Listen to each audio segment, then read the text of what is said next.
It'll help if I unmute. Okay, anyways. I forgot to post that I'm live, so give me 1 second to do that real quick.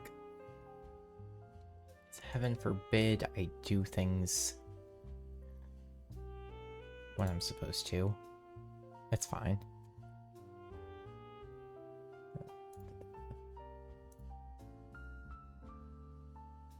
But anyways, hello. I am probably just doing some story quests. I've had Wriothesley's sat there half finished for so long. I need to finish that. And I'll probably do Durin's because the boy.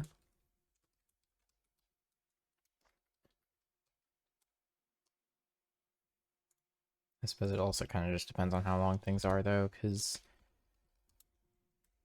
I know when I did Skirks, that one was fucking long.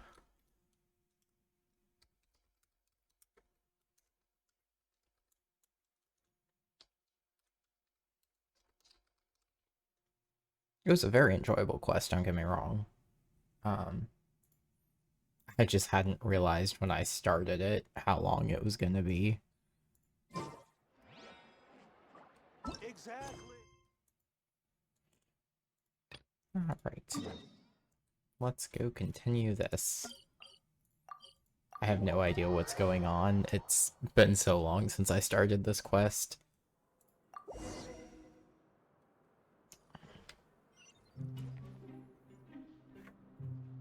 We once thought the Fortress of Meripede would be super scary, but looking back on it, it really wasn't that bad at all.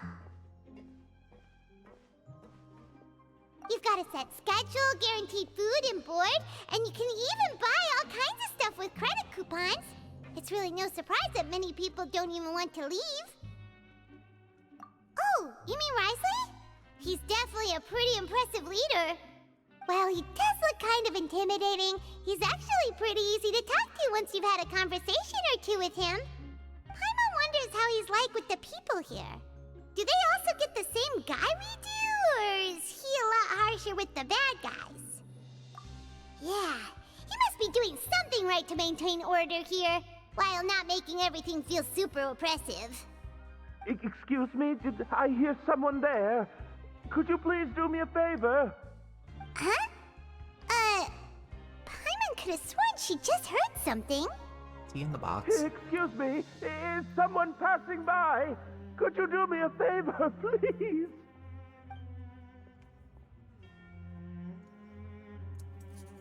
Nope, Paimon wasn't dreaming. There's someone over there for sure. But Paimon doesn't see anyone. Oh, did you hear my call? Thank you so much. I'm over here, inside this big box. You're inside the box? Oh, no wonder Paimon didn't see anything. Well, come on, Traveler, let's go take a look. Why are you hiding in here anyway? If we hadn't happened to pass by, you could have been stuck for days. It's a bit complicated. Can we not talk about that for now? Whoa, that's terrible. Did someone seriously do that to you? No, it was nothing quite that serious. I'd just like some help finding my hat. Just your hat? But then, why can't you look for it yourself? You having that bad Wait, hair day? Paimon gets it. Something I don't know must that I have said happened to your words hair. right there. Sorry. So that's what happened. Paimon gets it now. No wonder why you had to hide inside the box. You just need your hat, right? We'll get it back to you right away. What kind of hat was it? I think you may have misunderstood me, but never mind. Please just help me find my hat. It's a soft and brown hat with a bit of a brim, nothing fancy. I think I probably lost it near the entrance elevator. It was getting a bit hot, so I took it off and had a quick nap, but when I came to, it was gone. It's really important to me, so your help would mean the world. I'll wait here for your return. Don't worry, we'll be back in no time. It'll probably take me a while. I get really lost in here.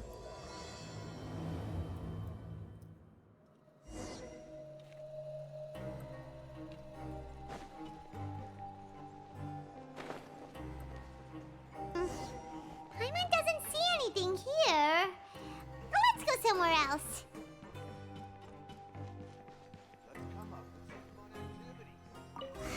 Just where is that thing? Oh, this is taking longer than Paimon thought. Oh, don't need to go in the water.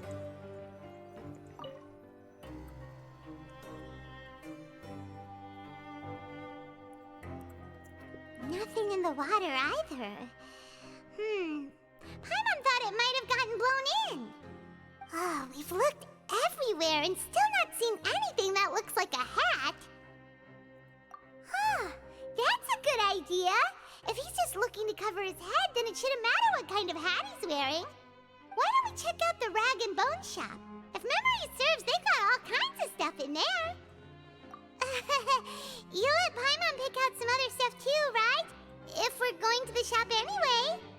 Well, either way, let's go check it out first.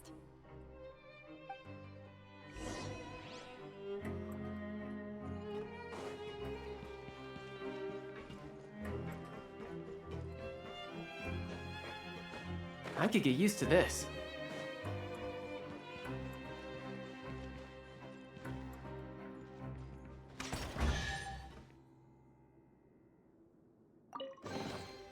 All right, now we're talking. How many times did I run past that?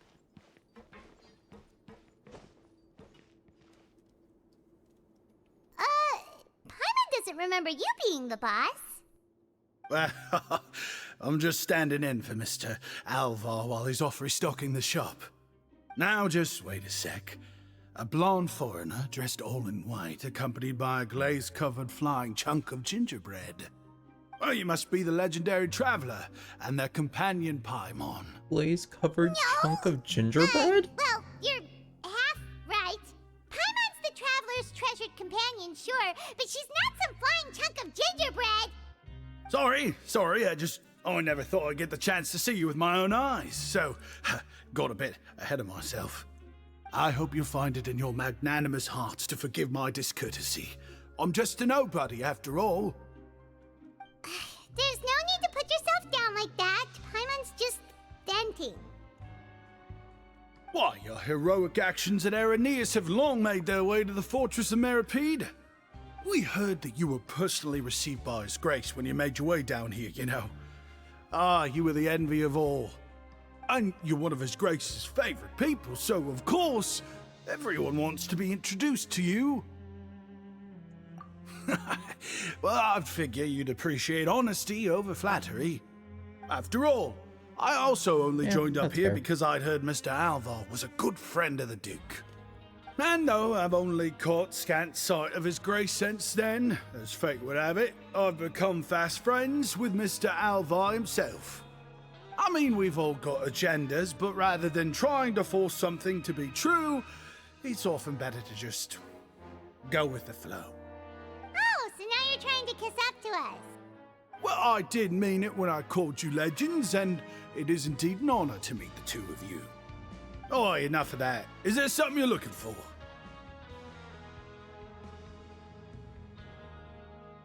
No problem. Anything else? I don't know, Paimon. What else do you want? Hey, feel free to check out anything you want. The credit coupon costs are on me. Wait, but that's, you don't have to be so nice. Well, it's not like I'm getting paid to watch this shop. Instead of more coupons, Mr. Alvar usually lets me just take my pick of our goods. Life's been pretty good recently, so I might as well just waive your bill. Never hurts to make some friends. All right, Paimon will take a look.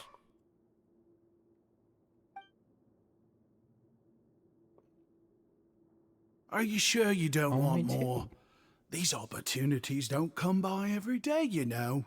It's all right, two will do. It just doesn't feel the same if the owner's offering everything to you for free. But anyway, we don't need to get into that right now. We can discuss Paimanology later. That our guy must still be waiting for us. Thank you so much. We'll be off then. No problem, and thank you for your patronage. I'd appreciate it if you could put in a nice word for our establishment the next time you speak to His Grace. That's a real sneaky way of getting good reviews. We've been gone a while. Paimon hopes that guy in the box hasn't passed out from lack of air.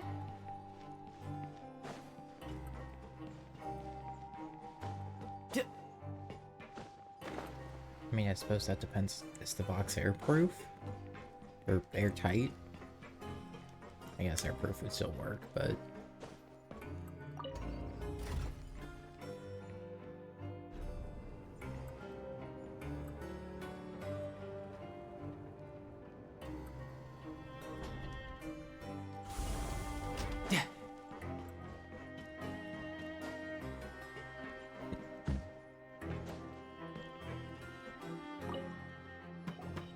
Hello, sir. I'm back with a hat. We found your hat!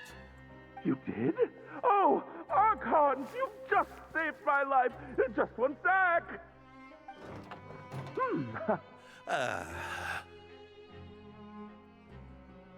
Wait, so you're not actually bald? You've got such a full head of hair, too! I mean, I told you that there had been a misunderstanding. This has nothing to do with my hair.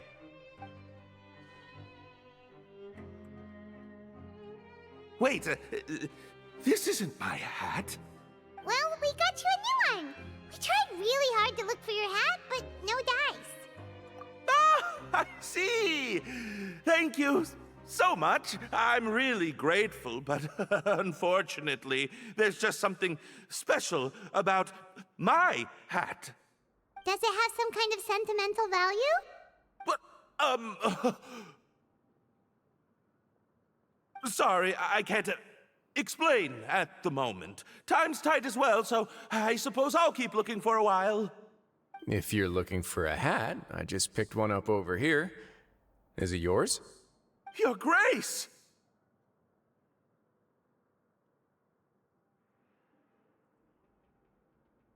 Oh, hey, Risley! It's been a while! Well, it's a slow Had day to go today, so I off-screen decided to to go change for a little his hat. stroll. Even if your workspace isn't cramped, it's still good to get some air. I'll say, I'm not at all surprised to find the two of you here. You never could turn down someone's request for help. It's what good adventurers do, after all. Is that so? Maybe I should consider asking the Adventurers Guild to open a branch here. As I recall, these hats are very important to members of the Beret Society. Best you avoid misplacing it again, You might not have the same luck next time. Understood. Thank you so much, Your Grace. Then I'll be off. I'll get going now. What a strange guy. Why did he care so much about his hat? Oh, and has he done something wrong? When he saw you, it was as if he'd seen a ghost. Oh, not at all. In fact, members of the Beret Society are model prisoners. They work hard and never get into trouble. They've saved me a lot of work, in fact. As for him, I'd guess he's just more of an introvert. It's not unusual for the more shy prisoners to freak out when I show up unannounced. Huh? Shy? There are prisoners who are afraid to talk to people? Why wouldn't Prisoners there are still be? people, after all. There are as many crimes and motives as there are stars in the sky. The idea of the criminal as a selfish, heartless brute is just a stereotype. Such labels could never capture the complexity of even a single individual person. What kind of a person a prisoner may be and why they've committed a crime, we'd never know these things if they don't share their story with us. Huh. You've got a point. Anyway, it's all good as long as it makes sense to you. Although most of the societies here will just turn individual brawls into mass ones, the Beret Society does appear to be an exception, and it's instead trying to experiment with some novel and interesting things. If you have some time, why don't we grab something at the Coupon Cafeteria? It'll give us time to catch up, too. And if you're still interested in the Hey, Berets lunch after date that, with I can Risley. take you to their usual gathering place as well. Paimon's not the biggest fan of that cafeteria but if we're gonna catch up... All right then, please follow me.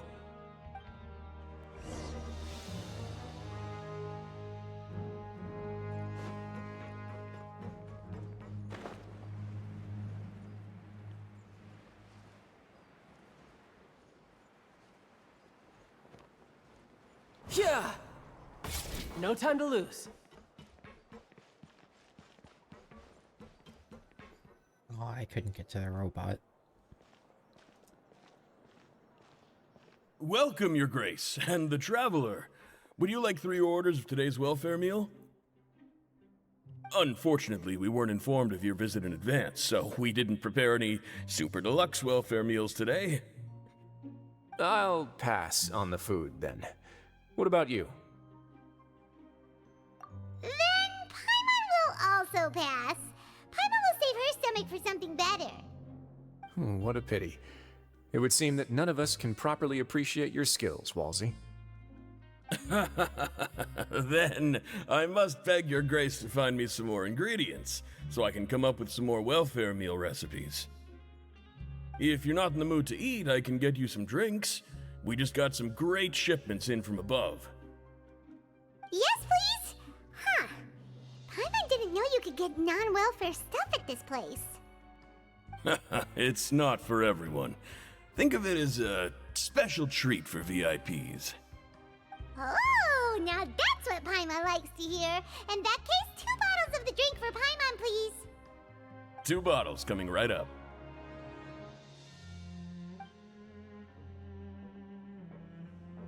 Our first meeting took place on short notice, and we were both swamped by everything that happened after, so there was no time for more casual chit-chat. I'm actually quite fond of stories, you know. Of course, the others have already told me a lot about your deeds in Fontaine, but I'd love to hear it straight from the source. Whoa. That'd be quite the long story.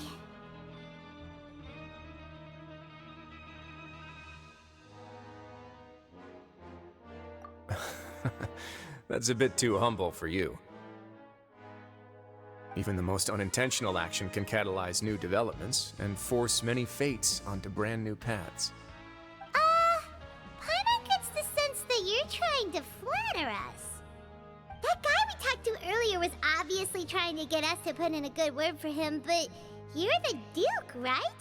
Why would you need to get on our good side? Well, after all, you did help the fortress and I maintain our autonomy.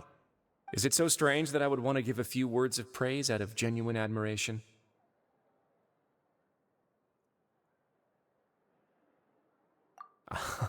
So this is a matter of trust. Which is unfortunate, since I don't have nearly as interesting of a story to offer about myself. I was convicted and sent here at an early age. I only became the top dog after spending a long time figuring out its inner workings. Power and control come in many forms. Some fair and ethical, others less so. And since we're all sinners here, the victor calls the shots, no matter how they manage to get to the top. So, what do you think? Didn't put you much more at ease, now did it? Kinda. You're really different from most of the people we've met so far. I'm perfectly aware of that too, but even so, that doesn't make me think any less of you. I would very much like to maintain friendly relations with you two. Your Grace, after following your instructions, we were able to find a box of undeclared contraband in the latest shipment of cargo. They were extremely well hidden, and we've confirmed that the senders have been using this method to smuggle goods for a while. We're trying to trace the goods to their source. Got it. Leave the box here and contact me immediately if you make any progress. You're dismissed. Yes, Your Grace. What's the contraband? What have we got? Sorry, I'd almost completely forgotten about this. She mentioned something about contraband. Are they like dangerous goods? Not necessarily. The term is just applied to things people want to bring in on the sly. Many people here are experts at pulling rabbits out of the most ordinary hats, so we have to examine everything carefully. Now, what do we have here? It's more or less what I expected. Whoa,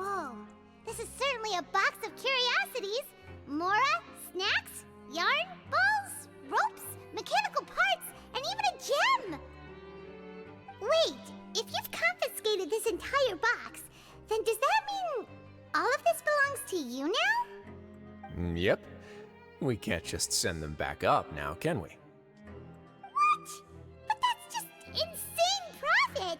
Traveler, why don't you become a duke as well? It's only been a couple minutes since we agreed to continue friendly relations with each other, and you're already planning to overthrow me? Jokes aside, Consider I didn't know you'd be so interested in this box. partnership. How about this then? You can pick anything you want from it. Consider it a gift from me. Really? You'll let Paimon pick anything? She's gonna pick the food. No takebacks. Paimon will have you know Or that the she's money. got a real good eye for treasure.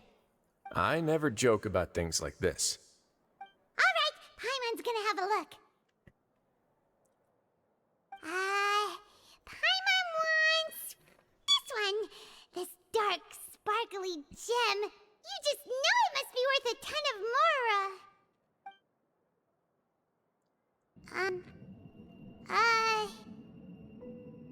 Actually, never mind. Paimon doesn't want this gem anymore. Can Paimon pick something else instead? There's something weird about this gem. Paimon remembered a lot of bad things when she picked it up. Paimon couldn't even tune them out. It's as if the gem was just drawing them out of Paimon's brain. It was super spooky. Is that so? Let me give it a try. I was gonna say, our turn to touch it. Paimon's right. I too experienced some unpleasant flashbacks. Are you My sure? turn. I wouldn't exactly call it fun. Fair enough. Go ahead. I don't think it'll have a permanent effect.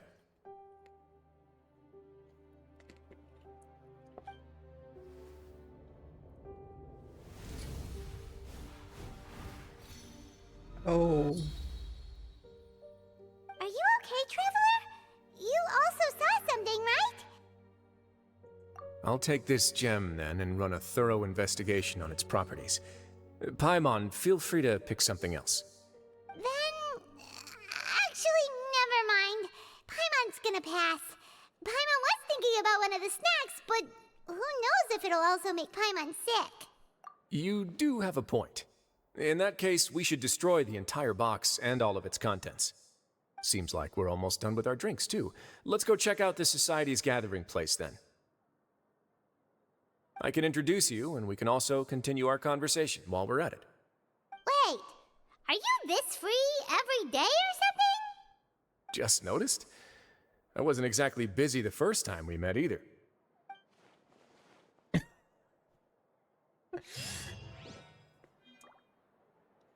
Hey, some books.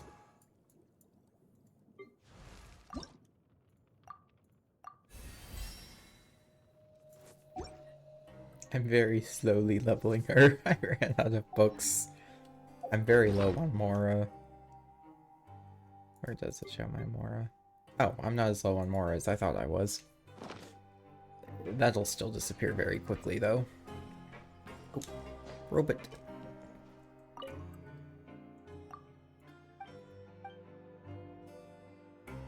Yippee!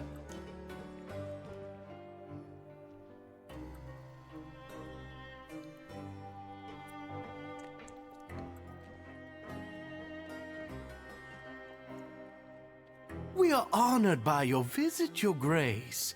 All of us at the Society have been waiting for your arrival. Are these your two guests?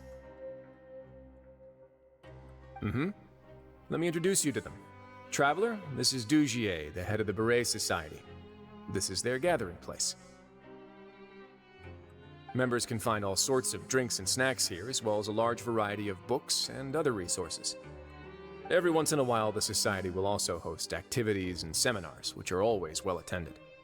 You flatter me, Your Grace.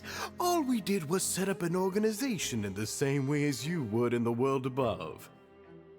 It's so easy to feel lonely and helpless when you arrive here for the first time. I remember that feeling all too well. None of us knew anything about this place then, after all. But that's when the thought came to me. If we could help everyone turn over a new leaf, they would no longer have to lead such gloomy existences. Thus, It was with your help that I founded the Beret Society. Oh, so you were also involved with this, Risley? My part in this was minimal. All I did was follow procedure and rubber stamp the application. I'm sure you have a very good sense of what this place is about by now. As you know, not everyone takes their sentence seriously.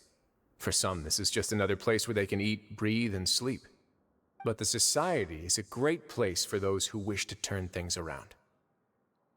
Exactly right.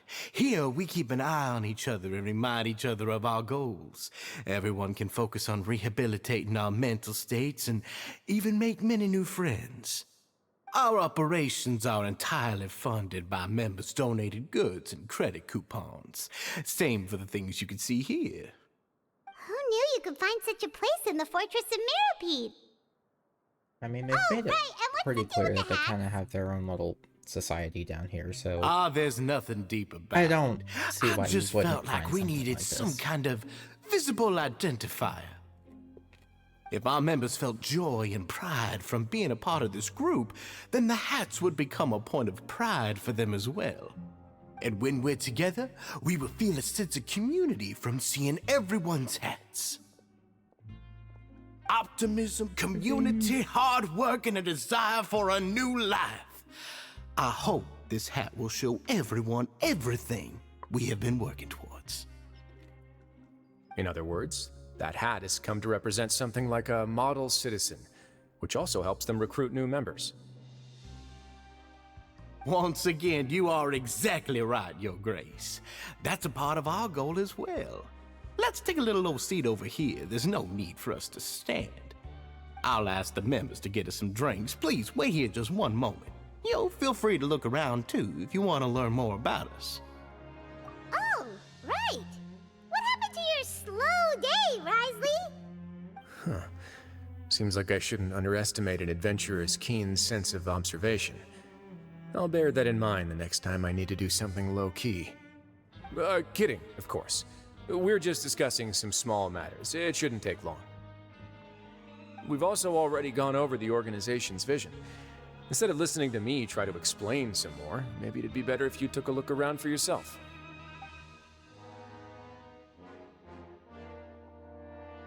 Why does Paimon feel like he didn't answer the question at all? Well, we're already here, aren't we? Yeah, they're supposed to be like the model prisoners, right? So this is what their spot looks like.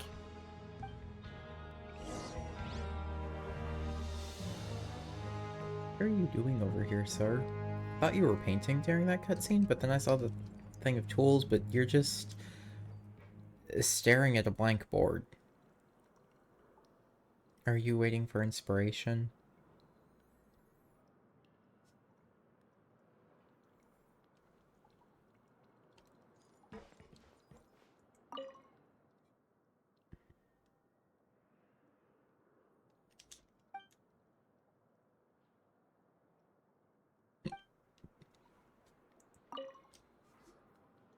Hey, what are you doing over here?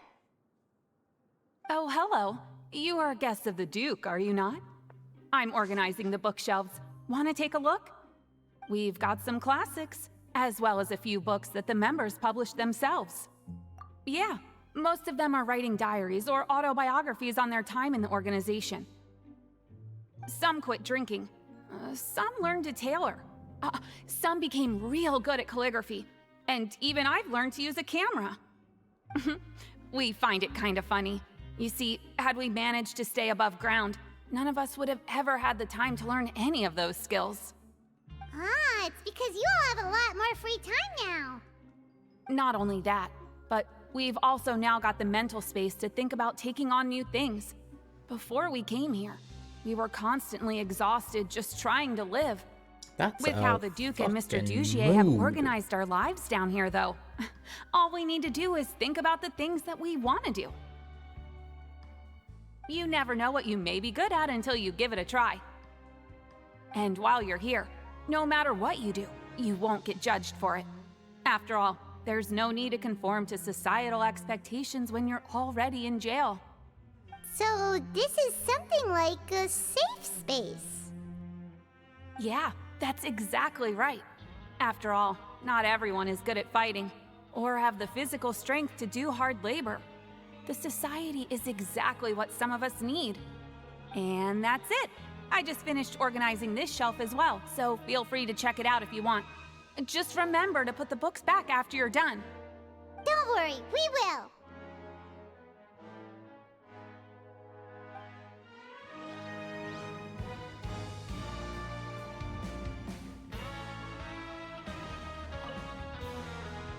Welcome to our gathering place. Is there anything you'd like me to explain to you? Oh, it's okay. We're just taking a look around. Well, that's not a bad comparison. It is my job to explain our amenities and benefits to our latest members. I'm sure Mr. Dugier has already explained some of it, but allow me to fill you in some more. Besides this space, which our members use to rest and relax, we also have an entertainment room, a fitness room, and a self-study room. These rooms are open to all of our members. We want everyone to be able to use their free time to the fullest. Wow, that's pretty cool. Do you have a restaurant too? If you did, you also wouldn't have to eat at the big cafeteria anymore. The big Unfortunately, cafeteria, we that's like don't. half a dozen tables. For matters like that, we still have to rely on His Grace. We started a collaboration with the cafeteria a while back, though, so they'll let us borrow their kitchen to do some simple research into recipes and cooking. I can teach you things. I know Paimon lots can of totally recipes. See how it'd be easier to live your life if you had all this support. Yep, and that's exactly why Mr. Dugier founded the society. We all think we made the correct choice to join him.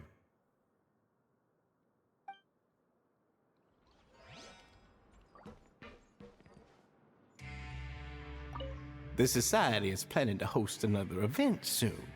We haven't had many new recruits recently, so... Ah, the one you mentioned to me before. The idea is sound, but I still have some concerns about the specifics.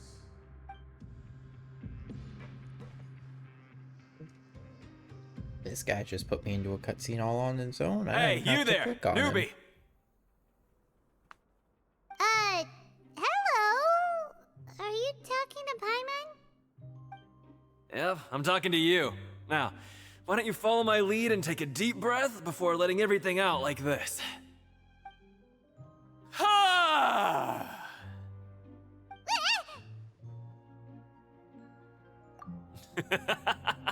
That's how I pump myself up every day. A lot of my friends have found it super useful too.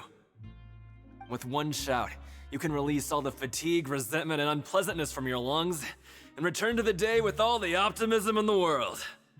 Why don't you also give it a try, huh? I promise that it'll work. Paimon's gonna pass. Feeling shy? That's alright. As long as you remember this trick, it'll come in handy one day. Just remember to take a deep breath and let it all out if you find yourself at your wit's end. Forgot to check my thermostat before I started. I'm still cold. Alright, we've talked to everybody. It sure sounds like they're all pretty happy. That would explain why Risley only had good things to say about this place. Huh. It looks like they're starting to wrap up their conversation as well. Let's go over to them. Of course, Your Grace. I will attend to those matters right away. Okay, then I don't have anything else to add. Oh, you're back. What did you think about this place? Now, note that your opinion will also affect my review of Dugier and the society as a whole. Wait, I didn't know they were also a part of the evaluation process. It's all right with me, though. I'm pretty confident about our growth and activities. Paimon thinks it's pretty good. Pretty Don't good. think That's a anyone little expected you to get a lackluster. society going here of all places. Why are we so suspicious? So it seems that you were able to get a sense of our vision and values. That's all I can ask for, really. The prisoners here all have very different personalities and psychological needs. Our needs are like violent beasts. If we can't face them properly, they'll grow restless and enraged, causing pain and conflict. But if we can placate them, they lose their fangs, and they can even be converted into fuel for far nobler pursuits. Which is why, in my opinion, learning to reconcile with oneself is the first step on the path to redemption. You've hit the nail on the head, Your Grace. Before I founded the Society, I had met too many people who could not come to terms with themselves. And I'm sure that a part of your support is rooted in your desire to help those people find their way. And Paimon thought everyone was enjoying life just fine, working and fighting. Of course, that lifestyle is more than enough for some people in the fortress. For others, though, they would just be useless distractions. Speaking of fighting, I'm not sure if you knew this, but even His Grace sometimes fights in the ring. What? You fight in the ring too? Wearing those high-tech boxing gloves of yours? Oh, I almost never need them. So can you and I go for a round? Hey,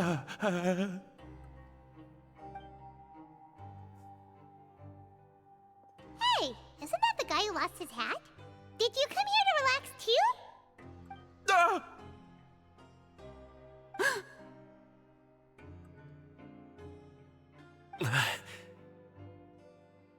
What's wrong? Did you forget about us already? Are you feeling all right? You are looking a little pale. No, I'm fine. Thank you for helping me get my hat back. Sir, did you steal I'm your sorry, hat? but I've got to go. Is that not your hat? Is that somebody He's else's hat? still as weird as before. Paimon's kind of used to it by now, though. Dujier, do you know what's up with him? I'm also not too sure about that. As far as I recall, he's always been a little strange, but I'll check up on him later. After all, it's my responsibility as the leader to make sure that no one falls through the cracks. We'll leave him to you then. Where were we before we got sidetracked? Oh, right, about that. You might have thought that I was joking, but in a place like that, everyone will use everything in their power to win. And when emotions run high, things often spiral out of control. That would be when I need to pull out my gloves to maintain order. Sometimes you might need more than just gloves as well. This pair of handcuffs has also come in handy quite a number of times. Oops. Oh, isn't that awful gem? You're still carrying it with you? Yeah, I kept it on me because of its special qualities. It won't affect me as long as I don't let it come into contact with my skin. Go on, you guys. Pick up the item for His Grace, would you? No, it's fine. Yes, right away. It's fine. We can pick it up ourselves, or he can pick it up himself. Like, y'all ain't gotta... That gem shines with quite the dazzling light. I hope it hasn't been damaged. Your Grace, please let me know if there's something wrong with it now. It still looks good to me. Say, Dujier, have you ever seen a gem like this? Never, Your Grace. Don't think I've ever been rich enough to afford this kind of a thing. There was something I was gonna put on my grocery list. Mug rack, that's what it was. I guess that's fair. We've already gone over most of the things that I wanted to talk about, so let's wrap up for the day. The Traveler also has some other plans, after all.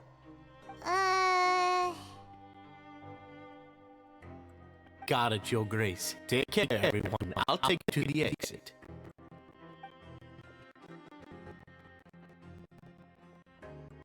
Traveler, Paimon, it was an honor.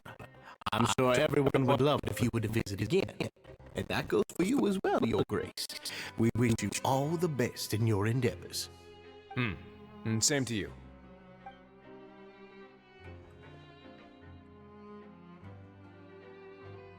Paimon doesn't think we made any plans for the rest of the day. Why did you lie to him? Well, what's your opinion of the Society now that you've taken a look around their headquarters? Paimon thinks it's pretty chill. Weren't you complimenting them the entire time as well? Paimon doesn't remember exactly what you said, but wasn't it something along the lines of encouraging people to embrace their new lives with optimism? There's only one potential problem. If the Society does too good a job managing and rehabilitating its members, you may be soon out of a job. That is certainly a possibility.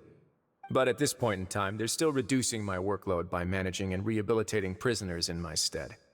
I wanted to see just how much they've managed to accomplish. and also get a sense of Dugier's plans for the future. I arranged for a meeting out of curiosity, but then I noticed some faint hints of dissonance. Dissonance? I'm sure the Traveler has sensed it too. As expected, you also picked up on it. The whole truth is a bit complicated, so I'll explain everything to you later. I can tell you right now, though, that this was an unexpected turn of events. I had hoped to take care of it in secret, but now a confrontation may no longer be avoidable. It's hard to predict what might happen next. You've completely lost my mind. Why don't you take this opportunity to check back on the gathering place? Just tell them you left something of yours there by accident. If my hypothesis is correct, Dugier should already have left. And with his watchful eye removed, you may well get a very different reception from the members. Can't you just tell us exactly what to expect? I'm just following the most popular playbook in Fontaine. Investigate, obtain evidence, and then use the truth to render judgment. It's been so long since I got to watch a performance at Opera Epiclese that I've even begun to miss it. Oh. Can I take him to I'll the explain opera? everything to you later, but right now we need to seize this opportunity. Find out what you can from them now while they're all in one place. We might not get another chance like this anytime soon.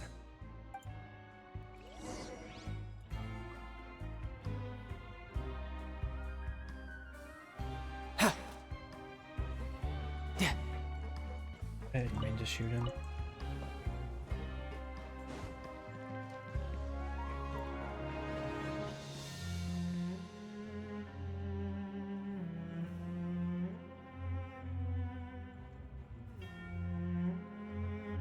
Huh. It's just as Risley said. Seems like Dugier is no longer here. You said you felt there was something off about this place, right? So let's see if we can feel something out. Paimon will do her best to help.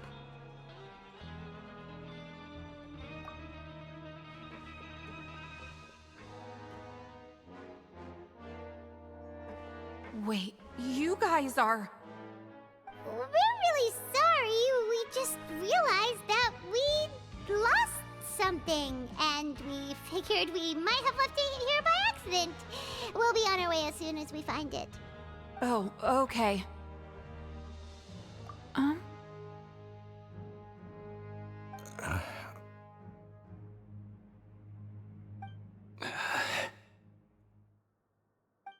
Nobody?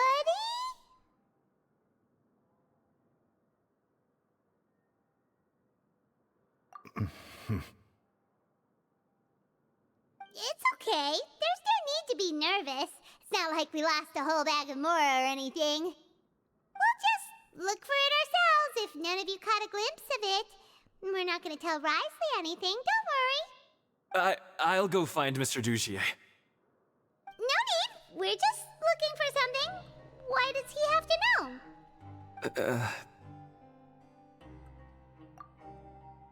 We can look around for it, yeah?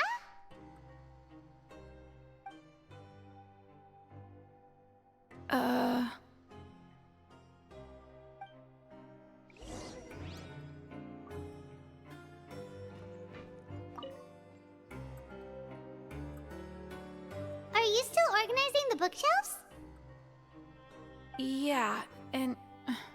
I'm sorry. But you can't check out the books right now. We weren't thinking about that to begin with, but weren't you super friendly just a moment ago? Sorry. Hey,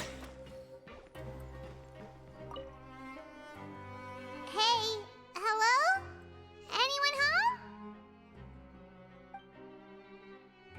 Hello?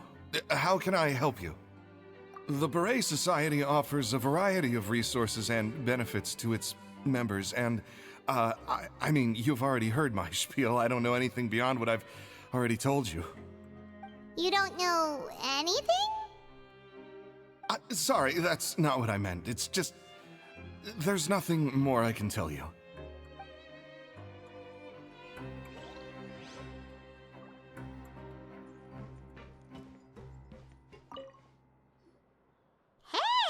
big guy? What do you want?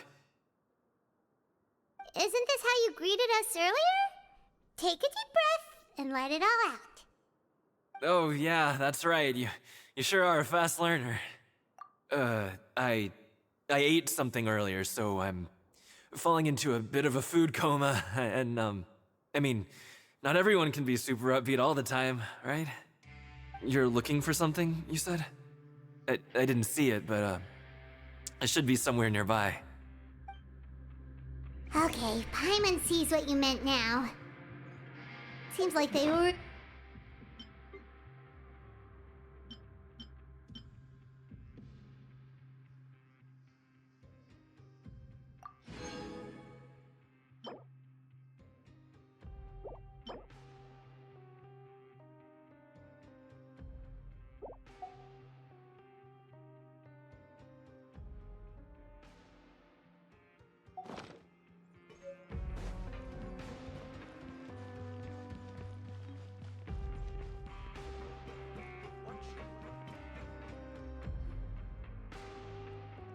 Oh, you're back.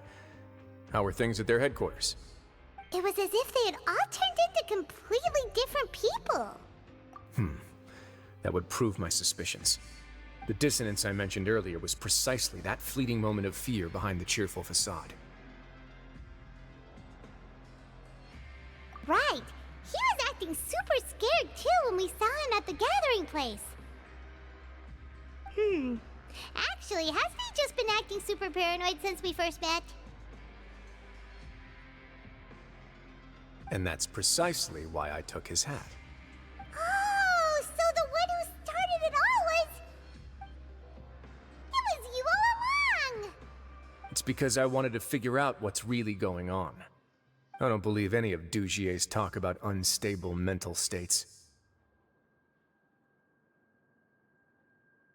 Not too long. Dugier made very elaborate preparations for my visit. But I don't know. It almost feels like the Well, I'm glad performance I'm off was today too and elaborate. tomorrow. Okay, but if you think something's wrong, why don't you just take the whole society into custody? Aren't you the Duke? You can do whatever you want in this place. He still has protocols to Well, maybe you're to actually a better follow. fit for the position than I am. Just give me the word and I'll hand you the cuffs. In all seriousness, however, cuffs and the like should be used sparingly. They're mostly for show. Everything I do is on display. The way people see me act determines the kind of world I can create down here. And I've always striven to appear fair and reasonable to the people. That sounds a bit deep. Paimon's not sure she got all of it. Yeah, you've hit the nail on the head. I have to lead by example if I want to maintain expectations of justice and order. And that's why, even though Dugier had already let a few things slip, I didn't want to turn on him without irrefutable evidence. Alright, so you're saying Dugier has figured out some way to control the members of his society. And even though the members are acting all optimistic and motivated, it's all just a show.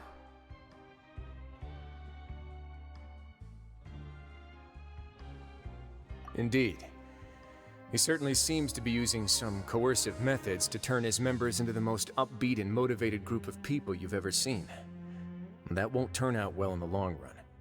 I have some faith, though, that some of the members understood the hint I gave during our visit. The line has been set, and it's quite likely that a fish will bite. Fish? Bite? Let's give them some time. My guards will need it to finish their investigation, too. You can find me in my office when the time comes. Hey! Don't just leave before you've explained everything to Paimon! Hey!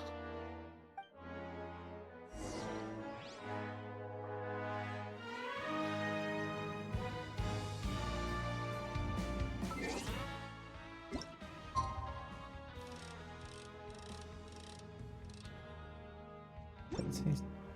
What time did that say? 18, okay.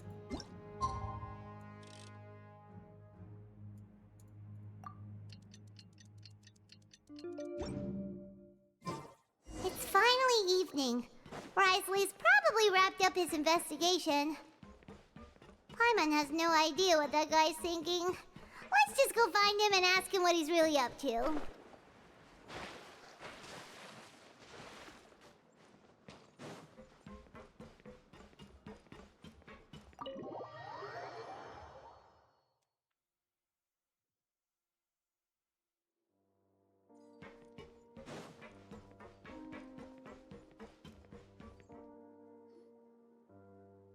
Oh, here you are. Did you manage to land a lucky pull on the welfare meals tonight? Let's just get straight to the point. Has anything else happened with the society? Patience, Paimon. Even as the situation continues to brew, we still need to make sense of what we learned so far and go over any sticking points. I'm actually still thinking about the first thing that came to my mind when I noticed something amiss. Namely, why didn't anyone come to me about it? Oh, that's a good point. Could whatever they're afraid of be so powerful that even you won't be able to do anything about it? But even if such a thing existed, how could they be so sure without checking with me first? It'd be one thing if it was just one or two people, but it seems like everyone's convinced that I won't be able to help. Which leads me to believe that it's more likely that they think I just wouldn't care to help them.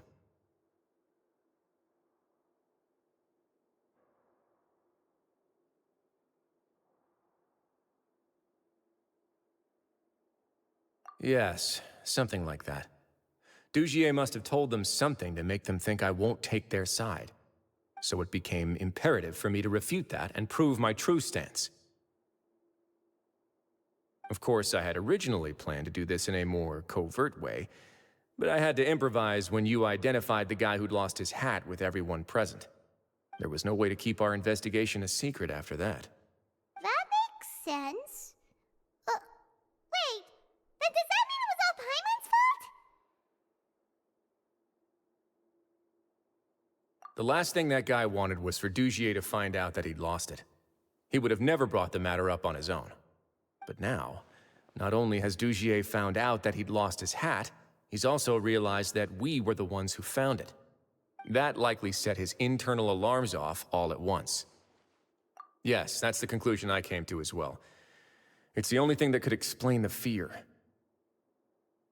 If we didn't act right then and there, Dugier would probably come up with some other way to hide the truth and we'd be back to square one. So after giving the matter some thought, I tossed that black gem onto the ground. I must say, I was pretty satisfied with the results. Ah, so you did that on purpose? Yes, that's right. Of course, that box was discovered as part of our investigation of the Society from the very beginning. I had no way to know if any of the members had actually seen the gem before, but since I had to do something, I decided to gamble. Right.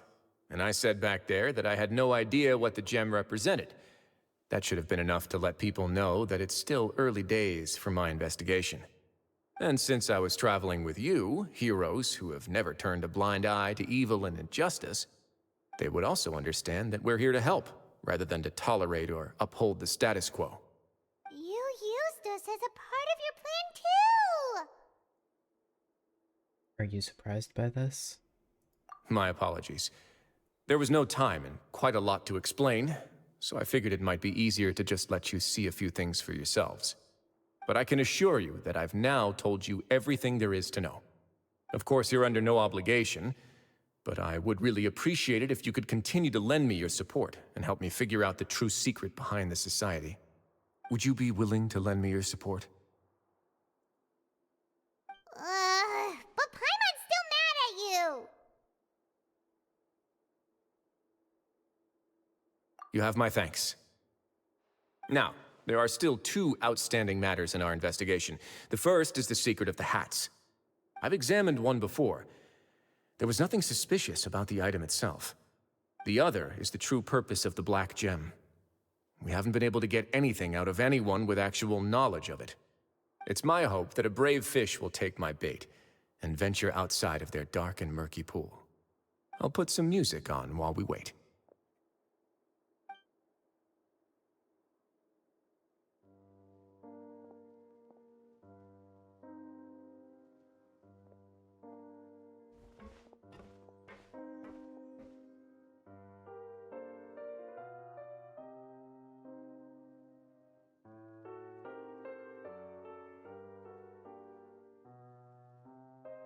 This is so nice. We're just chilling, enjoying some music.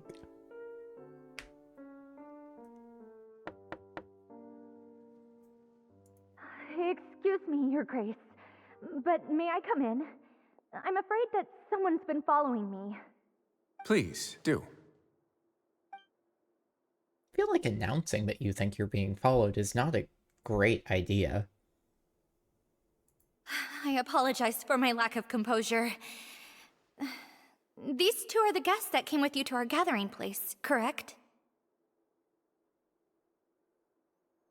Yes, my lover Fasol told me all about you. Please, help us, Your Grace. He's in great danger right now. Slow down, take a deep breath, and start from the top. What happened at the Society? I'm sorry, Your Grace. I will try. I think I should start from when you saw Fasol last. You mean when we saw him at the gathering place? Yes, he fled immediately, but many members are hot on his heels. Thankfully, he still managed to meet up with me and explain everything that had happened. Now that he's lost Dugier's trust, what awaits him is agonizing censure. Censure? Censure is Dugier's method of establishing control, as well as the thing we all fear the most. Rather than listening to me explain what it is, Your Grace, no. Please, just let me show it to you. Were they in a Every different spot in secret your may be found backpack, or just within. not in your backpack at all? Oh no, her bow. Here you are. I was wondering where you had run off to in such a hurry. Please Sir, why are you excuse just us, Your walking in? Grace. It was never our intention to disturb you like this. You see, Avisa's mental state has been rather unstable ever since she arrived at the fortress. She rambles often, has hallucinations. It may be best to dismiss her babbling as random gibberish. I don't recall hearing a knock or giving permission for you to come in. Oh, my apologies. I merely did not wish for Your Grace to be alarmed. Had I not been so focused on recovering her, I would have followed all the rules of etiquette to the letter. So please, forgive my discourtesy. I feel like you coming in unannounced is more alarming than anything. Please, there's no need to be upset. It's only natural to want to side with the poor sick girl, but I know His Grace to be a reasonable man. Well then, what if the reasonable man wants to hear the lunatic out? That would be perfectly fine with me. Oh, and just so you know, we've also found the missing Mr. Fasol. I had no idea why he was so upset about losing his hat, really. Thankfully, he has already returned to his senses. We've brought him back to our place, so there's no need to worry. I'm sorry, Your Grace. I don't have anything more to say. This is what you're afraid of, correct? You can tell me everything. I'll do all I can for you. I've never seen that thing in my life.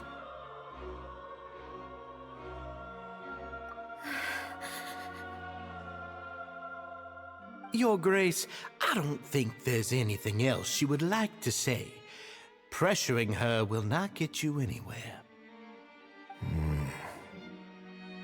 It's all right, Avise.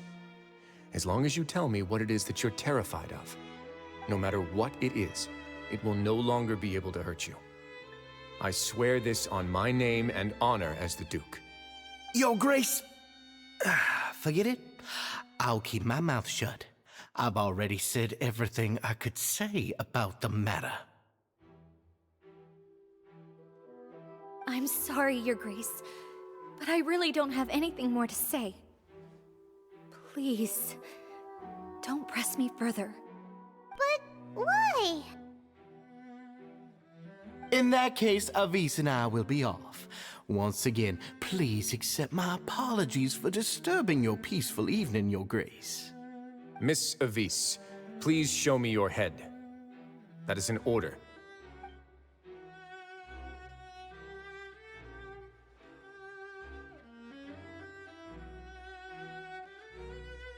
there's nothing there. Your Grace, I know you have long tired of my words, but please believe me when I say you've merely let your worries get to your head. The Society has never caused trouble for you or any of the guards at the fortress. Yet you're rubbing on We've something spent lightweight all of our that's going time to working move. hard and trying to lead better lives. Not the best thing to try to be sensitive. Why are you doing on. everything in your power to prove our guilt? What's wrong with the current state of affairs? I'll do anything for you, as long as you give me the word. Why are you so intent on getting rid of someone who's been unfalteringly loyal? Your words bore me. You know the consequences if I find you to be lying. Everything that I do for the Fortress of Meripede. But your Grace is welcome to visit us any time to confirm the true intent of our activities. All right, Avis. Let's head back.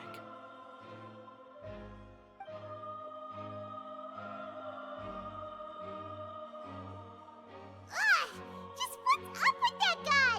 He makes Paimon really, really mad. We should have shown him his place. Sooner or later, all will pay the price for their arrogance.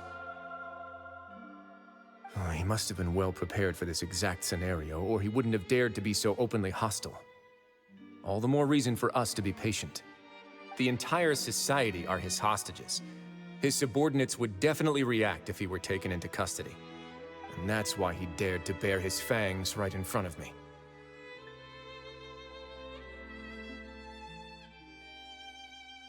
The true secret of the society is neither on the hat nor on the members' heads. Dugier probably knew this from the very beginning, which is why he didn't panic. However, if we were to look at the rules, it would also seem like the head has to be the place where they're keeping all of their secrets. Yeah, none of this makes sense to Paimon either. What are they trying to hide? Man, there's so much condensation on my window. But if there's nothing on her head, why did Avis feel the need to remove her hat? The hats are definitely being used to hide a secret, but there's nothing wrong with the hats themselves. From the way Dugier acted, he must have known from the beginning that we wouldn't be able to find any evidence.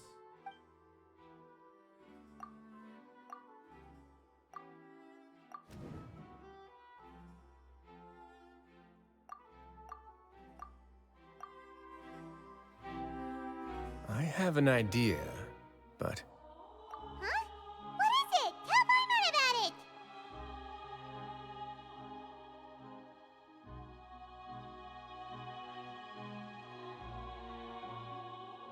I've got Walmart's site open on my browser because I was adding some stuff to my grocery list. And I wanted to get something to drink. So I go to the alcohol section, where there is a subsection that is non-alcoholic. What is the point of the non-alcoholic section in the alcohol section? You mean this thing? So, she handed a key piece of evidence over to us without Dugier noticing. That would mean that Avis didn't stay silent out of fear. She stayed silent because she'd already given us what we needed. Let me take a look.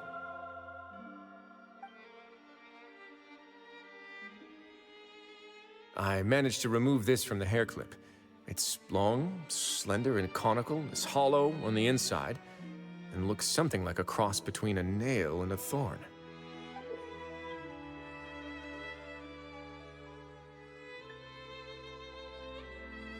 Paimon's last again.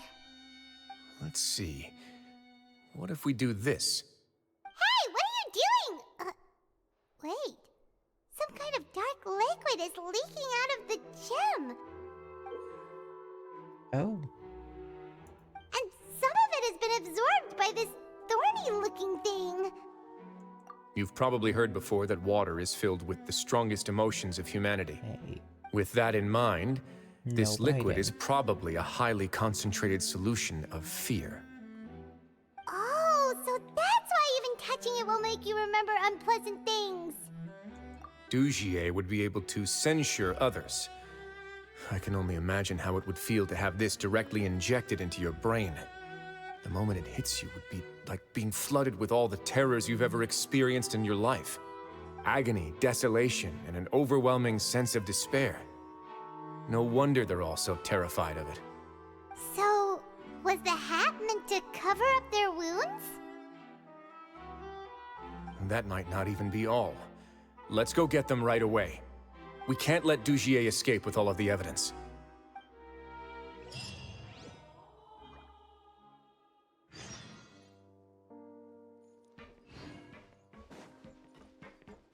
Bailey's chocolate is on rollback. Now I just need some actual hot chocolate to go with it.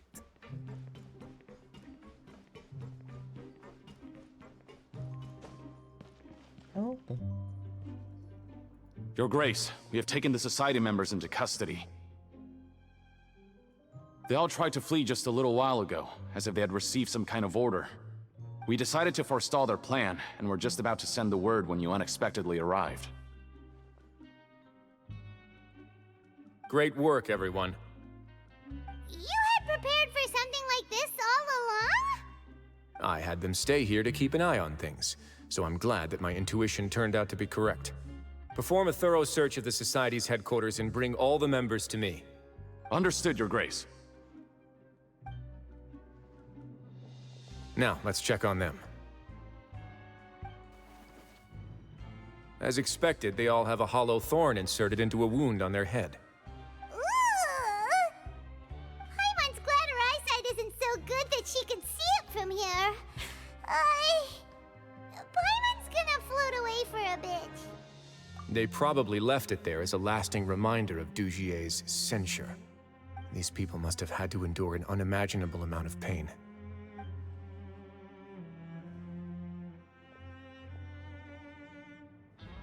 Let's go check out the other areas, too.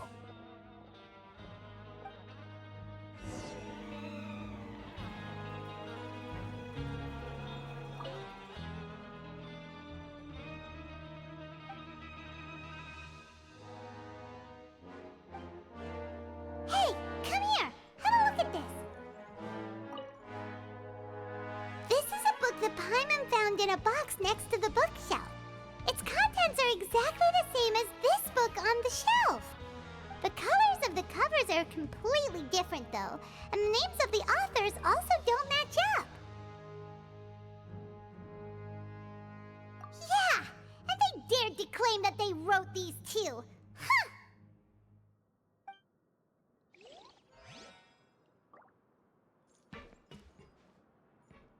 That's just a bucket. I thought it was a really fancy trash can. Although I suppose you could Look use at what a I bucket found. as a trash can. This is a surveillance port. With this, Dugier would be able to remotely monitor everything that's happening at the gathering place. So even if Dugier's not there in person, he'll still always have eyes on the members. Indeed. It's easy to become lost and confused when you're given no instructions or any kind of script to follow. And if any action you take may be deemed a mistake, then perhaps it's better to do less, or to not do anything at all. Dugier has already tamed them to his will.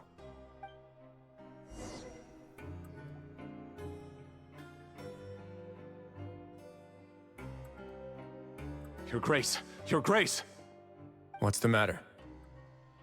We couldn't find any Society members in the other areas. It also seems like none of the equipment in those rooms were ever used. All the signs of wear and tear are fake. The lime scale, the layers of dust, they were all deliberately added. We also investigated the members' residences and weren't able to find anything. Their neighbors all say that they haven't returned home for ages. Oh. Is that right? They're gone? That could only mean... Indeed. As long as he allowed Society members to mingle with others, even with threats of censure, Dugier knew that he couldn't stop all of his members from speaking out. Meanwhile, this marvelous gathering place will lose all of its value as soon as a whistleblower sounds the alarm. So instead of being his real base, this is just an elaborate performance. The rest areas, the fancy equipment, even the members that we saw. They were merely part of the front. And only the most docile and well-trained members were selected as his performers. But then, where can we actually find him? Let me think. Dugier must be holding all the rest of his members in another place. And if the overseer of my fortress guard has never alerted me to anything of the sort, he must be in Dugier's pocket. Risley.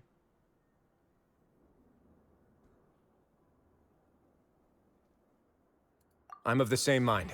Let's go. You two, follow me. Which two? There's 5 of them. It's French. What do you expect? Actions.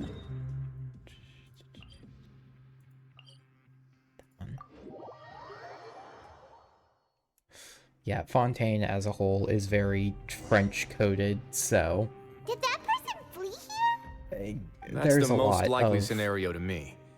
He's probably already weirdly caught wind pronounced of names. Dugier's declaration of war against me, and has fled to seek his protection. Let's keep heading down. There are some abandoned areas in there.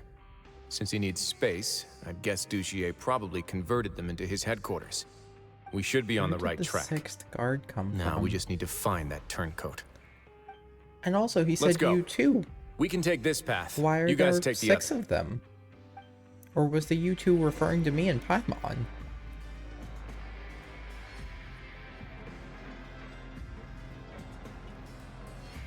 I'm actually going to pause this real quick and go adjust the thermostat and grab the heated blanket or something, because I'm really cold.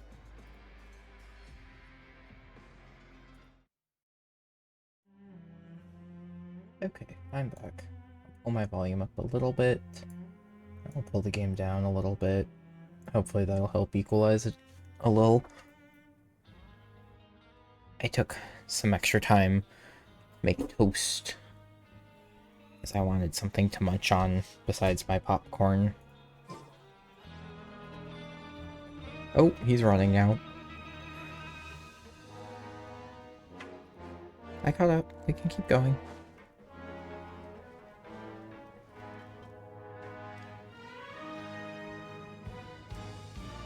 Look!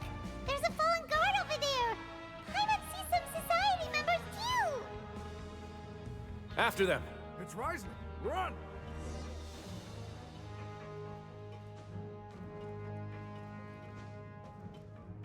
Sir, you run very slowly.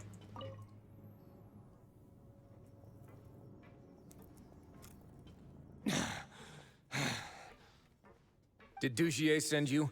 Why did you attack that guard? Come on!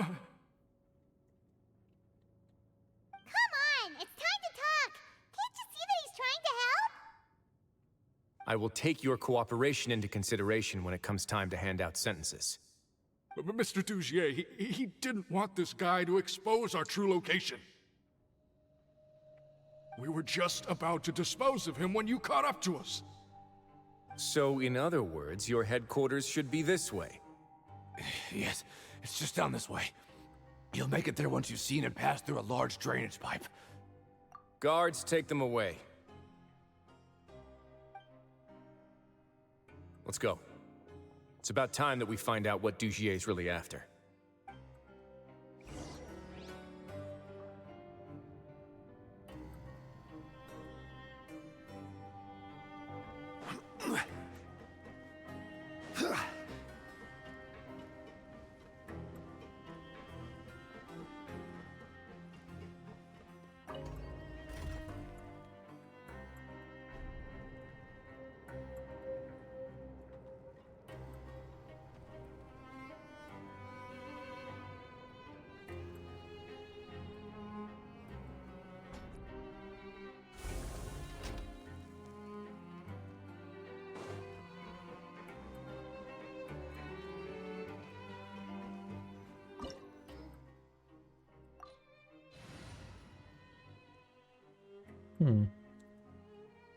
That suggests cryo. A shame I don't have any cryos built.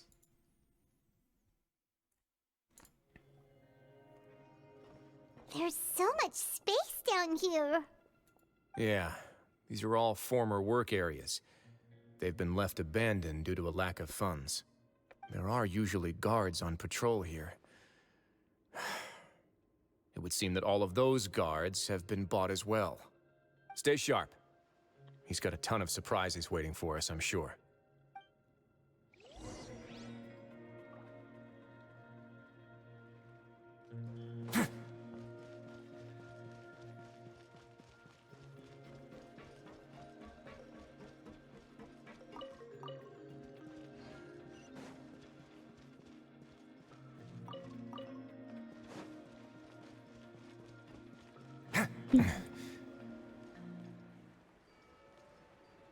I didn't even realize he gave me Risley. Hello. Gather. Probably better built Risley than mine Close is. your eyes. Night falls. No time to lose. You can run, but you can't hide. The night cometh.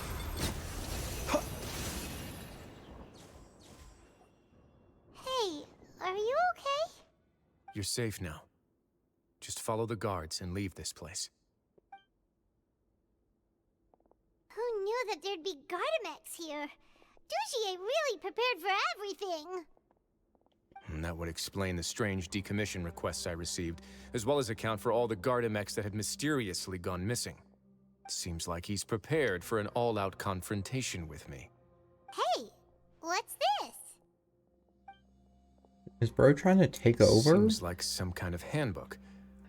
Let me see. Ah, this should be the Society's real rules book. It lists all the rules that they're expected to follow. Members are not permitted to speak to each other or to leave without formal permission. 5 members shall form a group, and the whole group will be punished for any single member's wrongdoings. Anyone who reports a fellow member's misbehavior shall be rewarded with food and water. I see. So it's much as I expected. But that's just cruel and unreasonable.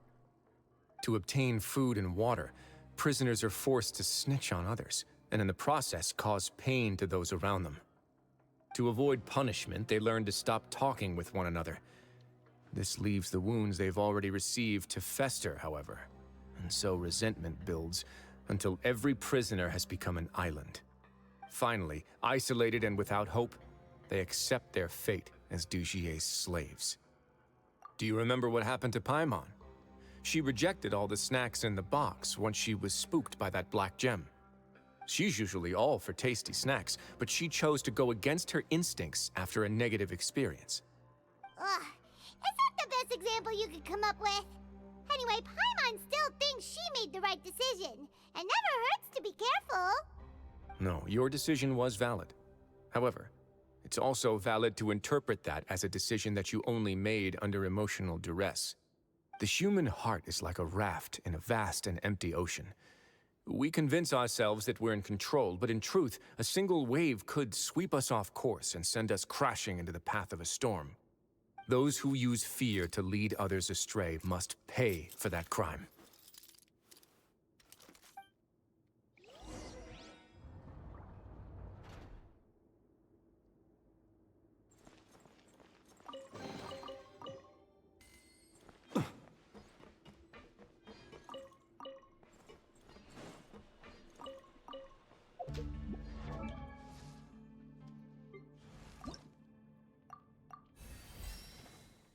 Little by little, she's getting there.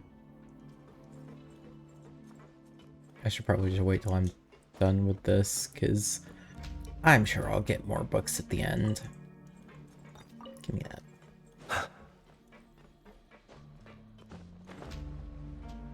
Ooh. Do we have actual mechanics? Actual If I'm not puzzles? mistaken, the space ahead should be the central area of this place, but the door's been locked. Rather than confront Dujier, I think it's more important right now for us to rescue as many Society members as possible. You guys should wait here. We'll try to open the door and check out some other spots.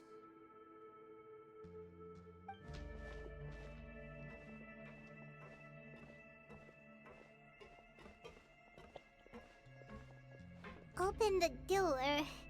Would we have to do something to this mechanism here? Paimon doesn't get it at all. Forget it, Paimon's just gonna do some trial and error.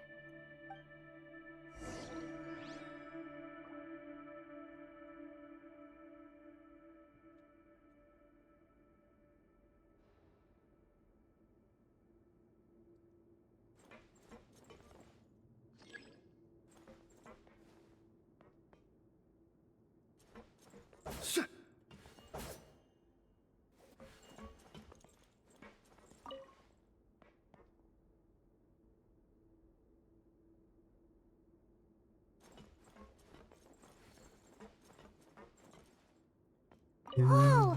It's turning! Is it because we touched this thing? Look, the other side's open! Let's go. That was far too simple.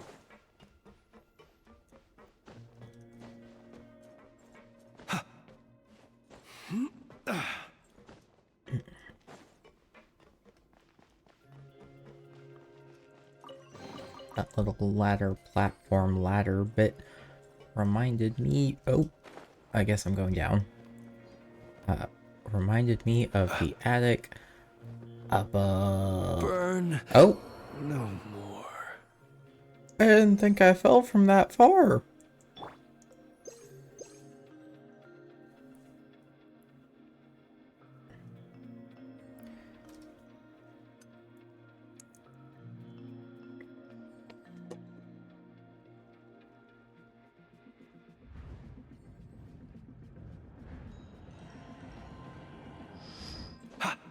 Anyhow, as I was saying, that little platform ladder bit reminded me of the attic above Pengle Hall. Solidify! And I hated that area. Be silent. It was gross. Scary. Always made my anxiety go friggin' nuts. And it's weird, because you can't even see that you're high up. It was just very precarious.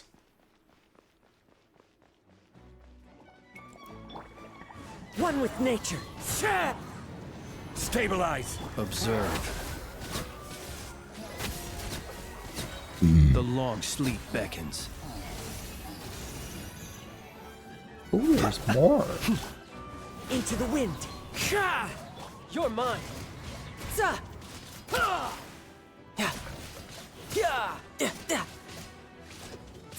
Bring it on.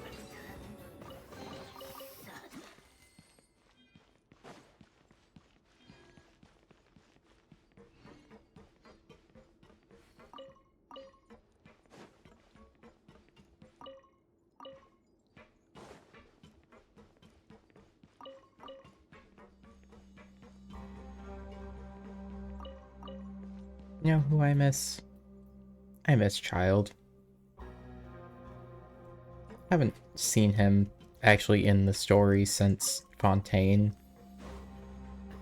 Where is Mr. Worldwide? Where is he gone? It's so high! We're not gonna have to climb all the way up, are we? Activate the mechanism in front of us first, just like before. Let's see if that changes anything.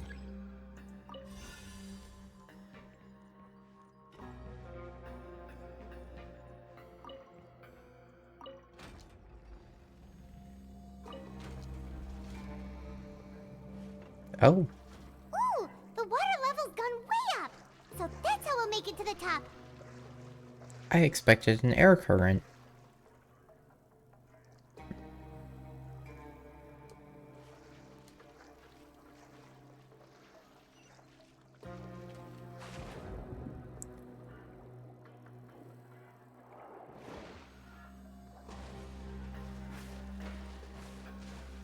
I mean, I suppose water makes sense since we are, in fact, underwater. Solidify! The wind knows me. Let's begin.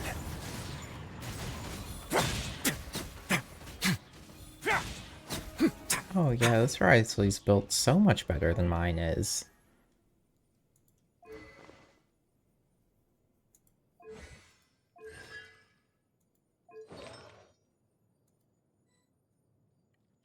Hunter. Can I see my actual Risley? Yeah, there he is. Okay, so I have the right set, just not enough of it.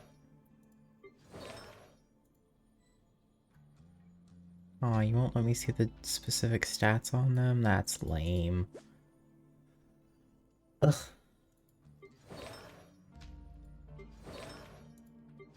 So...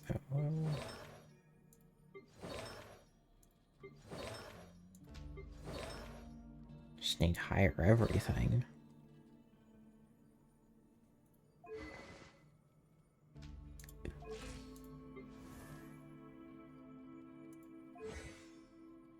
Also need his talents up. He's still a work in progress, don't mind him. I fell right These should into be a the prison cutscene. cells. Lots of empty cells in here. Dugier's probably moved them elsewhere already.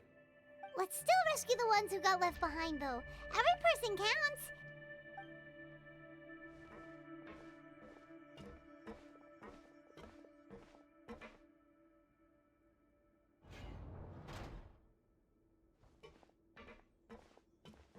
Hey, it's all right now. You can leave this place. No. No, I won't try to leave anymore. I'll never try to leave again. So close to me. I don't want any trouble. No, we're not gonna do that. Yeah, it does that. Yeah, we're not bad people. Especially on mobile. We won't be able to get through to her right now. It's Not a with the stress rough response time. in the way. I'd also guess there are many others here who are more or less like her. Let's let the guards take care of them for now and keep pushing forward.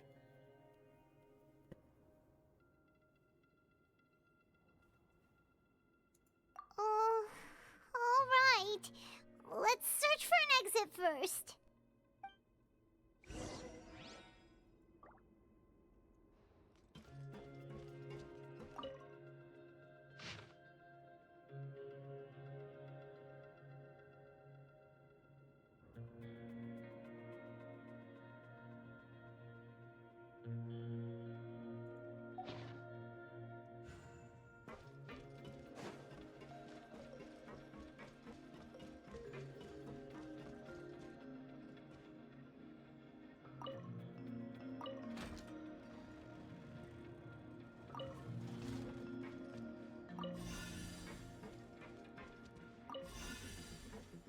We're getting so many limiting devices now.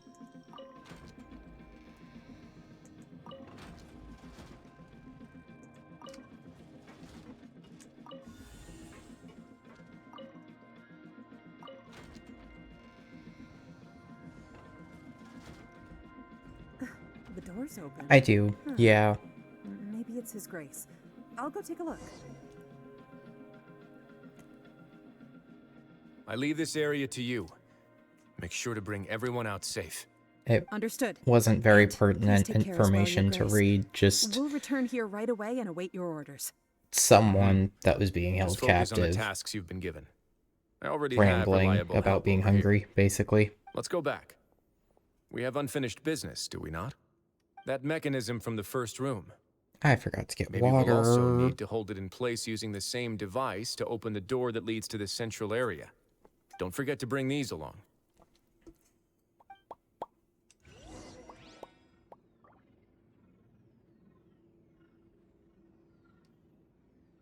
Oh, yeah, the ending of it was that the paper had... my writing had trailed off, and then there was a footprint on it, so someone had just carelessly stepped on it, and it was real sad.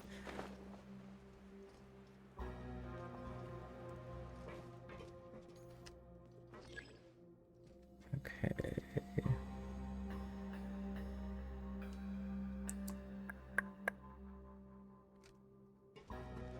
So I think I need to keep that one turned where it is.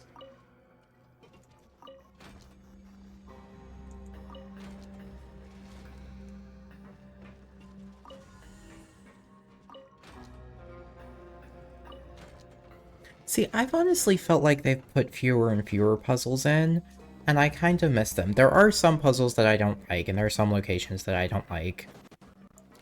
I have not unlocked Enkinomia on this account because, oh my god, the puzzles are terrible.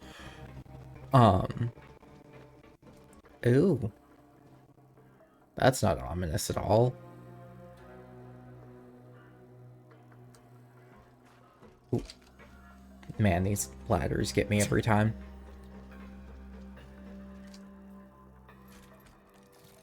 I've also done very little exploration of Inazuma as a whole, there are still some of you who find it because permissible to spit upon our the rules. puzzles Remember their names. and the lightning and the fog and just Betrayed you, Inazuma. us. It's a great story. I love the story. What'll happen to those who I betray hate the our cause? exploration. Go on, Avis.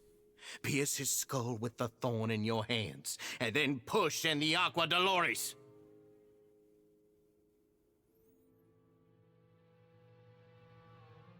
Of course, you will do it one drop at a time. Let it do its magic again and again, and don't stop until you've pushed all of it in.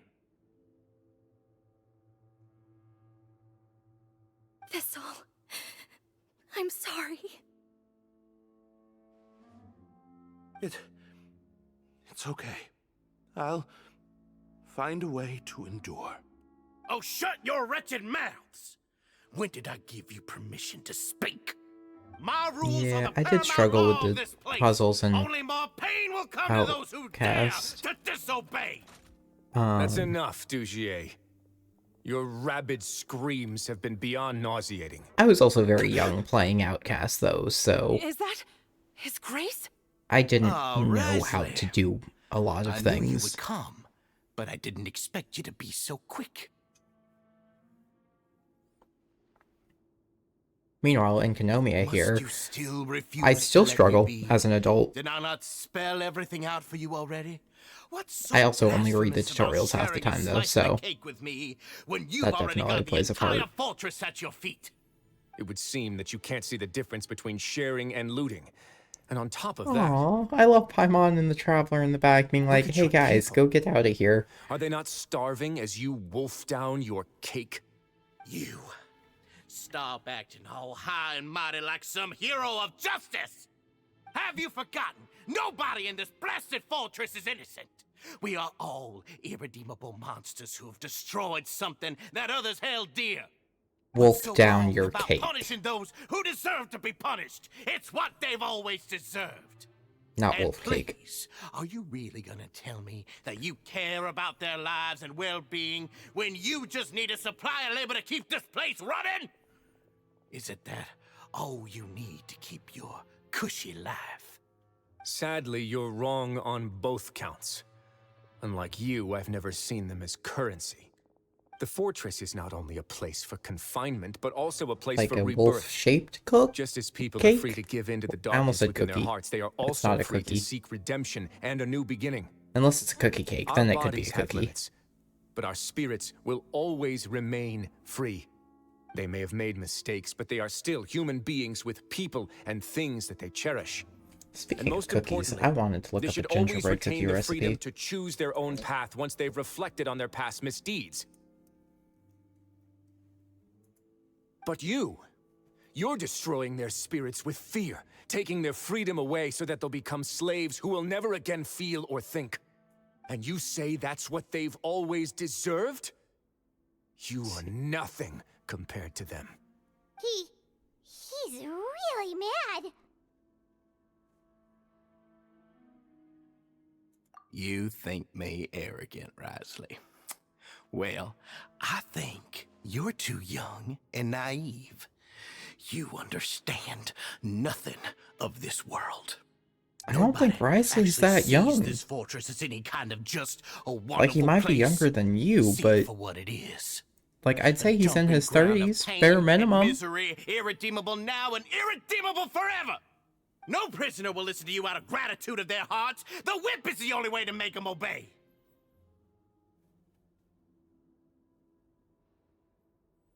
Had you been just one step slower, I would have already taken control of all the garden mechs in this place. Your vision gives you strength. But how long will it hold against these powerful constructs? You talk big, but in the end, you know nothing outside of power and control. In that case, let me give you a small taste of what real power looks like.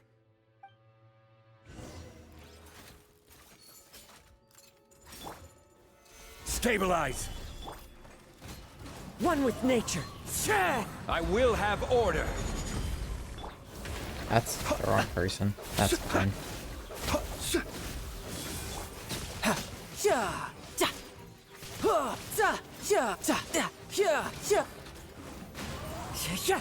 Fallen leaves. Adorn my riptide. Be silent.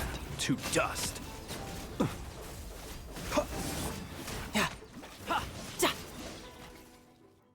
He is. I love Wriothesley. Ooh. Cool cutscene with Wriothesley.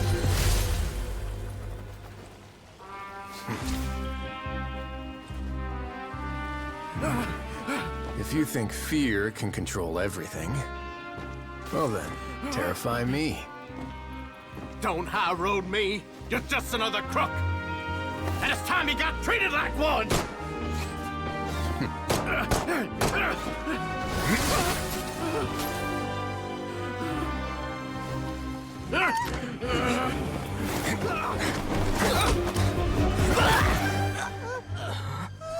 What's the matter? Too scared to shoot straight? I'm warning you! Unauthorized punishment and torture are prohibited here. As the Duke, you should set an example. Funny how that slipped my mind. Well, from this point on, you can forget about that rule. The rules of the fortress are there to keep the likes of you in check. But if the Duke wants somebody dead, he needs no justification. Understood?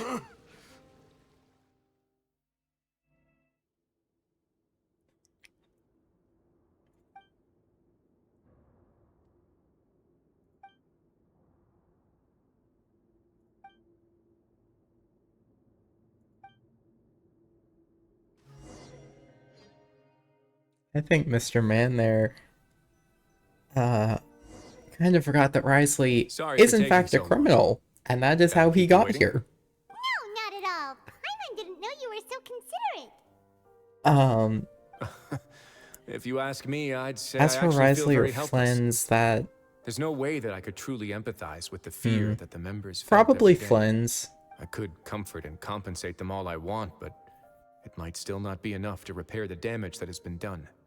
I have to take responsibility It for is... it, as does the fortress. Flynn's is kind of the reason I got back into the game. I hadn't touched it since Fontaine ended, and then Flynn's came out. I'm like, so back to this, because I need him. And I got him, and I got him his weapon, if only barely.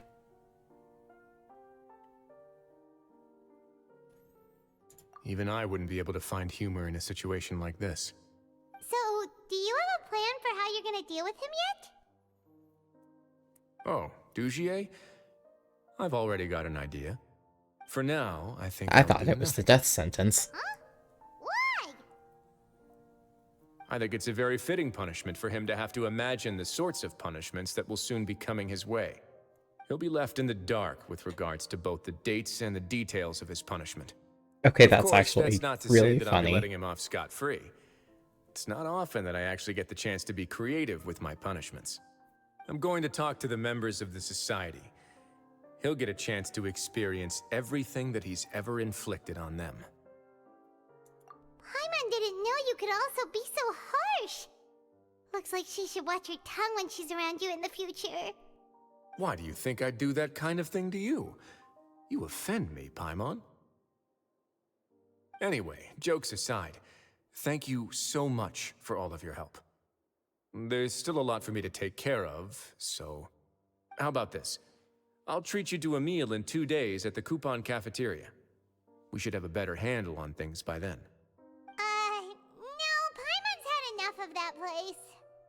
Don't worry, it won't be the same old welfare meal. I'll make the necessary arrangements. Oh, we're getting the fancy welfare meal.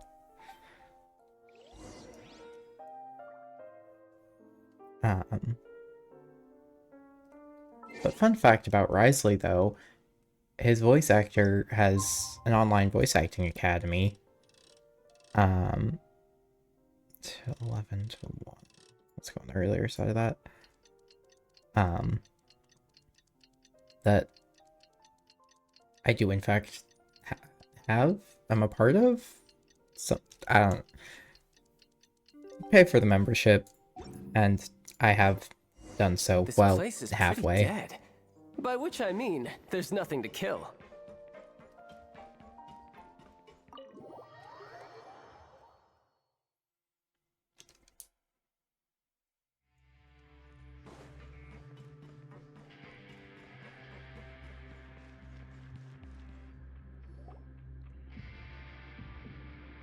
Ah, you're here. Paimon never forgets about meals. Even if the traveler forgets, Paimon will remind him for sure.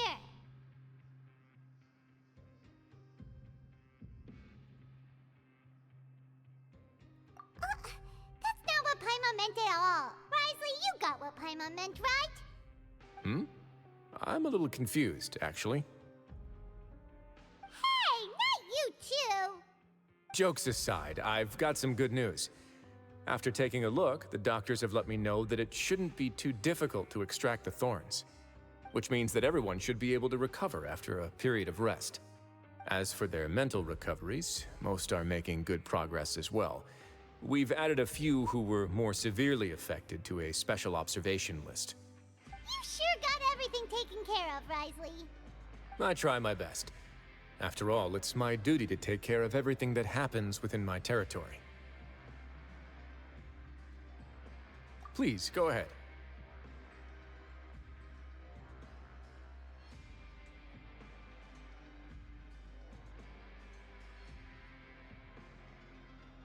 Ah, that's a bit of a long story. I once had a similar experience. It had to do with the host family I lived with as a child. I was an orphan, adopted by a couple with a great deal of love in their hearts. I had many siblings, and we all adored each other. Once we were older, Mom and Dad would turn us over to be individually adopted by families of greater means, and go on to adopt more young children. They were perfect parents. Or so I thought.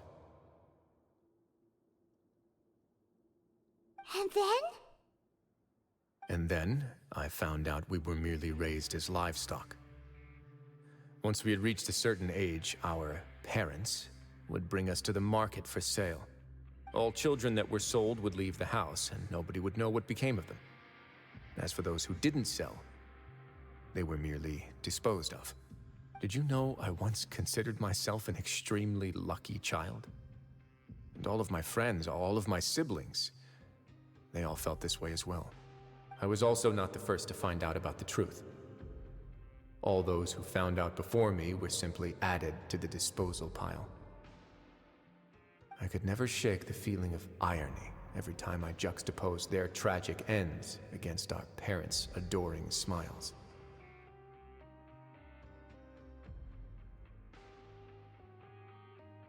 Yes. Like the society, my parents created a facade of joy, lied to satiate their desires, and even employed incredibly cruel methods to keep their grasp on power. They did all of that, but never considered how their actions would utterly ruin all the children they took under their wing. Worse, perhaps they never cared about that at all. But I did. So in the end, I killed them and set all of the remaining children free. I was convicted for my crimes I was right on par with and exiled expecting to the him to fortress of Meripede. kill the other guy. My methods were extreme, yes. But I was still a Deserved, teenager at though, the time. I would say. I'd been betrayed by those I trusted most, and I didn't think that more moderate ways would solve the problem. My doubt and helpless anger pushed me forward until I got what I deserved. It's all right. You don't have to tell me what you think. I've already That committed to garlic this bread path, is as big regardless as of my what anyone head, may say about it. and I want The it. least I can do is to make sure that the same tragedy will not happen again in my new home. Sorry to disturb you, everyone. Oh, it's Avis and Fasol. Are you two feeling better yet? It was all because you arrived in time. I managed to escape unscathed. We came here on impulse today, because we were hoping that you'd be able to lend us a hand, Your Grace. Please, go on right ahead. I'll do my best to help. Within reason, of course. It's... I'd like to be wedded to Avis here at the fortress. Oh, he's blushing. Yeah, we met each other through the society and both fell into Dugier's trap. But even during our time there, we never doubted each other. We always believed that Dugier was manipulating us, trying to make us mistrust each other. And after this incident, we've come to believe that we've found the one for the rest of our lives. You could say we managed to make the best out of a bad situation. He didn't abandon me, and I didn't forsake him either. But we're still both prisoners, and we also aren't sure if the fortress is the best place to host something so celebratory. So we are just wondering, is our request a bit too out of line? You're right in that the fortress has never hosted a wedding before. But that's no reason to say no, is it? I'll help you make the arrangements. If you need anything special shipped in from the surface, just say the word. Oh, we can't thank you enough, Your Grace. We are actually also planning to stay here after the conclusion of our sentences. Yeah, we've already made tons of special memories here.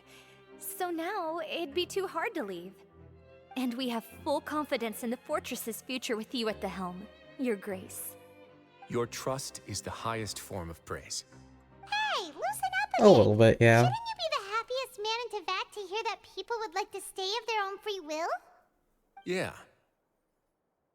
I'll always take a genuine expression of faith over any obligation to obey.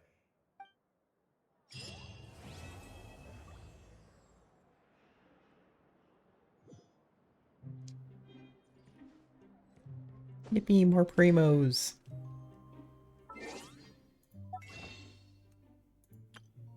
Oh, I don't have enough to buy another wish yet. Wait, I can buy one of these though. Aha!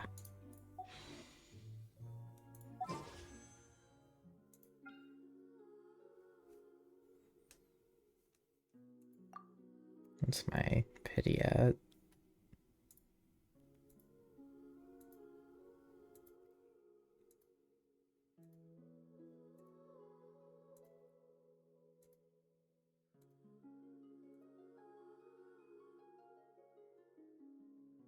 $59. Okay, that is higher than I thought. And it's just purple. But do I get another Benny? Well, I got a bow. It's a pretty cool looking bow.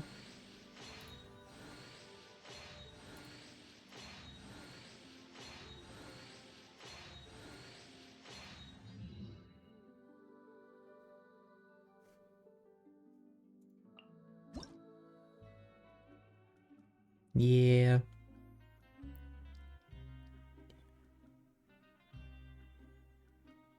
Okay, so that would be a decent one to slap on somebody. Doesn't specifically work for anyone, but not bad for anyone.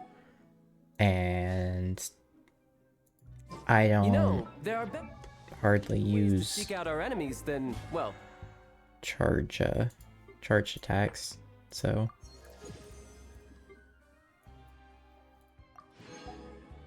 they don't. standing here.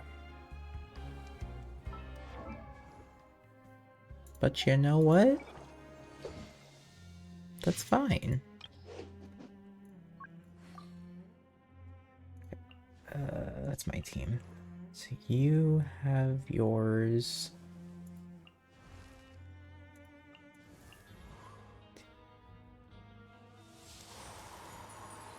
What weapon do you have? Oh, you have the stringless. Okay, that's pretty good for you. I shouldn't take that off of you. I forgot that I have Sethos.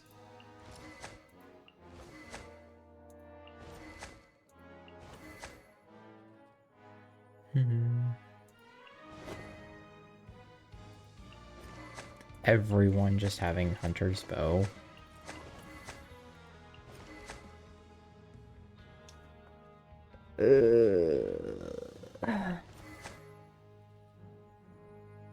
Giving it to a healer wouldn't really make much sense. I guess it would make most sense to put it on Amber. Or Sethos, if I want to level Sethos. Oh, I have 2 of them. Okay. That's not what I wanted.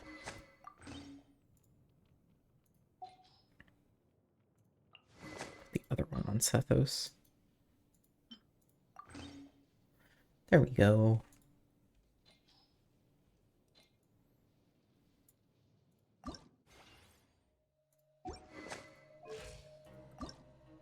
I shouldn't do that. I don't have the books to spare. I need to be saving my books and giving them to Arlecchino.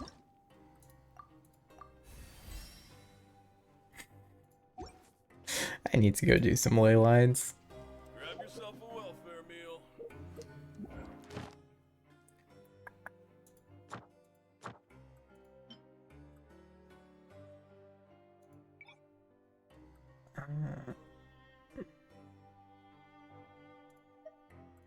Yeah, sure. I don't really care.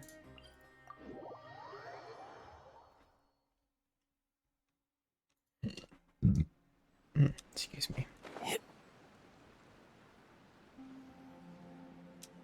And let's kill some treasure hoarders on the way. Because I have an endless need for these thingamathings. Yeah. Want to take my hammer? Solidify. The wind knows me. You're mine. Yeah. Picked replace my hammer. Test subject. Want a taste of my hammer? Another test. Close your eyes. And they all died so fast.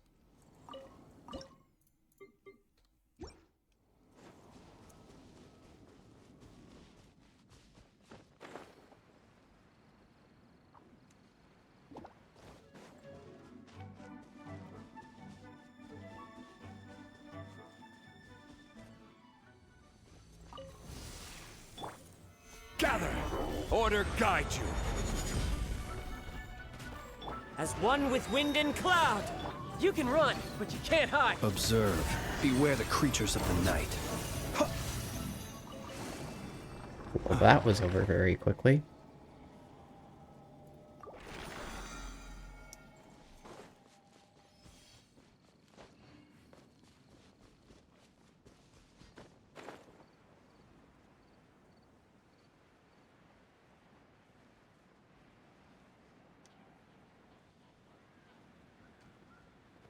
Hey buddy, what are you doing over here? Solidify. Into the wind. Be silent. Do you fear the dark?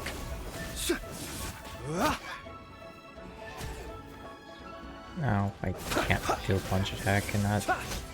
I forget about that. Ones and child suffer the same curse.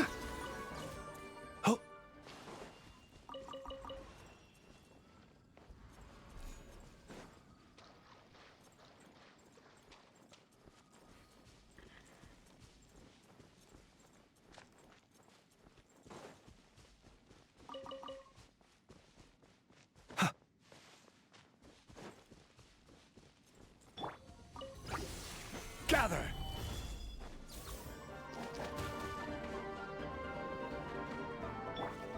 The wind knows me. Close your eyes.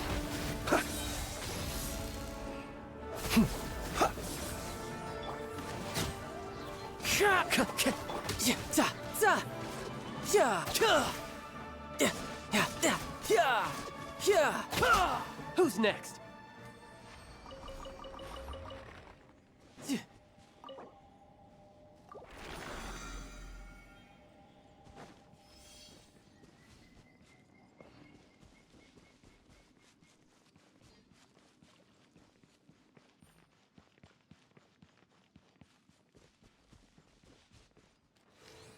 Yeah.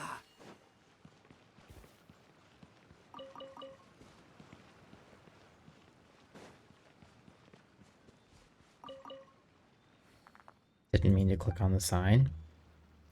I just wanted the iron.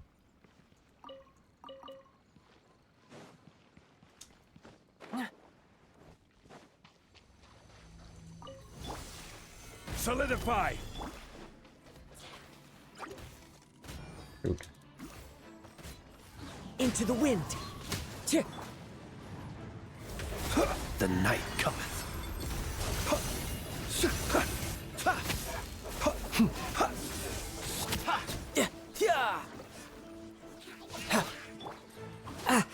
Ow. That was so rude.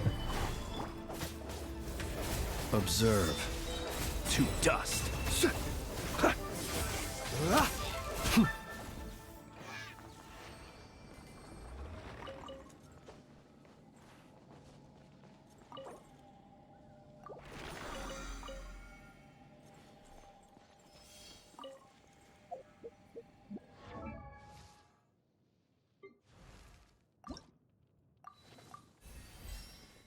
Yippee! And now I'm out of things.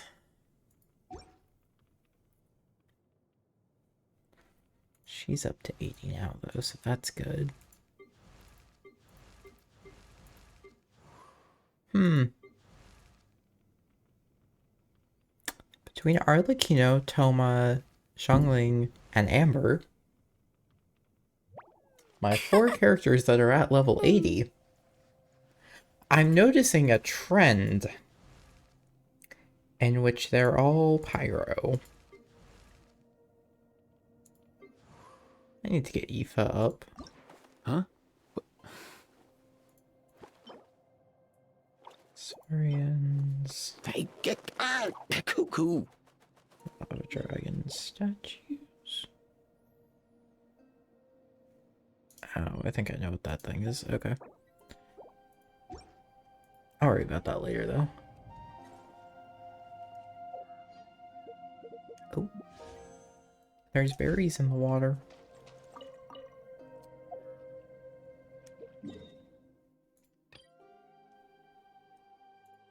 Alright. Oh, traveler from beyond this world, will you witness this tale unfold? Alice? You recognized me just like that? Maybe I need to work on my impression. Anywho, come to Star Sand Shoal. There's a little something I'd like your help with. Well, it wouldn't be Clay's mom without a hefty dose of mystery, huh? Let's go see what this is about.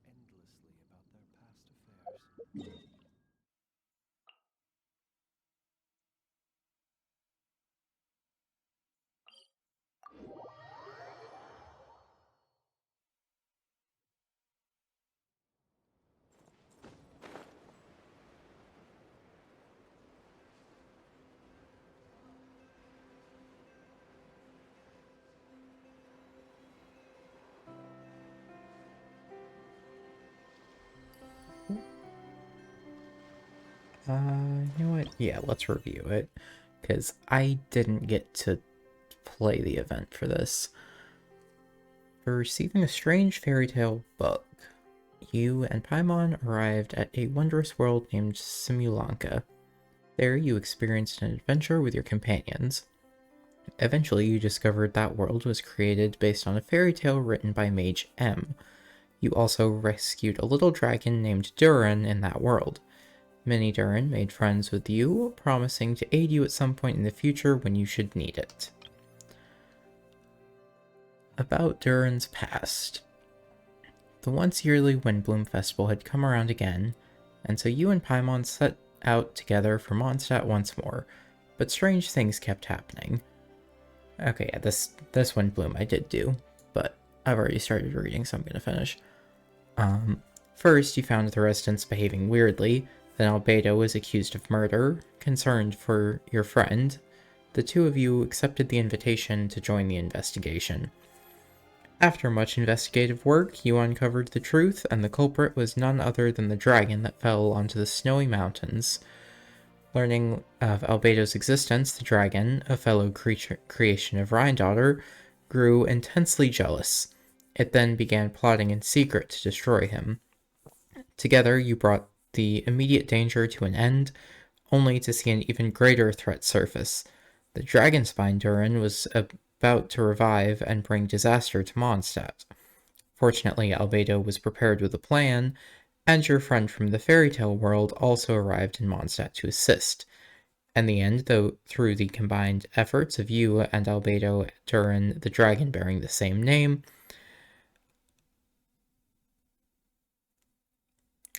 in the end, through the combined efforts of you and Albedo, Durin, the dragon bearing the same name, was reborn in the Fallen One's place, and the crisis was finally brought to an end. That sentence was structured weirdly, and I struggled with that.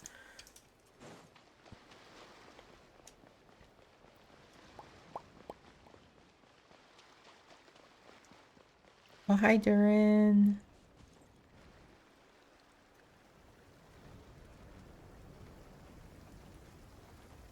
Oh, it's Durin!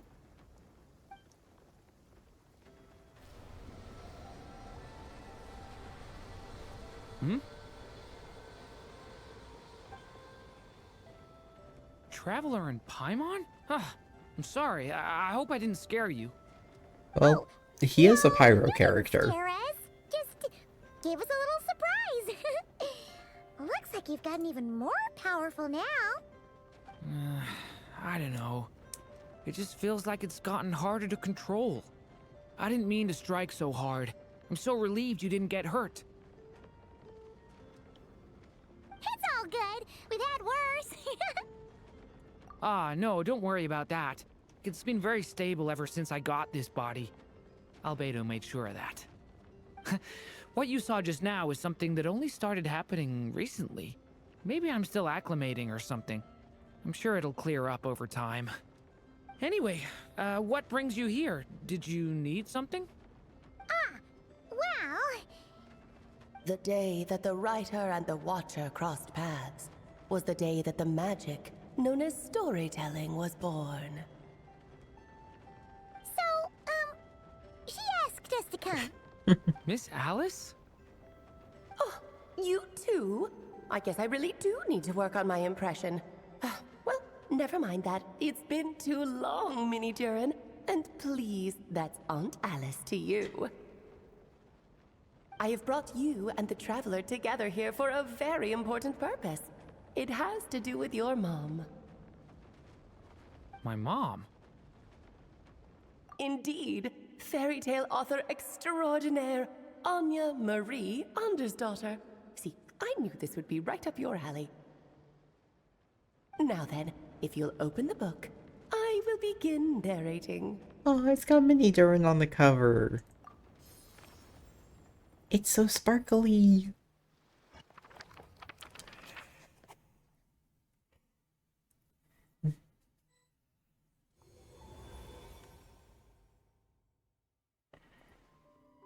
Whoa!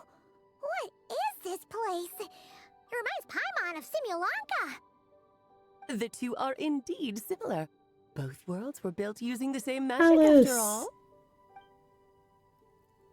I thought you were just gonna be a disembodied voice the whole time. So it is Alice! Hello, Aunt Alice?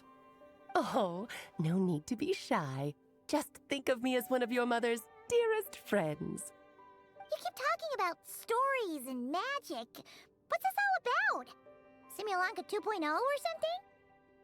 Certainly not. Simulanka was a peerless masterpiece. Without the original author, it would be impossible to create a sequel, even for me. But you are right about one thing. Just like last time, I want to show you a work of magic that has to do with storytelling. What's this? This is your mother's dying wish. My mother's dying wish was a book? Let me answer that with a question. What do you suppose would be a writer's greatest regret? Have you ever read a book called The Little Witch and the Undying Fire? Oh, well, you're missing out. It's a wonderful book. It began as a little game at our tea parties. Each of us took turns writing the next part of the story. I wrote the first volume, then the other mages took their turns. Em was tasked with writing the final volume and tying everything up. But by the time everyone had finished writing their parts, Em had passed away. Oh, it was a terrible shame. A true tragedy. And that is the answer to my question. A writer's greatest regret is to leave a story unfinished. But all is not lost. I couldn't stand the doom and gloom of it all, so I went ahead and wrote an ending myself on her behalf. Then what's this book? This is the answer your mother gave to the same question. In her eyes, this was her greatest regret. She made me promise that I would bring it to you, because she believed the only person who could resolve this regret is you. So my mother's greatest regret is another unfinished story? You could say that. And I guess resolving the regret means finishing the story? That's one way to put it. Oh, is a straight answer too much to ask for? With Her Alice, answer yes. was quite the opposite of what I'd expected. But oh, how touching it was. I'd love to tell you what she said, I really would. But that would spoil the plot, and we can't have that. Spoilers ruin everything. Oh. Just think of this task as giving a story a much-needed ending. All I ask is that you do your best. I understand. But I only just started learning human script, and I don't have any writing experience at all. Relax. Why else do you think your dear aunt went and found you two such wonderful helpers? With their experience, you'll have so many story ideas you won't know what to do with them. So don't be shy to ask lots of questions. Yeah. If it's to help Durin fulfill his mother's dying wish, then we're in. Aunt Alice, could I ask, what kind of story was my mother hoping to write? I had a feeling this might come up, but that answer isn't mine to give. You'll have to find it yourself, here inside this book. Don't worry. We'll help you come up with loads of ideas. Yeah, let's find a nice spot where we can settle in and read through this thing. We could even get some snacks, too. Oh, the actual process might not be quite the walk in the park you're imagining, Paimon. Why's that? Because when Em created this book, she borrowed my magic. In other words, it's not a book you can just pick up and read. It's a magical book. Its chapters are scattered through memories of the past. Gather them all, and the book will show you its secrets. So, where are we supposed to find these memories? Em left a trail of clues for each unfinished chapter. Follow the hints, and you'll find them. Oh, and when it comes to adding to the story yourselves, you'll need to use this. And this is? This, my dear little Paimon, is the ink Em left behind. Infused with a little of my own magic, of course. If you're planning on writing something inside the book, you'll need it. It's extremely precious, so be sure to use it sparingly. This is all that's left. So we need to search for the memories and keep an eye on how much ink we're using. Oh, it just had to be a wild goose chase, didn't it? Perhaps it's just another form of storytelling. Em was ever so creative when it came to things like that. Just think of it as a little challenge your mom left behind. Who knows? There could even be a mysterious prize at the end of it all.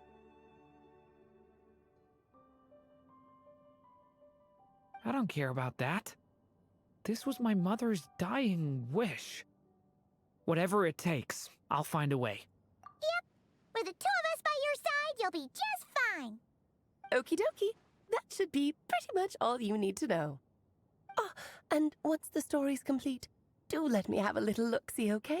I've read everything she ever wrote, so naturally, I can't miss this one.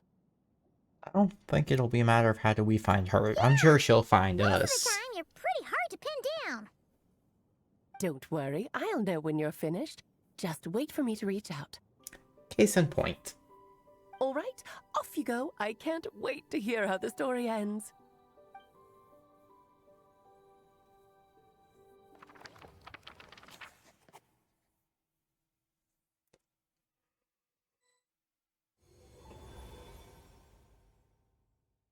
Oh, here we are again. Alice's magic really is incredible, huh? Right. Alice mentioned we should be on the lookout for clues. Huh? A corner of repose for countless tales, watched over by the honor of knights. A place for stories to sleep, perchance to dream, of ancient cities and the epics of ages past. There, a witch once spent a sleepless night, and all to bring forth a story yet untold. Find the place I speak of, for it is where the seeds of this story lie. Was that a riddle? Where do you think this mysterious place could be? Hey, you might actually be onto something. Guess that means we need to head back to Mondstadt? I had a feeling that's where we would be headed. After all, it's where my mother was from, and I bet it's where she wrote this story, too. Yeah, that makes sense.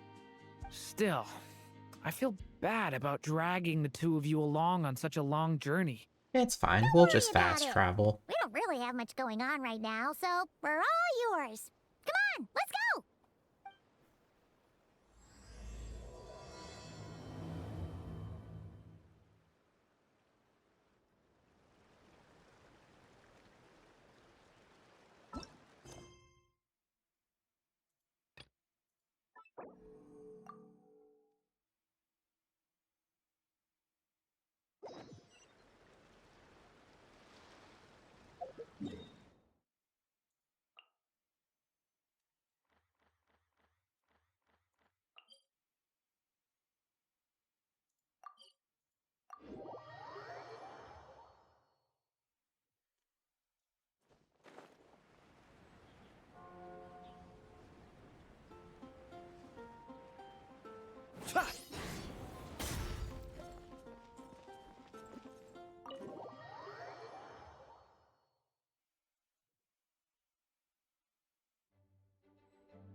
Back in the Mondstadt Library, huh?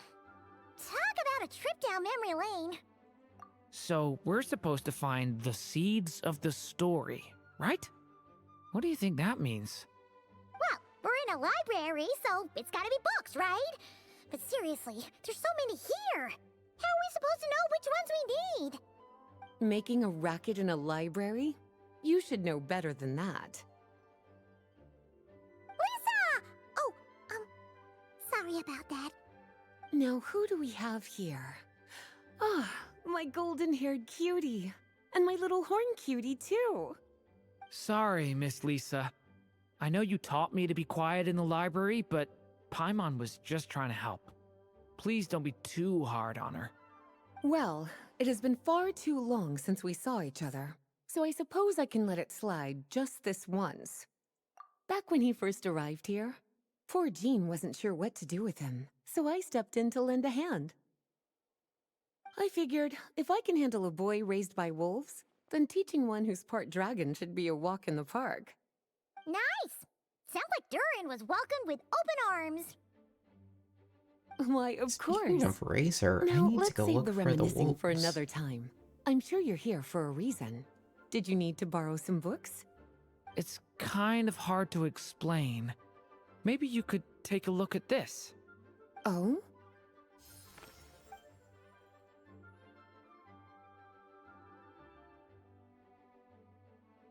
Ah, I see. These so-called seeds of the story must be the books that inspired its creation. That's just how it is with stories. They grow out of the tales that came before them. And that mage, I can almost picture her here, hundreds of years ago, scribbling away at one of these very desks. But we don't know anything about this story. How are we supposed to figure out which books inspired it? As it happens, just before I found you here, I was looking into something rather peculiar. One of the knights reported seeing some books that weren't listed anywhere in our catalog. Stranger still, just as he went to reach out for them, the books vanished into thin air. And then, a while later, while he was browsing through other shelves, there they were again. Seriously? Great, so we That have ghost particular knight books. knows this library inside and out. I'd be very surprised if he was seeing things. Something tells me these might just be the magical books you're after. According to the report, there are 3 of these books in total. I'll be relying on you to track them down, cuties.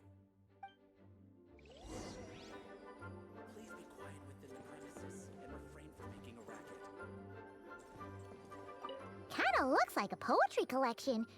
But why is part of the title missing? Let's see what Lisa makes of it. Oh, wait! Did Klee write this one?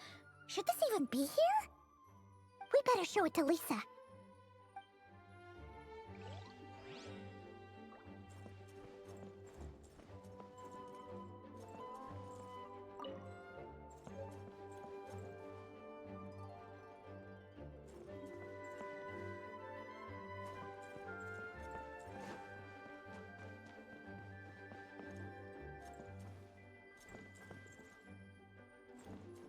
An experiment log? Looks like part of the title's been erased. There's something seriously suspicious about this book.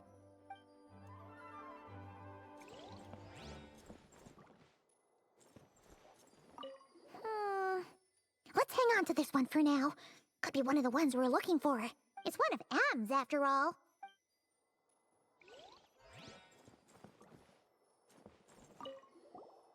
Second strongest spell in existence. Do not show Klee. Wait, there's actually a book like that right here in the Mondstadt library? That title's just gonna make people even more curious. Huh.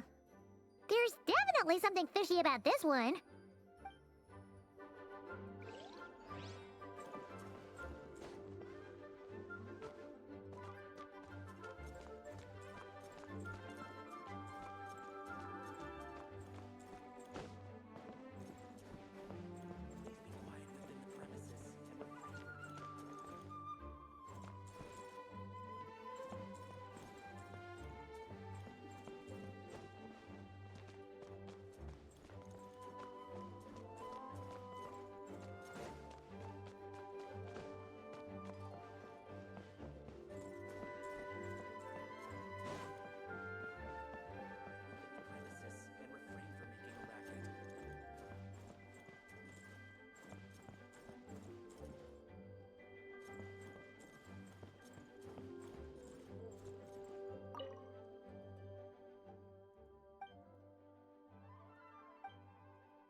Well, Did you manage to find them? Huh. This book definitely doesn't belong here. Yeah, we could tell just from reading the title. Albedo was the one who brought it in. He suggested I place it on the restricted list and keep it sealed away. Why? He said it's full of forbidden alchemical formulas, some of which could even result in the creation of dangerous monsters. Apparently, the danger it posed was so great, he didn't even feel like it was safe to carry around or keep it in his workshop. Really? Definitely sounds like it shouldn't be here then. Still, if that maid read this book too, it must have been written a lot earlier than I'd imagined. Well, did you manage to find them? Truly extraordinary, and certainly not the kind of thing that should be just lying around. In fact, Miss Alice gave strict instructions about it. So, it's some kind of book of spells? Paimon's guessing magic this powerful should be kept a secret. It's true. This book does contain one of Miss Alice's spells. But honestly, virtually no one could actually pull it off, even if they tried. The only reason it's even meant to be in the restricted section is because we can't let Klee get her hands on it. After Klee was born, Miss Alice advised us to seal it away. She even added that little subtitle herself. So, it's to keep it away from Klee, huh? Does that mean she could use it to cause even more mayhem than she already does with Jumpy Dumpty? No, that's not it. As Miss Alice herself put it, letting Klee see it too early would spoil the surprise. Well, did you manage to find them? Okay. Yes, this is a restricted book, all right. It certainly isn't supposed to be here. Huh. But it looks like a regular poetry collection. How did it end up being classified as a restricted book? The issue lies with one of the poems inside. You've heard of the great battle that took place on Dragonspine, yes? 500 years ago, during the cataclysm in Conria, an evil dragon descended upon Mondstadt. A fierce battle with Dvalin ensued, but in the end, the evil dragon fell, and Dragonspine became its resting place. Sure. You're talking about Durin. The Durin of Dragonspine.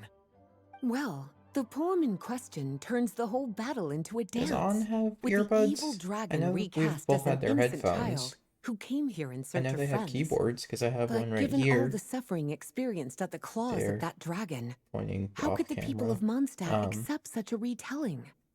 Bards are Does often On accused of have inventing history or earbuds? I distorting know they the have truth in their headphones, but ballads. do they have But earbuds? this one hit a bit too close That's, to home. I mean, they And have since good the products for a back good then price, were unable to so track down the author, they decided to ban the entire collection, blot out the title, and seal it away for good. So the version in the poem, it was all a lie? I'm afraid that question is something only the dragon himself could answer. Well, would you look at that? Seems like these are the little troublemakers you're after.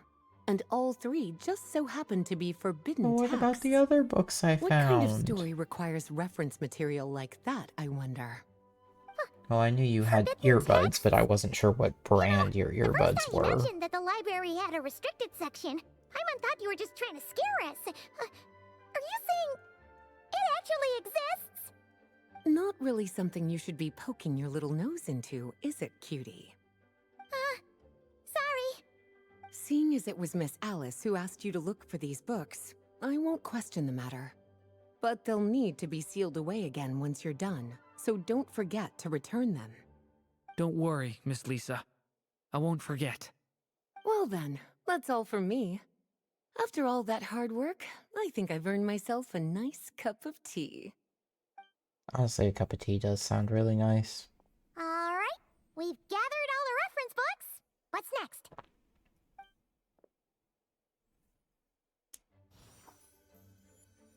Wait, look!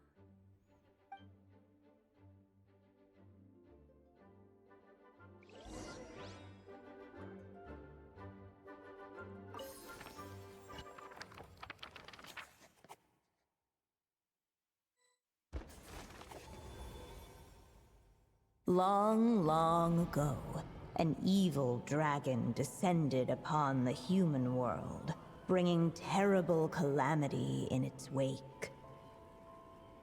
Bravely did the people resist, until at last, the dragon lay slain. Later, a witch with a love for stories came upon the tale of the evil dragon, and for reasons she could not explain, felt a pang of sorrow on its behalf. For she knew, despite its body being born of wicked alchemy, all along, the dragon's soul was that of an innocent child. Right up to the moment of its death, it had no choice in becoming a vessel of calamity, nor could it fathom the cruel fate that lay before it. Though the witch had a love of stories, she was not pleased with how this one ended. No, that won't do, she thought. I'll write you a better ending instead. And so she set off to do just that, borrowing a little magic from her friend. With it, she wove a dragon's egg, resolving to rear a dragon child of her own. Yet long in thought she lingered, wondering what kind of world her little dragon ought to behold upon waking.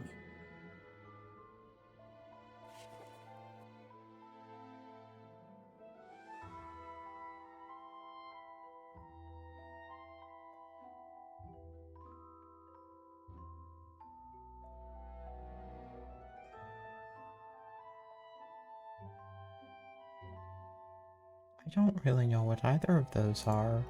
At last, she made her mind up, adorning the cradle with a wisp of woodland air. Then, she quietly waited for the egg to hatch.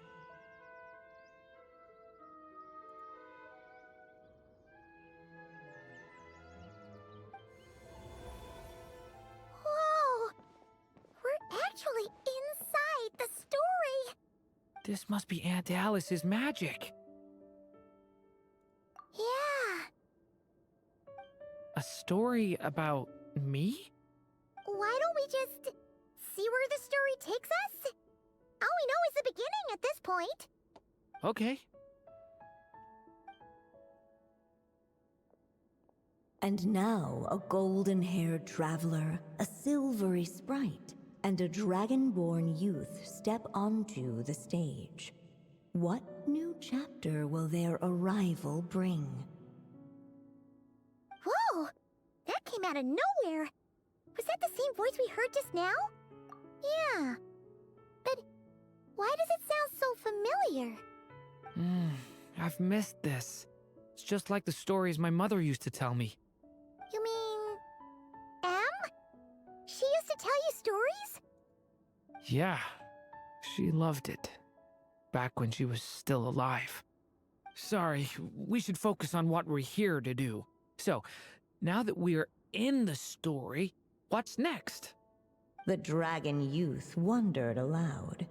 Yet all he could do was wait for the story to unfold. Of course, there's something to be said for helping it along. Perhaps a little exploration could prove fruitful. Oh! Is that a hint? Yeah, I agree.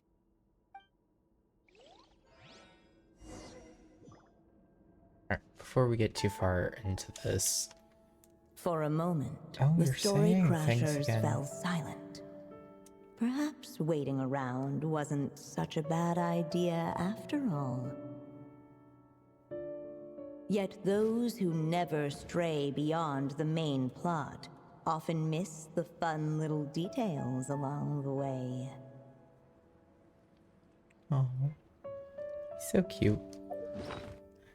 Anyways, I need to go get my water and take a break, get up, walk around for a second. I'll be back.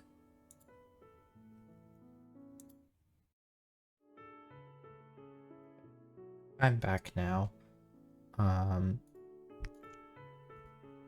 With water and no food, because I ordered food. Observe.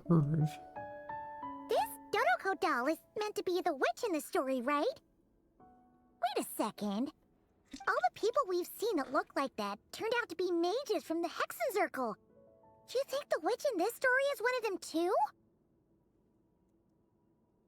My mother had a hat just like this. Then, the witch must be M. Looks like this story really is about Durin, huh? Whether the sprite spoke true or not, it had little bearing on the story at hand. For in that moment, what mattered most was not that she was a witch, but a mother waiting for her child to hatch. Let's keep looking.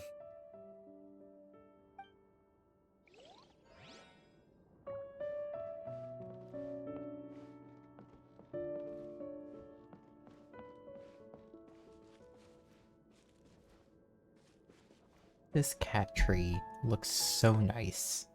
It's so fluffy, and it seems like it would be so cozy.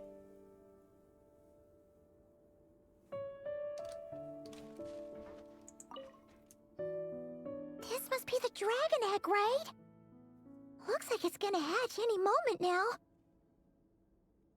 So we've got a dragon egg about to hatch, a witch who loves stories, and that evil dragon we heard about at the beginning. Yep, it all adds up. This is my story, isn't it?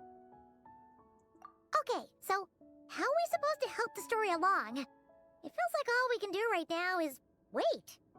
Apparently, it hadn't dawned on the group to look for a way to help the egg hatch faster. I mean, I had the thought, but... We're at the point in the story where we're waiting for What do we the do? dragon Sit to on hatch. it? So that has to happen before the story can continue. With the flames at his command, perhaps the dragon youth might be able to provide the egg with sufficient warmth. I don't know, I think a cuddle pile around the egg would be cute. Roast the dragon egg? The silvery sprite's surprise betrayed her lack of reading. For in countless tales, it is told that only by fire's embrace will a dragon's egg hatch swiftly. Huh, you kinda have a point there. Hey, I'm Okay, also pyro I'll aligned see right what I now. can I do. could also help.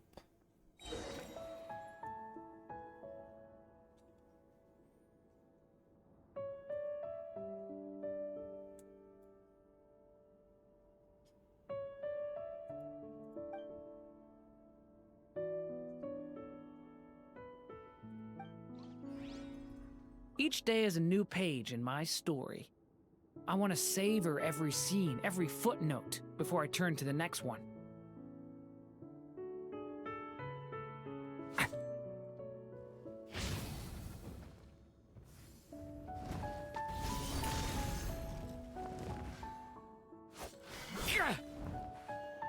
The story has only just begun! Let every unborn life be welcomed with tender anticipation, and may that warmth stay with it for a lifetime.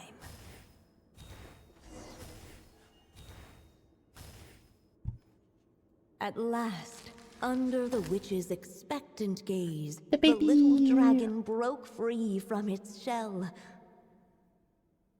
No living being has ever decided the moment of its birth. You were no exception, my child. I brought you into being because I willed it so, just like the witch who created that evil dragon. But I promise you this. Your birth was wanted. You are loved, and you will have a different fate than the dragon that came before you. You've never told me those things before, but for some reason, I always knew. Thank you for bringing me into this world. Oh.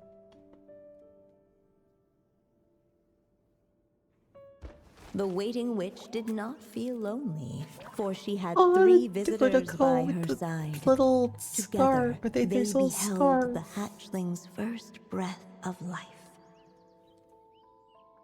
Holding her dragon I was child playing close, the Among witch Us with promised Nessa him yesterday, a life unlike that of the and evil dragon.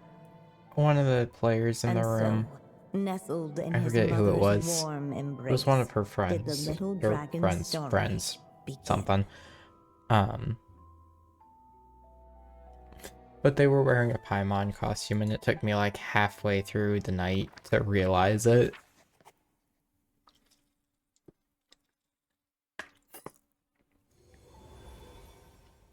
Wait, isn't this Mondstadt? Looks like we're back in the real world. Looks like there's more written on the page now and less ink left than before. So, does that mean we've completed this chapter?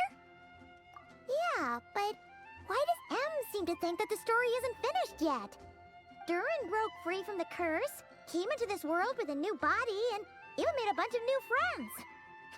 That already sounds like a happy ending to Paimon. True. Everything's always so mysterious with these mages. Guess all we can do is wait for more clues. Huh.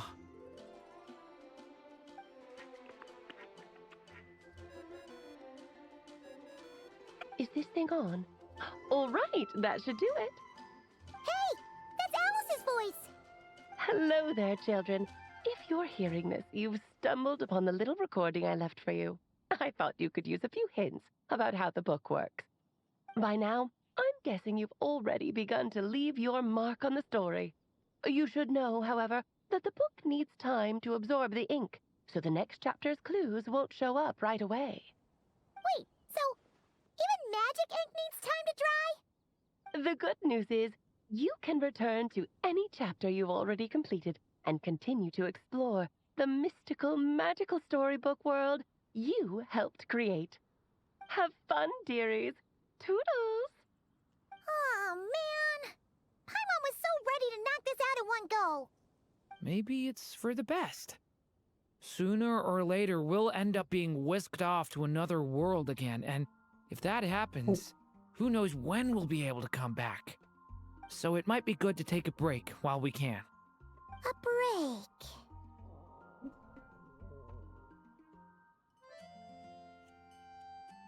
Wait. I didn't realize. Why are we... Oh, did we dramatically zoom in on her stomach because she's hungry? Yeah!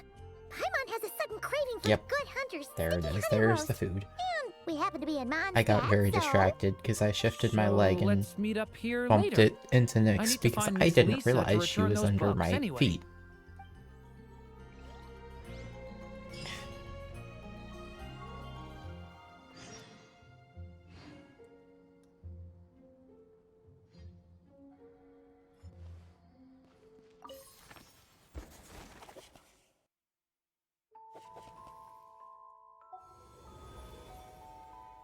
How long do I wait?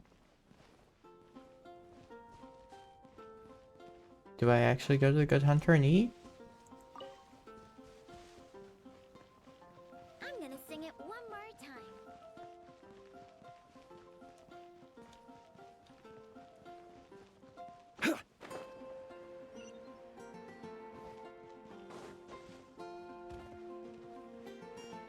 Hi, Sarah. Can I get some sticky honey roast?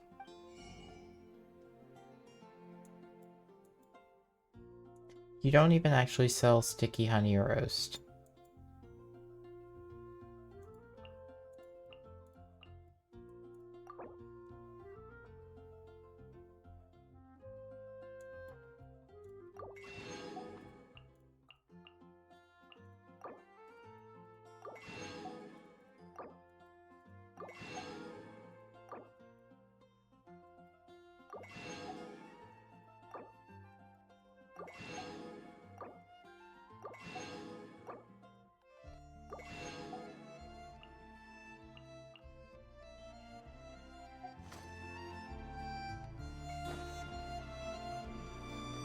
kitty.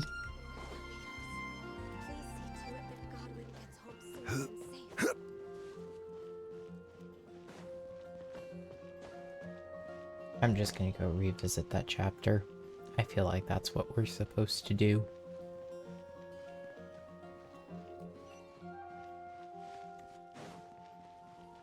Either that or maybe I'll just talk to Durin. Aunt Alice said we can return to the story world at any time. If you feel like checking it out again, just come find me.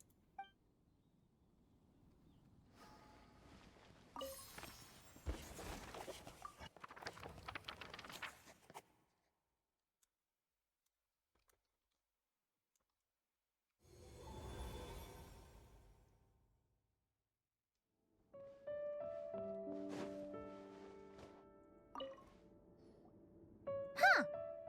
Paimon doesn't remember seeing this many manuscripts last time we were here. So, she wrote this many books even after Durin was born? Let's see. Weird. Is it just that Paimon hasn't read enough, or were none of these ever actually published? Wonder which story these are for. Well, looks like a lot of work went into it, so it must be a pretty great one. Nice. Welcome home.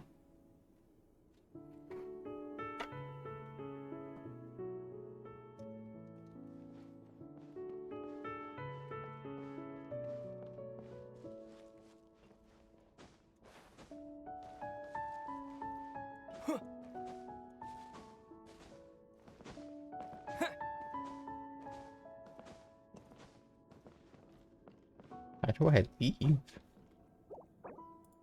I guess just do that.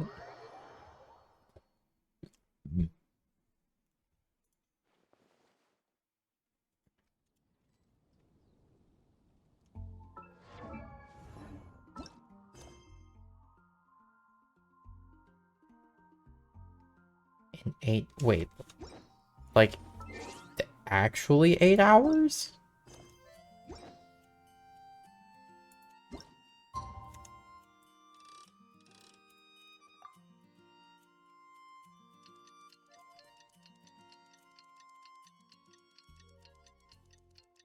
Do I have to actually break this up? Oh, I do. Okay. I guess I'm not doing Durin's thing all in one go. Hi, baby.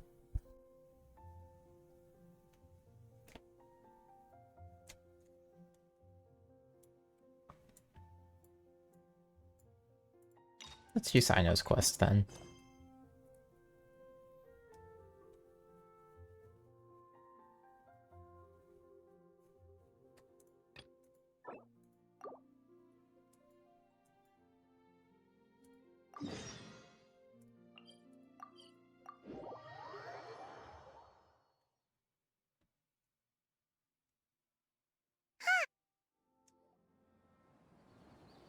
Well, Paimon started to say something.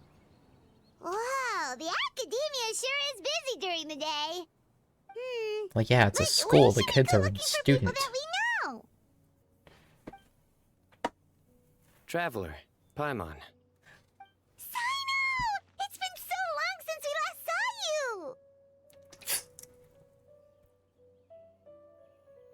you! As do you. You don't seem weary at all from your travels. If anything, you seem stronger. So, what brings you back here? Oh, nothing in particular. Paimon just saw a really big mushroom out on the road the other day and suddenly missed all our friends in Sumeru. Funnily enough, we were reminiscing about you recently too. Oh? It was at a group dinner. I look forward to hearing about your travels. Something tells me we must have a lot to catch up on. They were talking You were about thinking of us me. too? What a coincidence! Indeed.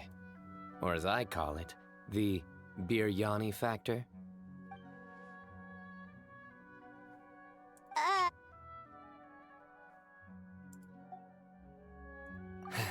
You really want me to say the rest? Okay.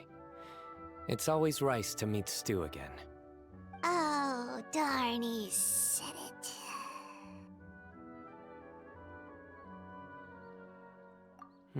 You like that one, huh? You must if you remember it after all this time. Admit the truth. You have long been in awe of my razor-sharp wit.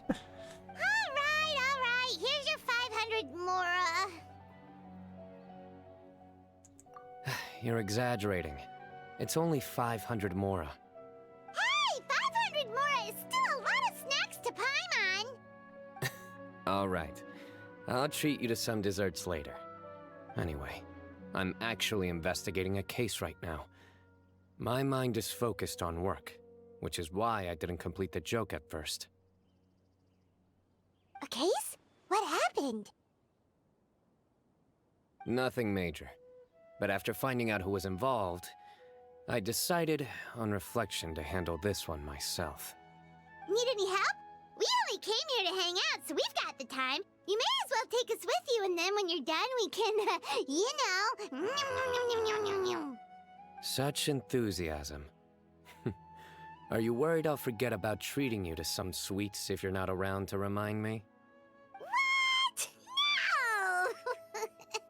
Alright, was it really that obvious? Obvious enough. Still, it's a fine idea. You are the heroes of Sumeru. It makes perfect sense to work together. All right, follow me.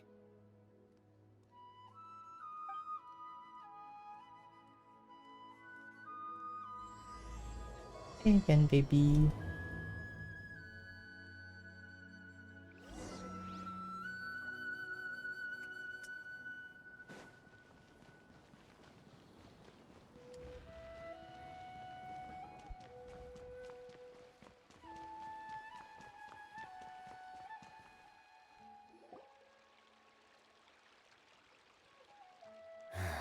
Do you see him?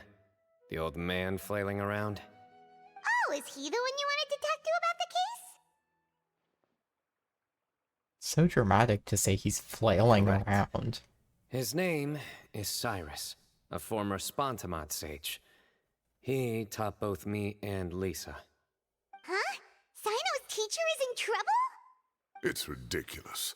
I'm just an old man who enjoys a spot of gardening, shopping, and wine. What sort of person targets an old retiree? Professor, I've brought some friends.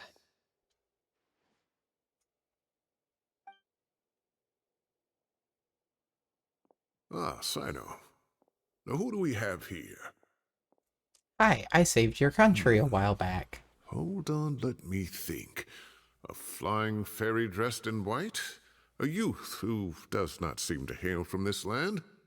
My goodness. You must be the legendary traveler in Paimon. I've heard all about what you've done for Sumeru. Wow, looks like we're really famous. I've told him about you before. Only you like are my that was friends, after all. What, the 4th country we saved? Mondstadt, Liyue, Inazuma, Sumeru? Is that the way we went? Yeah, Sumeru, then Fontaine, then Nod-Krai. No. Then Natlan, then Nod-Krai. So yeah, you know, by the time we got here, we had saved 3 other nations, and then saved this one. Yes, so people have heard of us, Paimon. That's right. Let me summarize the situation. A couple of days ago, Nice. Professor Cyrus suddenly My received food's a almost threat letter. here. A threat letter? Exactly. Who sends a threat letter to an old man like me, for goodness sake? This is the letter in question. Cyrus, I have uncovered your Paimon's secret. gonna read it. I If thought I you was just wish gonna to pull it up and prevent I'd have from to going read it. public, leave 10 million Mora at the back door of the cafe. Secondly, don't come looking for me. You'll never find me. But I will always be watching you and all of your secrets. Finally, if you dare to report this to the Matra, there will be consequences. Wow, they sure didn't mince their words. Clearly, this person must be desperate for Mora. 10 million Mora, what a joke. I'm just a single retiree with nothing to my name beyond the tomatoes in my garden. Where do people think I'm hiding 10 million more, huh? In my tomatoes? There were no witnesses. I mean, if you So sell them currently for the letter enough, is all we've got. So, you Traveler, could get 10 Paimon, million for it. let's put our heads together. You have to have a lot of tomatoes, though. Paimon's ready too. All Or right, someone take a really look. gullible. Do you see anything suspicious?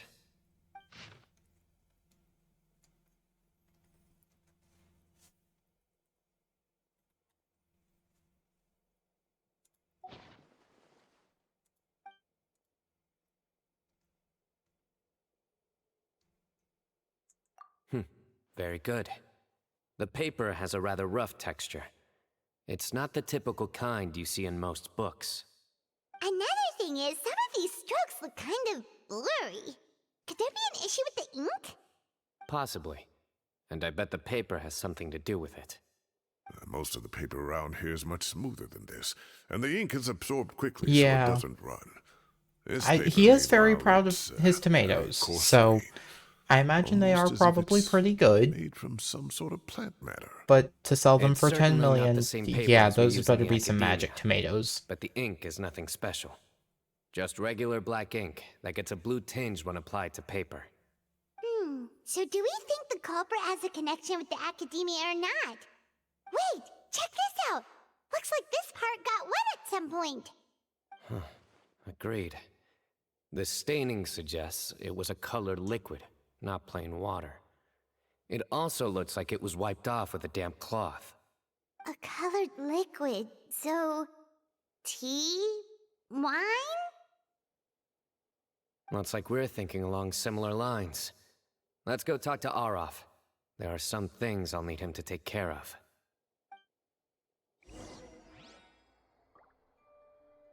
Yeah.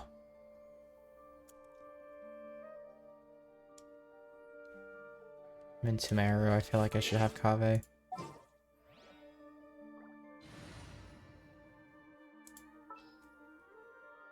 Give me my man. I'll take care of this. Okay. I'm going to set him there, and then my food is here, so I will be back. Enjoy staring at Kaveh.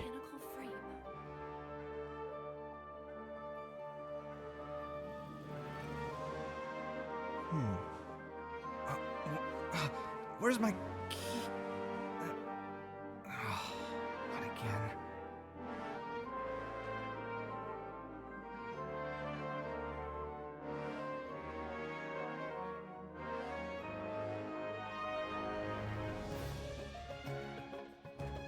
It's good to get out and stretch your legs once in a while. People aren't made to stay cooped up inside all the time.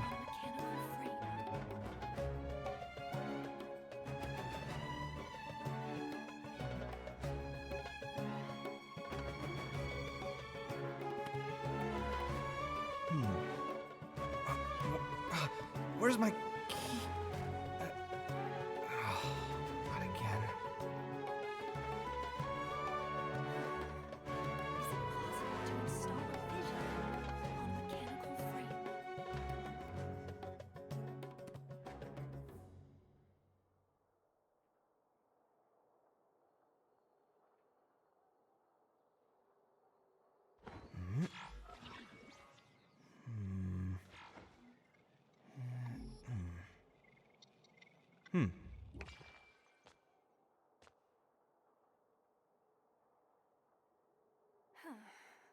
Is it possible to install a vision on a mechanical frame?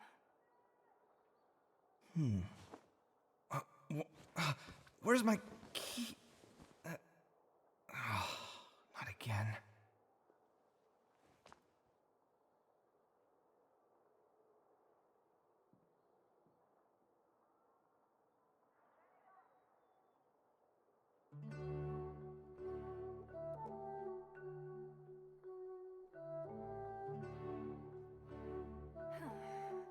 Is it possible to install a vision? My latest design's getting there, but there's still room for improvement. Better make my finishing touches before the deadline creeps up.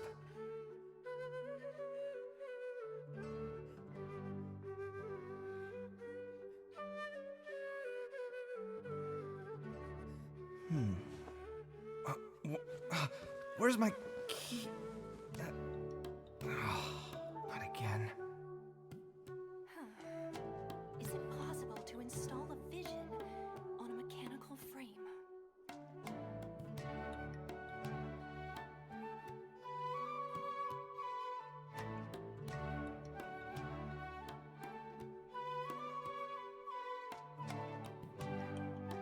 The ability to appreciate beauty is an important virtue.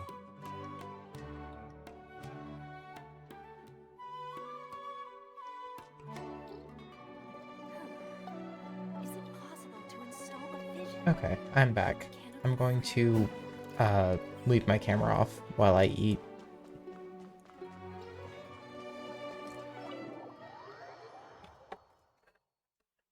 I don't see why they sent him with a drink holder for the one drink that I have. But oh well.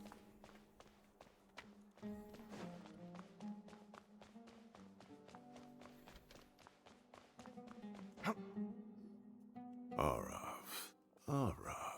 Ah, there he is.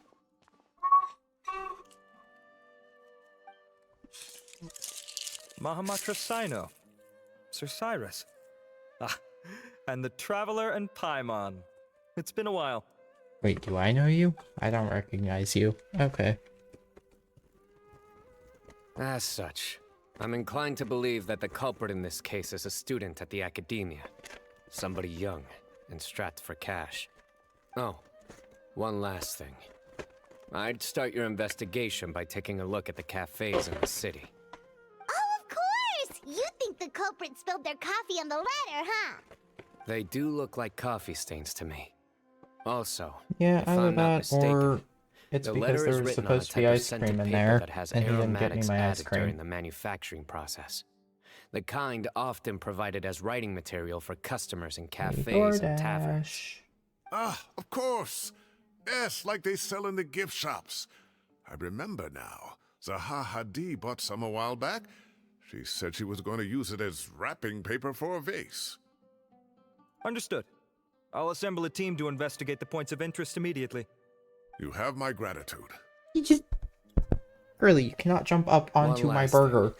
Send some Matra to guard the entrances and exits of Sumeru City. And change into plain clothes. Don't let them see you coming. Will do.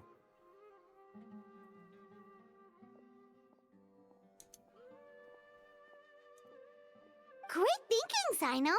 So, where do we think the culprit's at right now? Yeah, they've probably been lying low at home waiting to see how Cyrus reacts. You're right, Paimon. Really? Which part? The culprit's approach. Whatever happens, they need this Mora. But just because they warned Professor Cyrus not to go to the Matra, doesn't mean they know what he'll do next. So, like you said, they need to wait and see. And crucially, the culprit said they'd be watching the Professor's every move. Huh? Wait, are you saying...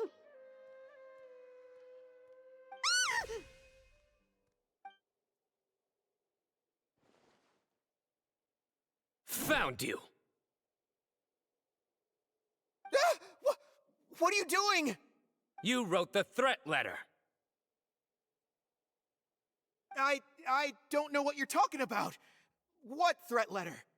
I sensed someone was watching us from the shadows the moment we entered the House of Dana.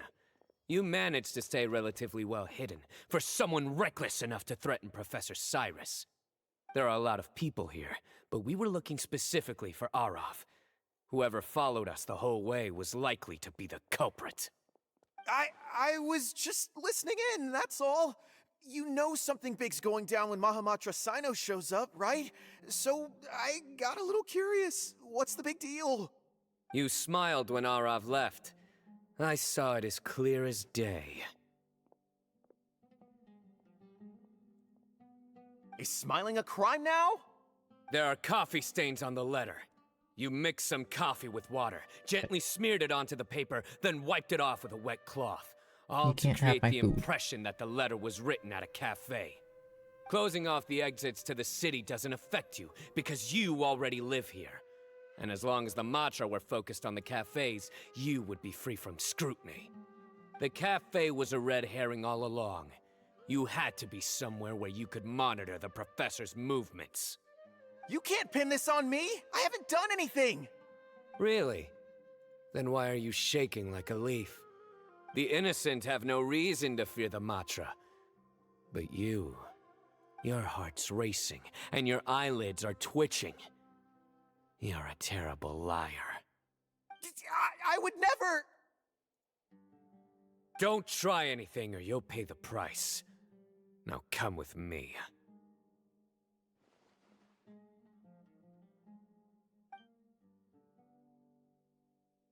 Well, that was over quickly. Cyno already caught the guy. You're telling me. One minute I go out for a quick smoke, the next minute I see Arav already on his way back to meet up with Cyno. Looked like a young guy, too. Couldn't have been much more than 30. But after what he's done, I'm afraid he's ruined his whole future. Everyone, it's all over. Gosh, that was so fast! The culprit's name is Uraka, a 16-year-old student in the Rataoist Darshan. Huh? 16? Cyrus thought he looked 30-something! We checked his records. He's 16, a third-year student. No. But he looks so old. Yeah, seriously. Foolish child. He's too young for the criminal life. What the devil drove him down this path? We questioned the culprit regarding his motives. He... Oh, just spit it out. Nothing can surprise me at this point. Very well. It's our understanding that Uraka is a mediocre student who has been underperforming in his classes. He started taking extra tutoring to improve his grades, but developed a gambling habit around the same time and lost a lot of mora. Down on his luck, he went to the tavern for a drink and overheard some people chatting about Sir Cyrus's comfortable retirement. They mentioned that he's always arguing about his tomato plants with some old woman on the street. Some old woman on the street? Goodness gracious. Has that rascal attended a single one of his classes? That old woman is Kasharwar's very own professor, Zaha Hadi. How can he not know who Zaha Hadi is? Is this going somewhere? Oh, right, yes. So another thing. We don't just argue about tomato plants. And what are they trying to insinuate by comfortable Honestly, retirement? I'm not A man entirely grows a few sure. vegetables and suddenly he's living a I've life been of luxury? focused on having Maybe DoorDash it's more the refund me fact for that not you have getting the my time ice to cream grow and ordering a vegetables in new the ice first cream. place. Uraka mentioned he'd heard a rumor, alleging that Sir Cyrus illegally obtained a large sum of money from the desert before retiring, and kept it for himself instead of reporting it to the academia. Uraka believes this money to be the reason why Sir Cyrus hasn't kept up with any Whose academic voice? research or other projects since his retirement. And given your advanced age, he thought you'd be an easy target to blackmail.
Oh, Araka. I'm at a loss for words. I'm so angry I don't know where to start. People make up rumors all the time. I am quite confident that Professor Cyrus has never embezzled a Mora in his life. Arav, you'll have to find some excuse to interrogate Araka again later. I need you to deliver a few firm fistfuls to him on my behalf. I completely understand how you feel, Sir Cyrus, but I'm afraid that course of action goes against the Matra's principles. Professor, there's no need to be childish about this. Oh, come on. I was clearly joking. Okay. Where does this go from here? The Academia will determine the appropriate disciplinary action against the student.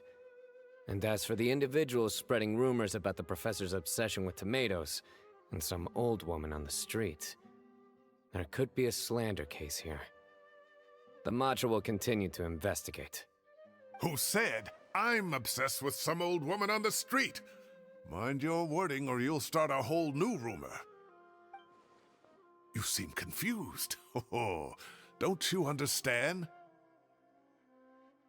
Uraka is just a young boy who made a very rash and very stupid decision based on some groundless rumor he heard. Besides, I didn't actually hand over any Mora to him. The whole thing sounds a lot My worse sweet than tea it is not very sweet. All it And costs I me forgot is a little my ice reputational cream. damage. That's all. This is going great for me. Please rest assured, Professor, that the Academia will issue a fair and reasonable punishment. Yes, I have no doubt about that. But as a former educator, I'd still like to have a serious conversation with the boy's parents. Their family lives in the city, yes? Correct. We looked into the family. Both parents are merchants and they're often away on business. They've never taken much of an active role in their children's lives. Oh, what a mess. You don't have to seal the evidence away yet, do you? I'd like to have that letter back for the time being, if possible. I need something concrete for when I talk to the family tonight. We have to show them how serious this situation is. The relevant authorities have already reviewed the evidence and are now discussing Araka's punishment. You can hold on to the letter for now. Just make sure to return it within a couple of days. Oh, so you'll be able to close the case in 2 days? Also, whose voice was it you were Cases questioning? like this are quick to resolve. Very good. Well, thank you for all your help. Perhaps we can all go for a meal together. Oh, my treat, of course. My apologies, Sir Cyrus, but I have a prior commitment. Enjoy the meal, everyone. Ah, I see. Well, that's a pity. But Cyno, you have to come. You found the culprit at record speed, and I owe you for that. Ah, and isn't Tighnari in town at the moment? Bring him along, too. Wait, you mean Tighnari's in the city? He is.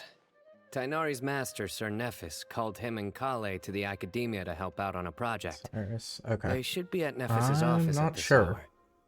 Though I must say, I'm surprised you're extending an invitation to Tighnari. Did you do something to offend Sir Nephis? Don't be outrageous. Nephis offends me all the time. It's never the other way around. Anyway, hurry up and fetch Tighnari. I'll head over to the tavern with the Traveler and Paimon. See you there. Go on now. Don't keep us waiting.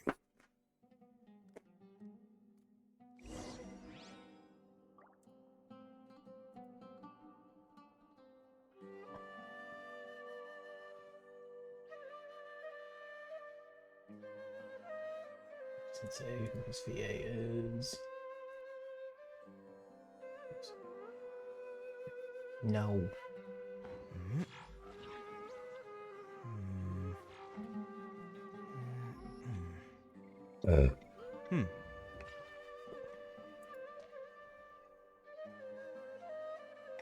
Cheaper.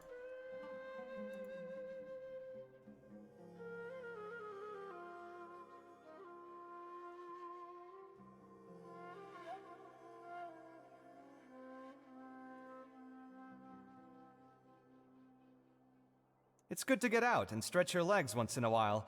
People aren't made to stay cooped up inside all the time.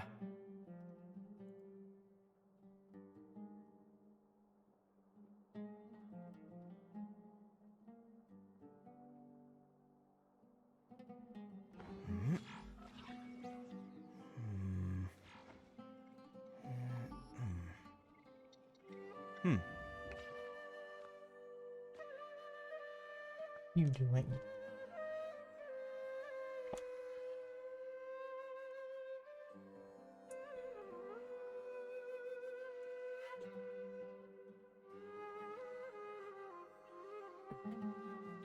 Oh no.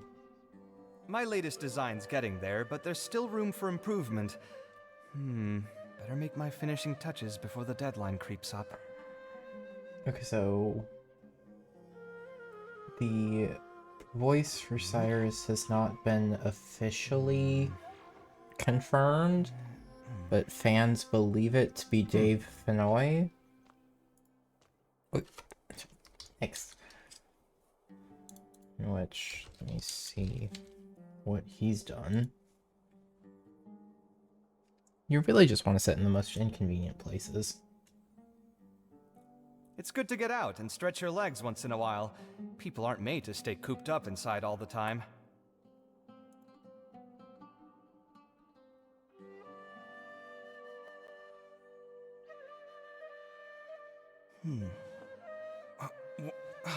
Where's my key? Not again. He has done a lot of additional voices and a lot of things.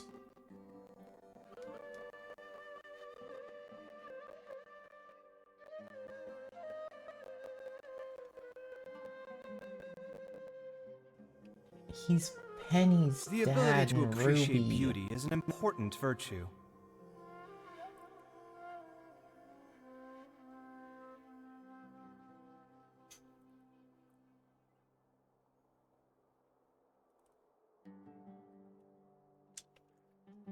There's a bunch more there, but I will worry about that later.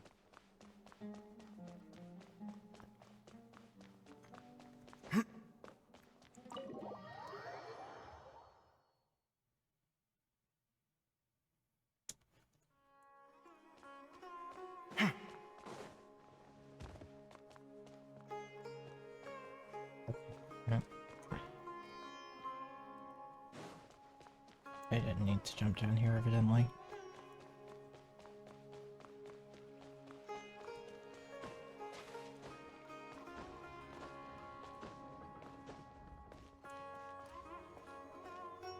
Oh no. Ow. Hey, that hurt.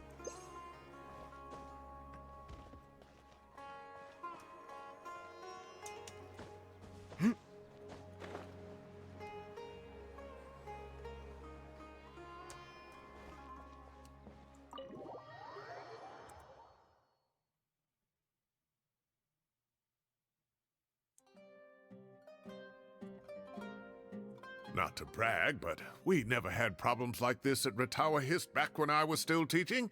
And if you don't want to take my word for it, you can ask them. They were students at the time. They'll tell you what it was like, won't they?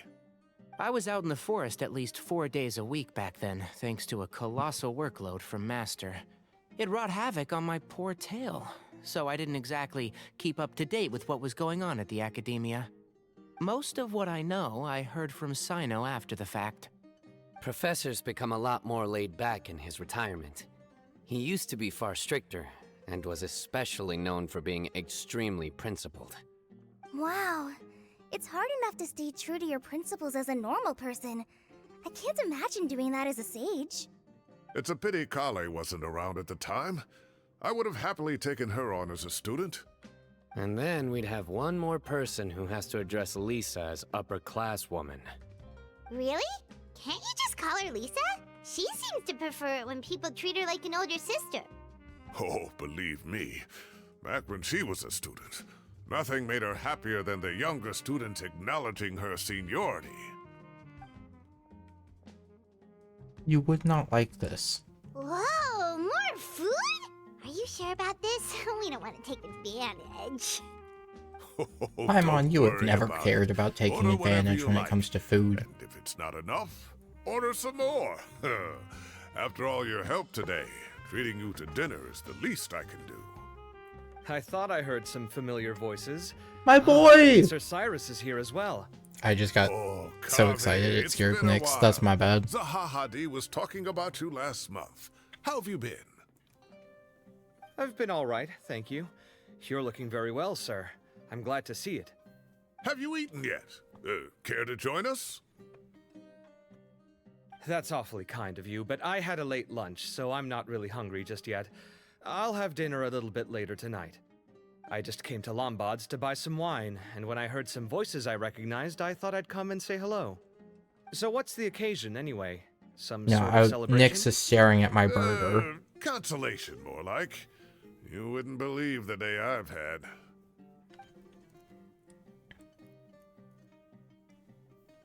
Sounds like things have really gone downhill since I was there.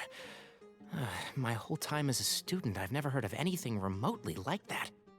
I can't believe how young the guy is. What are his parents going to think? Young people I genuinely are might always have to more add some sugar to that susceptible tea. Making rash and ill-advised decisions. Their minds are still developing. It's just an unfortunate fact of life. But still, this boy has some nerve. Just look at what he wrote. Oh, it makes my blood boil. Wow, yeah. Jeez. I will always be watching you and all of your secrets. And then he just followed you into the house of Dana? If this were my son, he'd get the scolding of a lifetime. Oh. Luckily, I'm also an extremely principled person. Kave! Your order's ready, sir! Coming! I'll have to get going. Have a nice evening, everyone. No, I'll catch don't you leave all us. Another time. Okay, bye-bye! Here I am. The coffee beans are in here too. Yep, it's all there. I'll stop babbling away now. Let's eat before the food gets cold.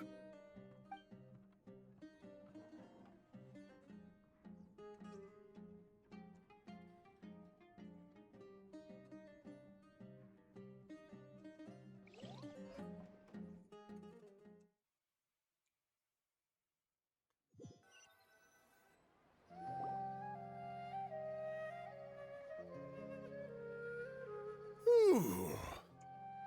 Oh, too tasty. Paimon's belly is about to explode. Oh, mine too. I'll have to walk home to burn some of it off. Thanks for dinner, Sir Cyrus. Master Tainari As opposed and I to will bring what? you some homemade herbal tea next time. It'll do wonders for your You guys don't have cars? I don't even see y'all riding animals through the city. Could I trouble you to bring a little extra for the other old folks on my street? I'll be the envy of the neighborhood. No problem at all. I'll pack some up and bring it over. I'll see you all later. I better head home now and tend to the crops. Good night, Professor. Don't let those tomatoes keep you up too late. Hey, my tomatoes are serious business. I am not about to be beaten by Zahahadi.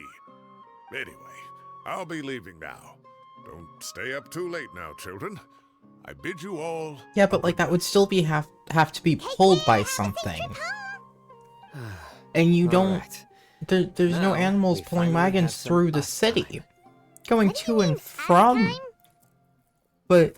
Well, I was talking with Tainari and Eh, Kale. Fontaine would and be since more we all likely to some have a free robot time, than we thought we could all Sumeru. go camping together.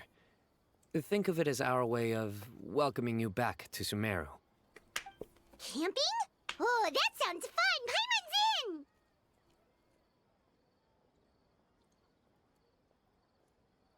Wait, no! That's my job! Don't take it away from me. Why don't you and Paimon help out Master or Cyno? You don't have to play the hero when you're out with us. This is your chance to just, laze around and switch off for a bit. Everyone, let's meet tomorrow afternoon at the riverbank to the southeast of Gandharvaville. no need to bring anything. We've already packed everything for the trip. Just bring your delightful selves and prepare to have some fun. You got it! We'll be there! Great. Then we'll see you tomorrow.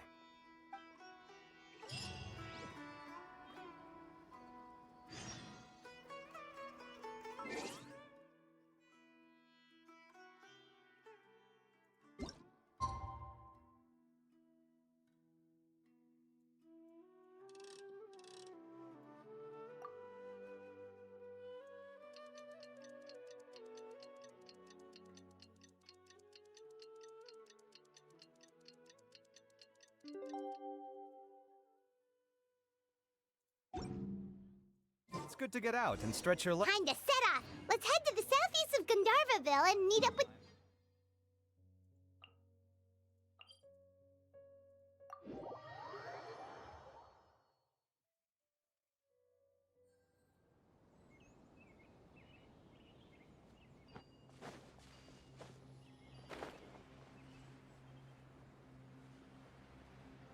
Yeah!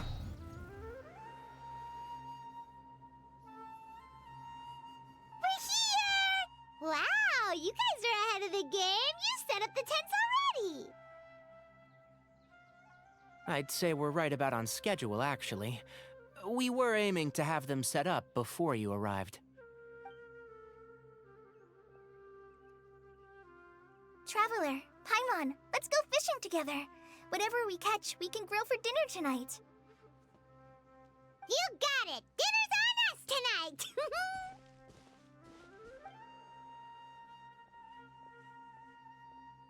I hope I can contribute too.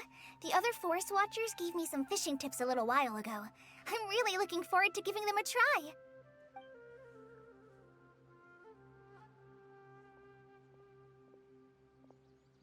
I saw some very appetizing mushrooms in the area, so I gathered a few for us.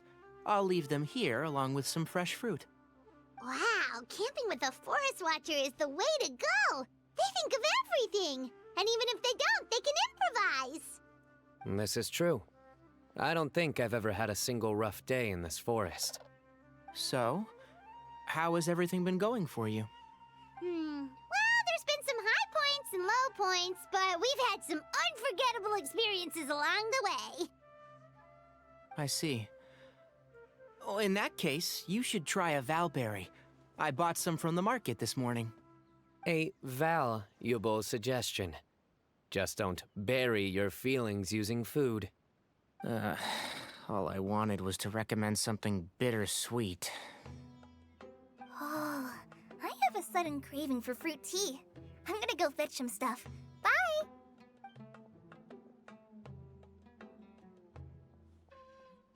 She sure made a run for it.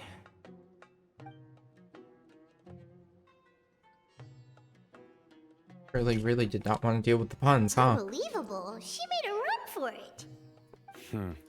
So Kale chose the path of tactical retreat. Could it be she foresaw what shall soon come to pass? My dear friend, you know what I am about to say. Excellent. A kindred spirit. A great warrior can sense when a duel is nigh. But it looks like we'll get told off if we start playing now. Let's enjoy the nature for a while longer. No, I want to play cards.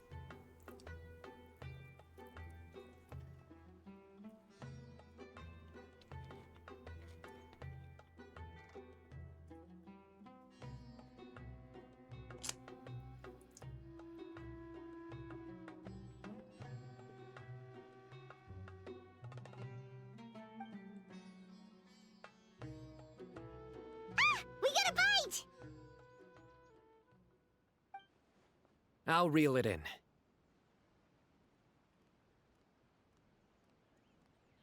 Firewood, spices, snacks, and drinks.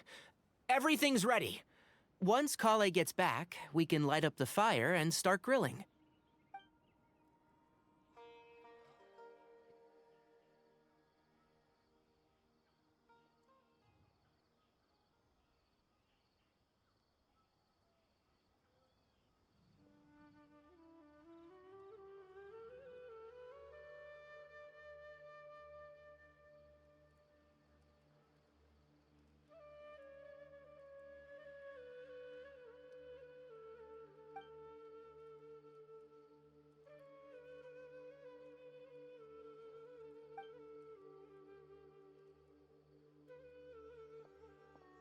There are 3 tents. Which one do you two want to take? How about the one on the left? Well, Paimon just thinks the ambiance here is a little better. True. But it's also the closest to the water. If there are any sleepwalking fungi around tonight, they might stumble into your tent. Well, that's no good. Take my weapon. You can use it to bar the entrance. Anyone would think you were sealing the gates to King Deshret's mausoleum. Excellent. Then this tent will be an impenetrable fortress. I'm back! How's your appetites? Ready for the barbecue? Always.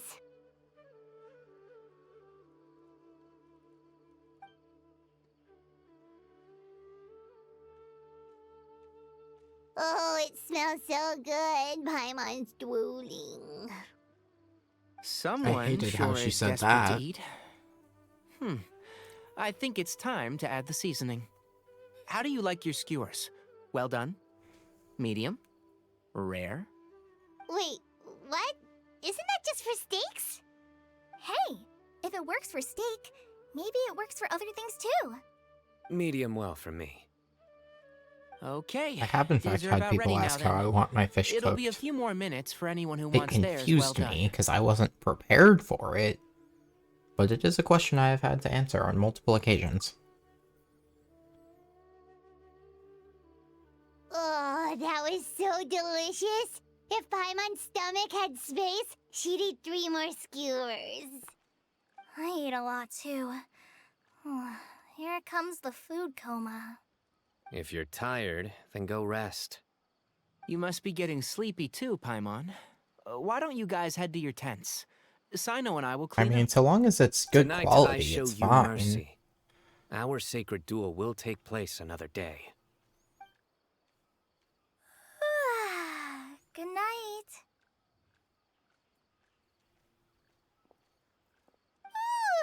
Paimon's struggling to keep her eyes open. Oh, don't forget this. The staff of the Scarlet Sands. Oh, you're actually okay. It's a very powerful weapon. Try it.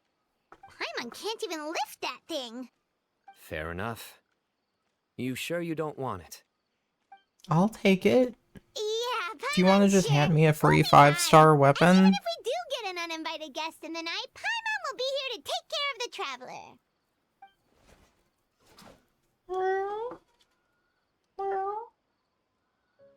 Yeah.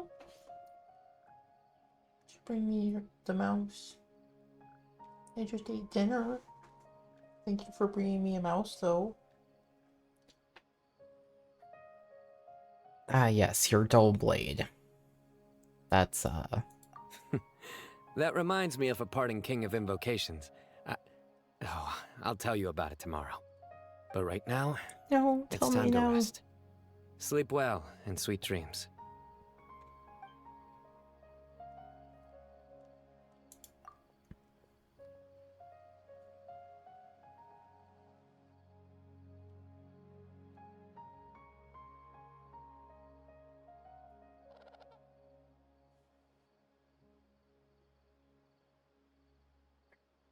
Gotta go get some sugar for my tea.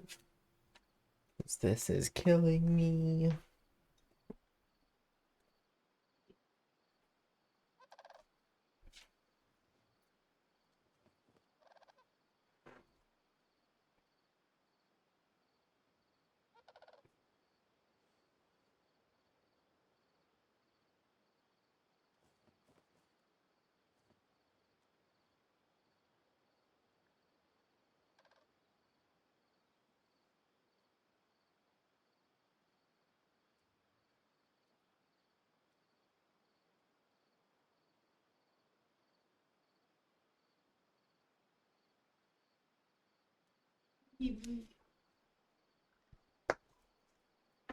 Want to inspect it?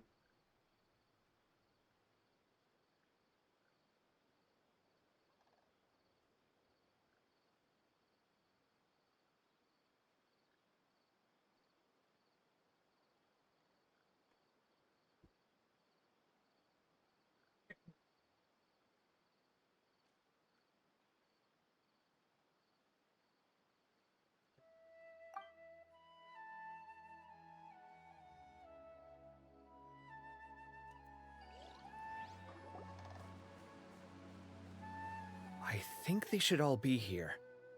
Traveler? Paimon? My Are you in boy! there? Could you come outside for a sec? Why are Look you at this. ambushing us at our camp out? What the? What's this sword doing here? Is it supposed to keep out intruders? Evidently. How did Who we... is it?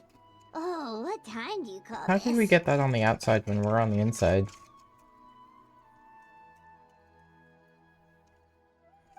Paimon's gonna take out the sword. Yeah!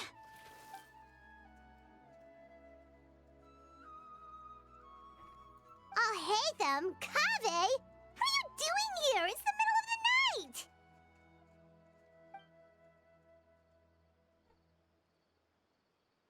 Sorry to wake you up at this hour of the night, but we've got a situation on our hands. Let's get dressed and talk about it outside.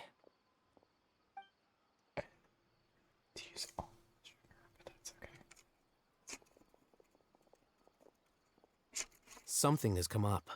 And since it pertains to Cyrus and Cyno, I deemed it essential to inform you all. Whoa, back up. Let's start from the beginning. Well, it's a camping trip. Of course we're outside.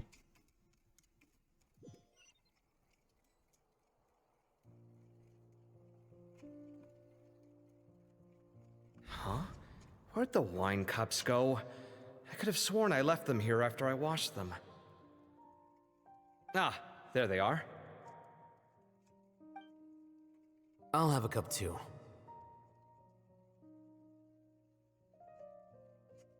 Can you see if the cookies are still on the table?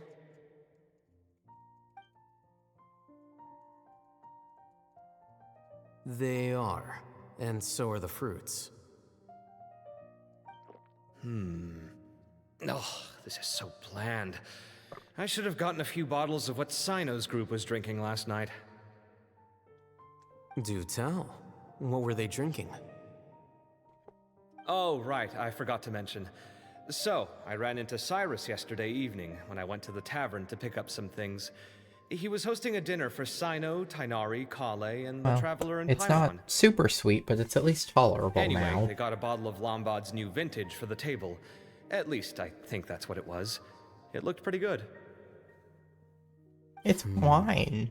Sounds It like all they're looks all the tangled up in same. this. I mean, different You know colors, what but it's about, still. right? 16-year-old kid tried to extort Cyrus. He was asking for 10 million mora. I heard some people talking about it on the streets, yes. Didn't take them long to catch the culprit. The sages are probably dealing with the case by now. I wonder what Sir Nephis and the others will make of it.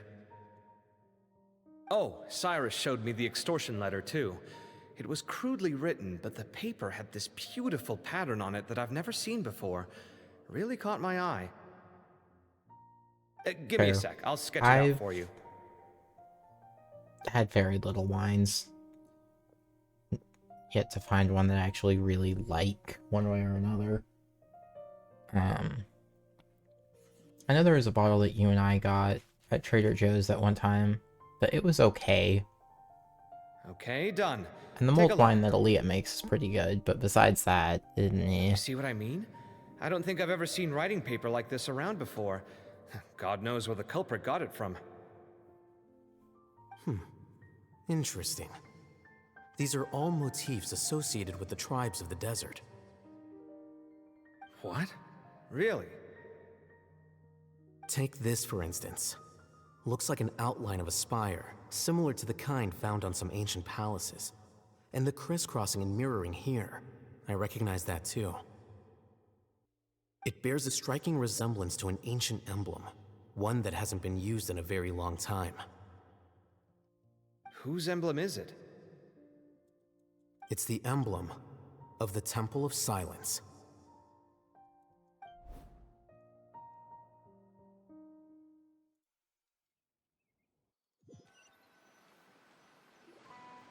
After discussing it with each other, we both agreed that something didn't feel right, so we went looking for you. This was a long way to come from the city. Alhaitham figured you were probably with Tighnari, so Gandharvaville was our first stop. But the Forest Watchers told us that you'd gone camping. Then, just as we were heading off to the campsite, we ran into Cyno. He said he was on a supply run. We exchanged a few words, and then he ran off. Hold on. So what's the deal with that emblem you were talking about? The Temple of Silence, you said? What is that? Should we be worried? Okay, my ice cream's here. I'll be right back.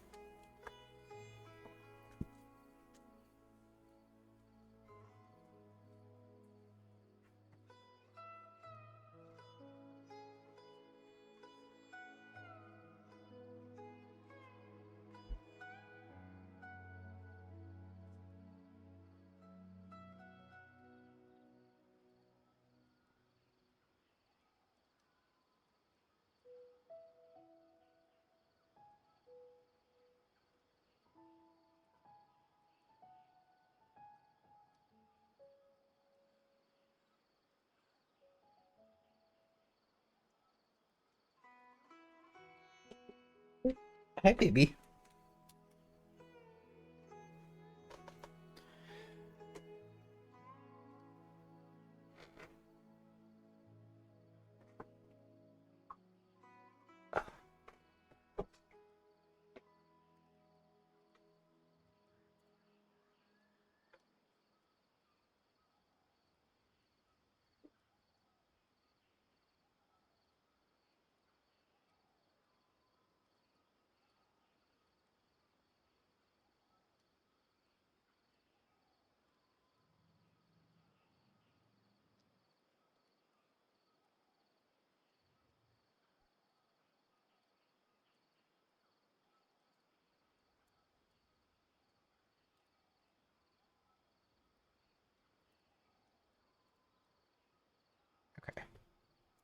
Something's up, huh?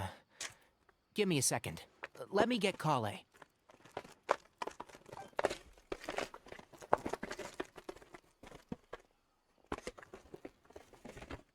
Oh, hey, they did give me a spoon. Nice. So you've never heard of the Temple of Silence? Well, to put it simply, it's an organization that has existed in Sumeru for over 1,000 years. These days, you can find a Temple of Silence office in the academia. Theoretically, it's responsible for the custody and disposal of information and documents not fit for public dissemination. At least, that's what they tell the outside world. In truth, it's essentially a vestigial institution nowadays. There's an office with their name on it, but it's functionally obsolete. Historically speaking, the original Temple of Silence is said to have been established by Hermanubis, one of the 7 pillars of King Deshret and the greatest of all sages. Most of the organization's members hailed from the desert. By contrast, none of the Academia Temple's current members are from the desert region, nor do they use any symbols connected with the desert folk.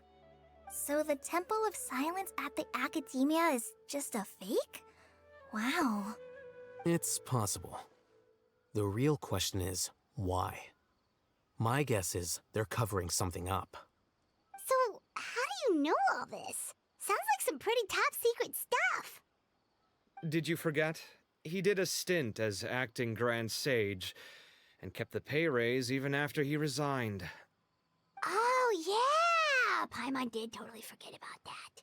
So you took the chance to read all the top secret documents while you were acting Grand Sage, huh? So who is the If Grand you're asking Sage? me whether I familiarized myself with the documentation in my office, I would respond that that's a perfectly normal part of any job. So much about this doesn't make sense. Why did the emblem of the Temple of Silence appear on a threat letter from an Academia student to Cyrus? The student's only 16, and doesn't have any family ties to the desert. So where could he have seen that emblem, or gotten the paper? You said you ran into Cyno, yes? Did you tell him what you've just told us? Yep. He ran off as soon as he heard what we said. Given that Cyrus is involved, he's probably halfway through solving the case by now. Still, we should try to catch up with him. At this hour of the night, Cyno will probably go looking for Cyrus at his current residence. If the Academia's Temple of Silence really does exist just to cover up the truth, the sudden appearance of this emblem can't be good. It's sure to stir up trouble. We should pay a visit to the Academia. Yes. As the Sage of Amorta, my master ought to know the truth about their office. You can ask him to tell you what he knows. The more information we have, the better prepared we'll be for whatever happens there. If this situation is connected to the real Temple of Silence, the emblem has to be part of a bigger conspiracy. Kale, could I trouble you to send a message to the Core of 30? Tell them to keep an eye out for Cyno and Cyrus. Traveler, Paimon, you two come with me. We'll go after Cyno. Sounds like a plan. Let's go. Cyrus has been living in the city lately. He rented a place near the field so he can keep an eye on his tomato plants. Then let's go. They always be taking Kaveh away from me. They're like, yep, Kaveh Nahe, them go do this. Traveler, go do something else. Never let me see my boy. Here we are. This is the place. We might be too late. Looks like nobody's home. Oh, Cyno moves fast. If he was here, he's probably long gone by now. I know that voice. Is that Tainari I hear? Ah! Professor Zahahadi! Wow, so it really is you. My goodness, whatever is going on tonight? We're looking for Cyno. So, he's already been here. Yes, not long ago, in fact. He knocked on my door and asked if I'd seen Cyrus today at all. I told him the old fool left early this morning, and I hadn't heard him come back. So we went to his place, and would you believe it? He's gone.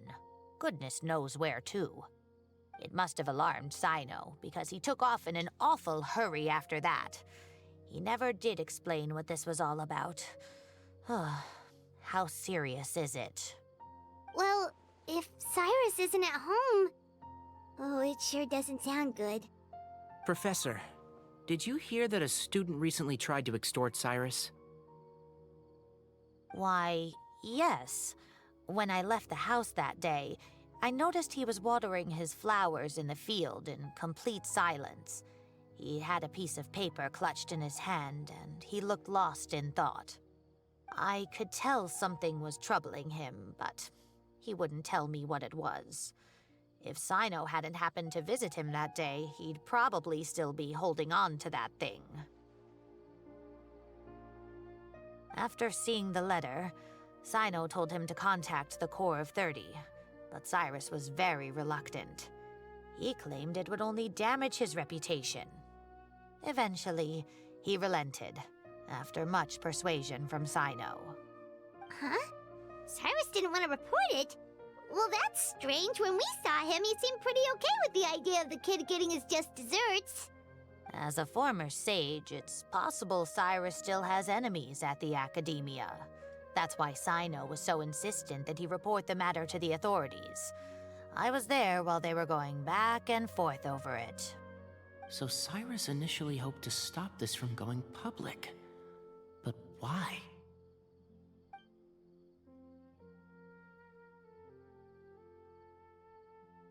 Oh dear, what on earth has that old fool gotten himself wrapped up in?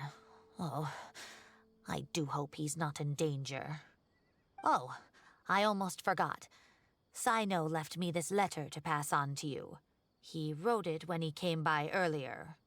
He realized you might come looking for him. Thank you. What does it say? Let Paimon take a look!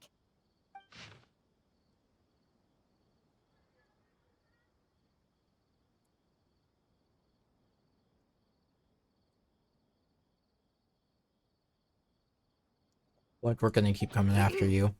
My friends, this is a rather complicated state of affair. Unfortunately, I cannot disclose more than that. I ask you to understand and accept that I had to act alone at this stage. Don't come after me. Yep, that sounds like Cyno. Thank you, Professor. Please do not worry. We will do all we can to protect both Cyno and Cyrus. Traveler, Paimon, welcome back. Let's head to the Academia and regroup.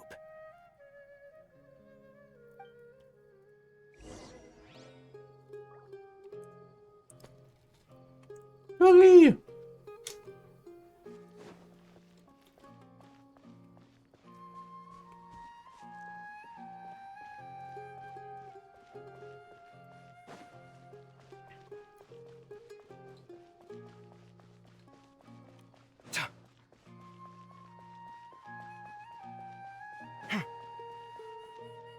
It's just an Oreo blizzard.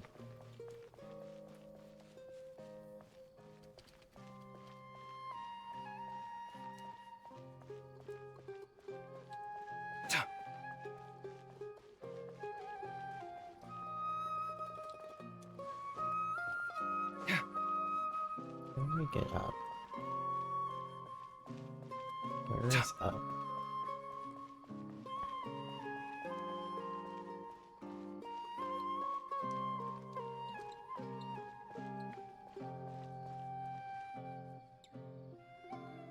If I recall, I think this is Alhaitham and Kabe's house.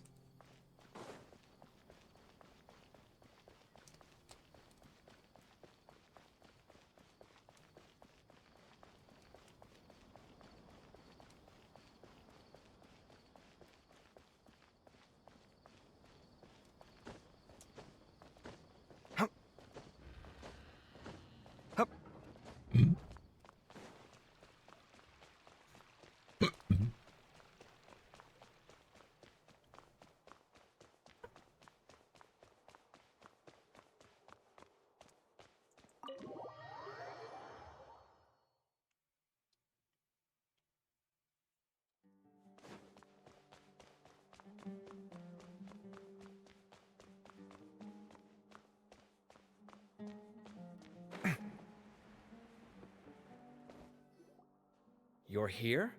I thought you were going after... Ah, I guess you lost their trail. We went to Cyrus's house. No one was there. Cyno got there before us, but he was long gone by the time we arrived. He didn't say where he was going? No, he left us a letter and told us not to go after him.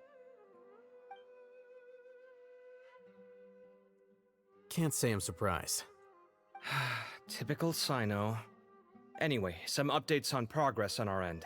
I drew the emblem from memory again, but in more detail this time.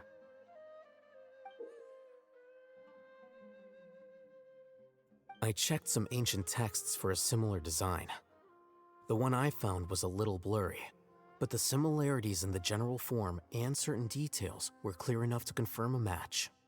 Yeah, and we're lucky we found anything at all. It turns out the emblem was all but lost to history. We scoured the entire Academia collection, and that book was the only one with a record of the motif. Meanwhile, Arav managed to How get did Uraka y'all to get disclose through his this source. entire The one who told him about library Cyrus's that embezzled funds fast? was a young man from the desert.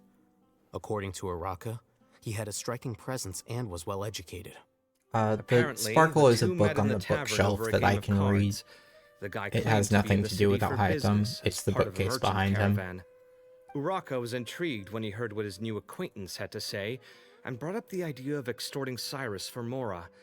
The guy encouraged him to go ahead with it, then handed him some pen and paper to write the letter. I see. So it could be that this person planted the paper intentionally. So, how do we find this guy? Did Uraka say where he is? He doesn't know. He claims not to have seen him since that day in the tavern. The man gave him some tips on how to carry out the extortion, but from then on, Uraka was acting alone. Nephis and Arav have gone to meet the Court of 30 and review the city's entry and exit records. Also, Nephis admitted that the Temple of Silence in the Academia is just a facade. The true Temple of Silence once came to the rainforest to establish a collaboration with the Academia, but as time went by, the sages gradually became corrupt and foolish. The Temple of Silence felt that they could no longer trust the Academia and ended the partnership. They retreated back to the desert about 400 years ago. Ever since its inception, the Temple of Silence has been the guardians of King Deshret's civilization and belief system. They traveled throughout Sumeru, sequestering and guarding any wisdom that posed a threat to the people's livelihoods. At its roots, it was a legitimate and reputable organization whose purpose was to guide people towards the right path. The academia of the day knew that the split would damage their reputation if it became a matter of public knowledge. And so, they set up a dummy organization of their own to conceal the truth. Not only that, but they managed to keep up the charade for hundreds of years! So how did Cyrus become acquainted with the true Temple of Silence if they left centuries ago? I'll bet that's the question that bothered Cyno. Probably why he went after him in such a rush. Whoever is behind this, getting Uraka to extort Cyrus was only the first step of the plan. Their true goal in doing so was for Cyrus to see the emblem on the letter. He must have recognized it right away. That'll be why he didn't want to involve the authorities. He probably hoped to take care of the whole thing by himself. Unfortunately for him, Cyno had other plans. Since the desert is where the Temple of Silence originated, that is in all likelihood where Cyrus went. I have to go after him. Really? Are you sure that's a good idea, with how you respond to the heat? Why don't we send someone else? I should be fine, as long as I bring plenty of water.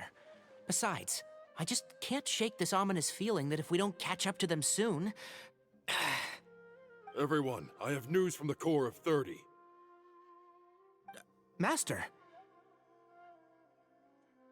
Oh, so that's Nafis, Tighnari's master? Oh, we're finally getting to meet him in person! It's a pleasure to meet you, Traveler in Paimon. Several independent eyewitnesses have reported seeing Cyrus and Mahamatra Cyno leaving the city at different times. Both were heading in the direction of Caravan Ribat. I was going to suggest that you join forces with the Core of 30 in this case. However, as I'm sure you've already heard from Alhaitham and Kaveh, the Temple of Silence is involved. The Academia has made a number of decisions throughout history that I am ashamed to talk about. It may well be that no better choice was available to them, but those actions are nonetheless a stain on our legacy. I won't attempt to make you understand the Academia's perspective. Now is the time for action. I understand where you're coming from, Master. But I'm afraid the situation might be more complicated than we thought. I think we need to keep a low profile, or risk making things worse. Good point. If Cyrus is involved with the other side, or worse, if he's fallen into their hands, and...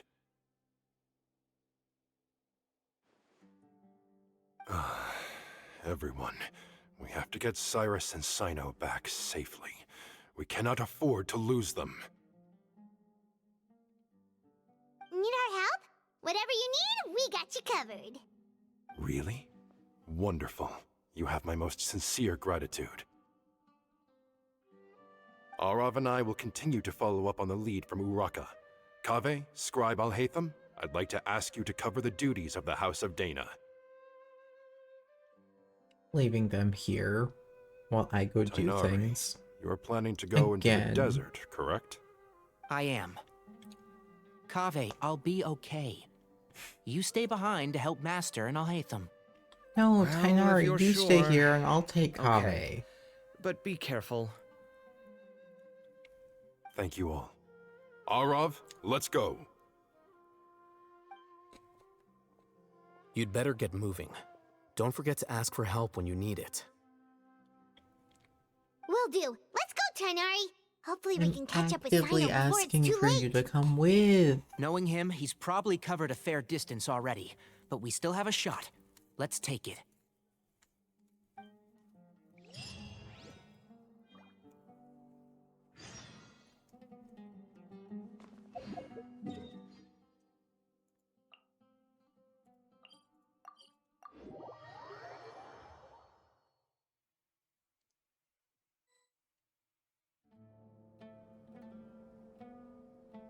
Okay, we made it to Caravan Ribat. Where should we go next? Maybe we should ask the nearby guards if they've seen anything. Hold on. Look over there. Yep. Is that Dia? My Cyno's up there too. You sure you want to brave the desert alone? I mean, it's your choice at the end of the day, but still. It's not my first time. I'll be fine. Cyno. If you're really going to go through with this, then at least take our advice. When you're packing for your trip, budget for 5 days more than you plan to spend out there. Makes sense. Okay, I'll go get ready. Thought we might find you here. You're trying to retrace Cyrus's steps, aren't you? Didn't I tell you not to come after me? I thought I had a good lead on you. Well, sorry, but we never agreed to that. Why would you go off on your own like this? Nothing personal. It's just a complex situation. And I'd rather not involve anyone else if I can help it. Takes a special kind of person to get Cyno chasing them all the way out to Caravan Rebot. But why so coy today, huh? You only gave us his age and description. Why can't you reveal his name? Is he Sumeru's most wanted or something? Oh, also, hey guys, it's been a while. Dia and Candace! So nice to see you. Actually, seeing all of our friends is the whole reason we're here. You're looking well. Glad to see it. Candace and I came to Caravan Rebot on business. We ran into Cyno as he was asking about some elderly gentleman's whereabouts. Some people say they saw him. Guess he stood out as an older guy heading into the desert alone with just a sumpter beast in tow and very few supplies. That's gotta be one heck of a story there.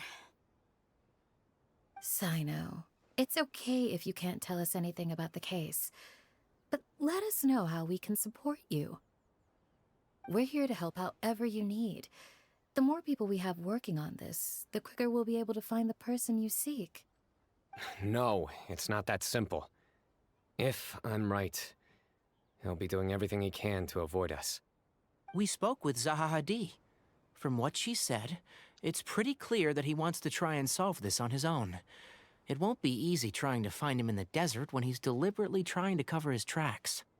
Sounds like this is far more complex than we imagined. Still, if he started from Caravan Rebot, Cyno has in fact been saying it's a very complex situation. You may as well ask if anyone there has seen him. My thanks to you both. Once this is resolved, I will find a way to repay you. Ah, come on. No need to get all serious. Just buy a round of drinks next time we're all in the city or something. That's a deal. All right, so, you all set? Yes, we'll handle it from here. Thank you again for your help. I don't take it for granted. All right, then we'll leave you to it. Just remember, if you change your mind and need some reinforcements, we'll be here. And don't think you'd be imposing. You can depend on us. Don't worry, we'll keep him out of trouble.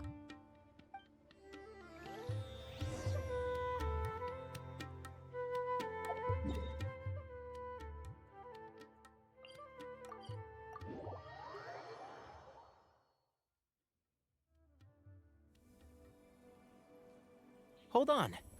There's a few things I'd like to clear up. Go on.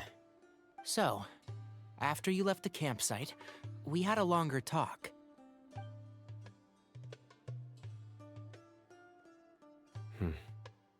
Clearly, we've only scratched the surface of the Temple of Silence question.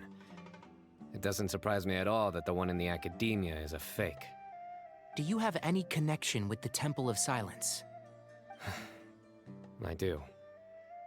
I trust you're all aware of the spirit that gives me my power. Hermanubis, the original founder of the Temple of Silence.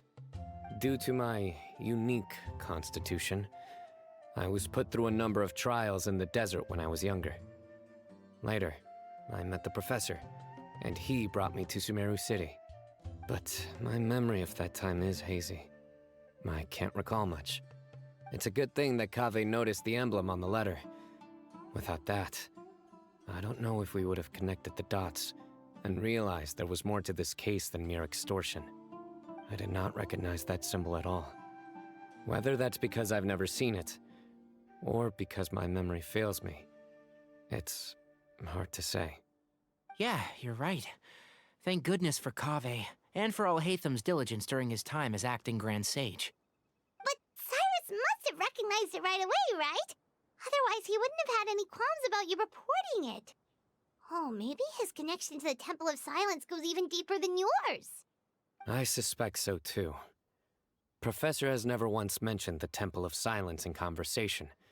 And whenever the conversation turns to Hermanubis and the concept of spirit indwelling, he avoids going into any depth. Well, speaking of avoiding things, you do realize, don't you, now that we've caught up with you, you're stuck with us for the rest of the way? I am aware. And I have accepted it. Or rather, I don't see how I could manage to ditch you en route, so I might as well accept that you're coming with me. That's right. Fact is, we're coming with you whether you like it or not, so the best option now is to try to look out for each other. Ha! Fair enough. Then at least let me buy you a drink once we're back in the city. Works for me. All right, off we go. Let's start by seeing what the guards here can tell us.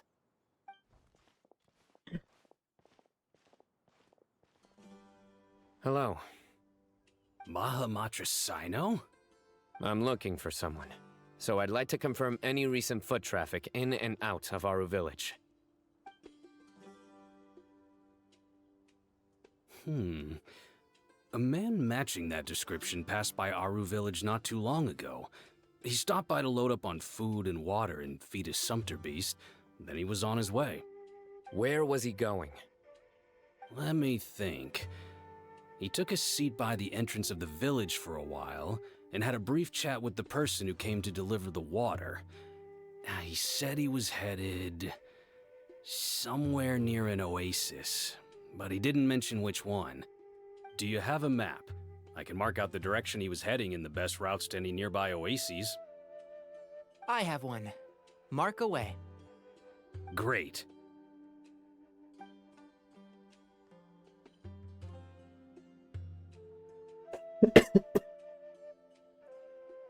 Okay, done. There you getting go. Camera back on. Thank you so much. You were a great help. First now that I've had the ice cream, my tea's gonna You're taste not quite sweet welcome. again. Just doing my job. Best of luck. I hope you find him soon.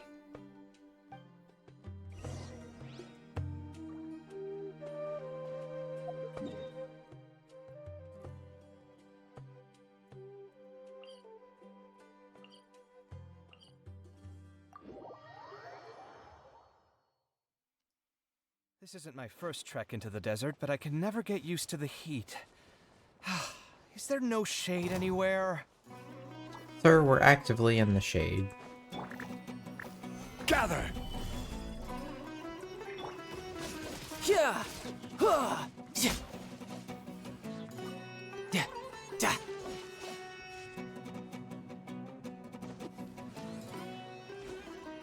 Za!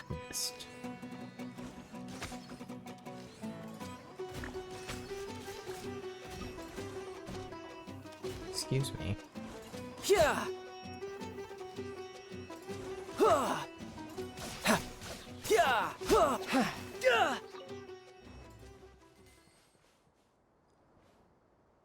This one didn't drop anything. I've been cheated.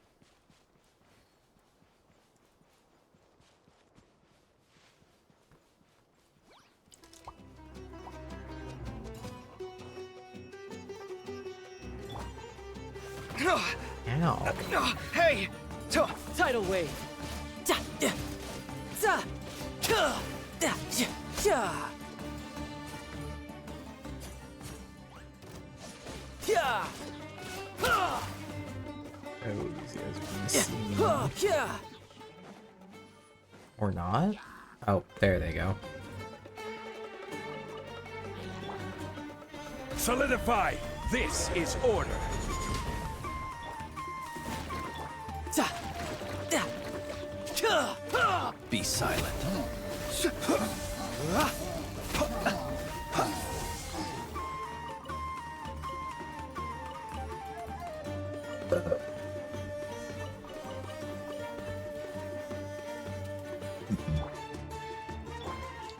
You're mine! Ow. Bring it on! Riptide! That was so many of the wrong buttons. Yeah! Za! Yeah! Tidal wave! Ja! Ja!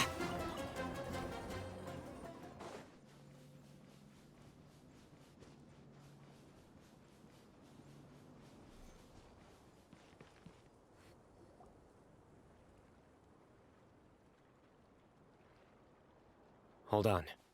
I see some people over there. Are they people we know? Not specifically. Do you think it's safe to ask them what they know? Should be. I'll go. No. I'll do it. Huh? Why can't Cyno go talk to them? What difference does it make? Given my background, appearance, and the way I dress, I might not be the most welcome visitor here. Just in case, it's probably better to let a more neutral party handle things.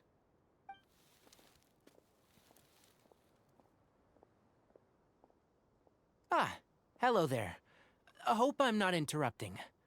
My friend and I are looking for an elderly man who's gone missing around these parts. My boy! Any chance I could ask you a couple of questions? Not sure that helps my camera a angle missing at all. person, huh? Sure. What do you want to know? I'm just wondering if you've seen him. Let me give you the details. Now it's crooked.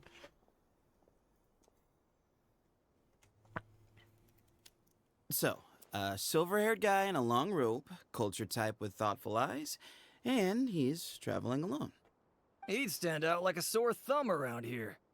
Yeah, sounds like the kind of guy we'd remember if we saw him. He's looking behind me.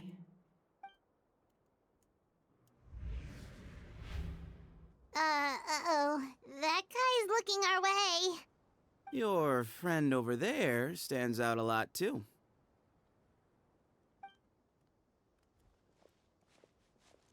Hey, aren't you Cyno, the General Mahamatra? Yes, that's me. You don't seem surprised that I recognized you. It wouldn't be the first time. Oh, you're the one looking for the old man who's gone missing, aren't you?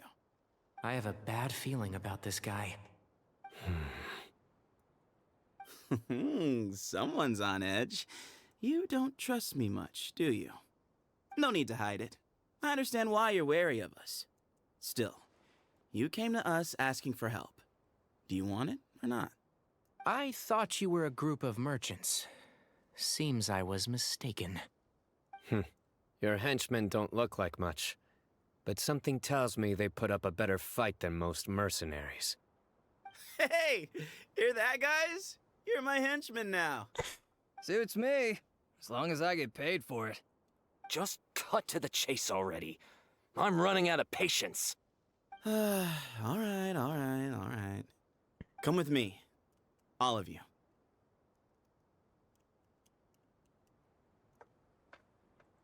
Don't you want to find your friend? A silver-haired, long-robed, culture type with thoughtful eyes? Sounds like there's a whole other side to Cyrus I didn't know about. So you know where he is? Just follow me. I'll take you to him.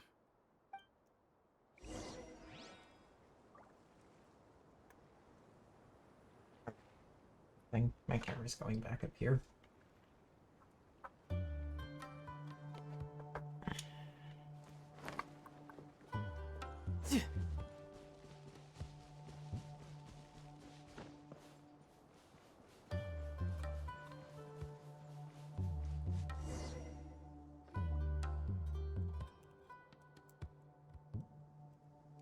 And here. What? Where are you looking? There's nothing here. Please step back. Whoa, something's coming out of the ground! What is this enormous building doing here? And how was it so well hidden? King Deshret's technology? Wait, so... Hold on, who are you guys really? Is this the Temple of Silence? So you're a member? All good questions. There'll be plenty of time to address them later.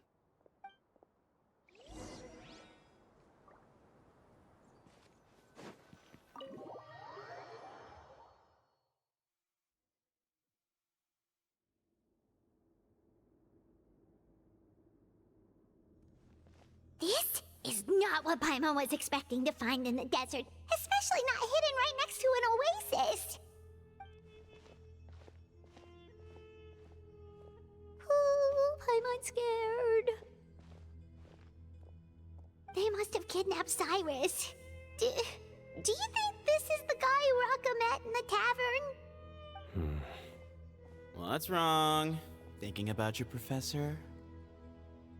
I just hope for your sake you haven't done anything you might regret. Me too. Hope I haven't done anything to incur your wrath.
Alright, you can wait here for now. I'll inform our leader that you've arrived at the Temple of Silence. Sit tight until he comes to greet you.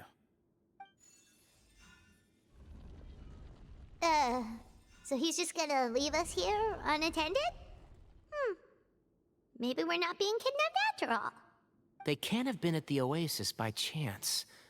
They were waiting for us. Whoever the leader is here, they were obviously counting on us showing up. So this is the Temple of Silence. After leaving the rainforest, they hid themselves here? Hey, look! That guy's coming back. Don't worry. Someone will come and call for you soon.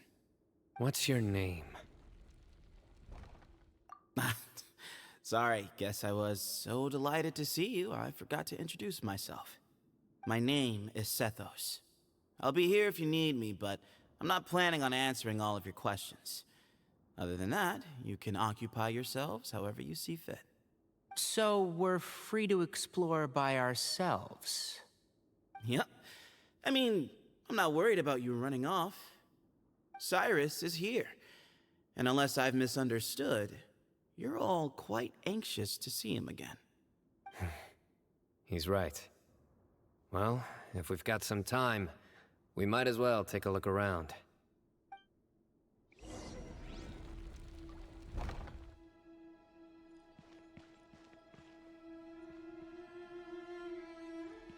No time to lose.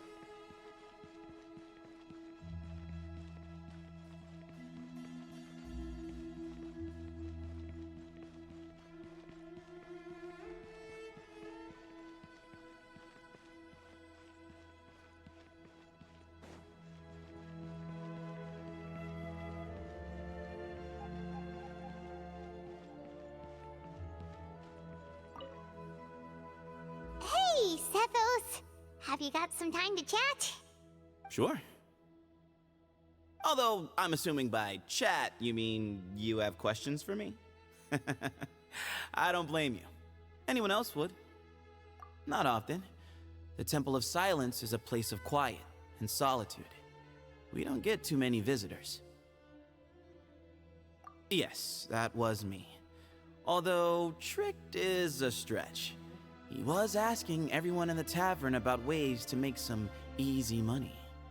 He insisted that nothing was off the table, even if it broke the law. So, I told him that Cyrus had embezzled a large sum of mora from the desert. So you framed Cyrus for a crime that he did not commit? No. That's not entirely true. Let me jog your memory. The letter just said that he had uncovered Cyrus's secret. It didn't say what secret that was. Of course, Raka was a great accomplice, really. Very cooperative with a little bit of wine in him. Did exactly what he was told. And not much of an original thinker, though. It doesn't surprise me that he struggles academically. Why did Cyrus leave for the desert as soon as he received the letter? You'll have to ask him that one yourself. Certain things I can't answer for him. I'm neither judging nor defending him. All you need to know is that he recognized our emblem, and it was his own choice to take the bait. What kind of question is that? He's the General Mahamatra. Everyone in Sumeru knows who he is. Right, but back at the Oasis, you can't have known who he was for sure, or you wouldn't have asked him. So, what we're really asking is, have you never seen him in person before? I've lived in the desert my whole life. Guess you could say I've never had the pleasure. Ugh, why does Paimon feel like this guy's not being straight with us? Come on, we've only just met. If I give you all the answers up front, you'll have nothing left to look forward to. Nope, not once. Really? I have no need to go there. Not when the taverns are full of the Urakas of this world. Besides, we're well aware of what goes on at that place. Spies? It's not as clandestine as that. The city gates are wide open. Anyone's free to walk in. You can find out all you need to know just by walking around town and hearing the word on the street. Mm-hmm.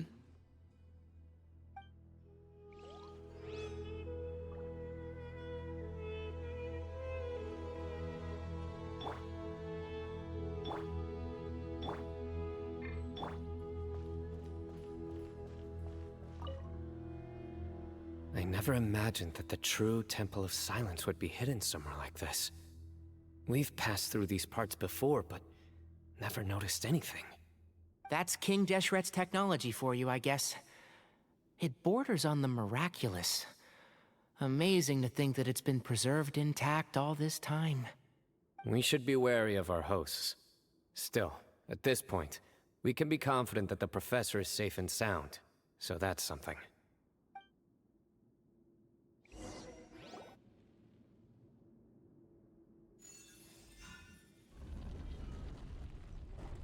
Ah, here he is.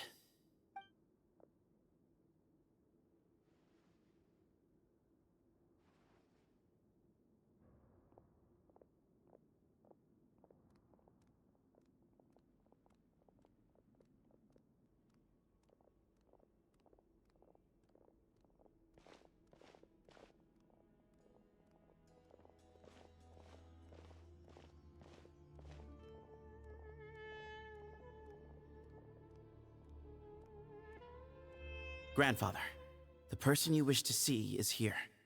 Well done, Sethos.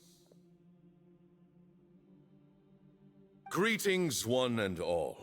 I am Ba Moon, the current leader of the Temple of Silence. I know why you are here, and I thank you for your patience. Bring him out.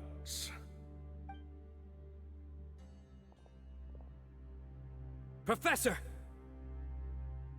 Cyrus, are you okay?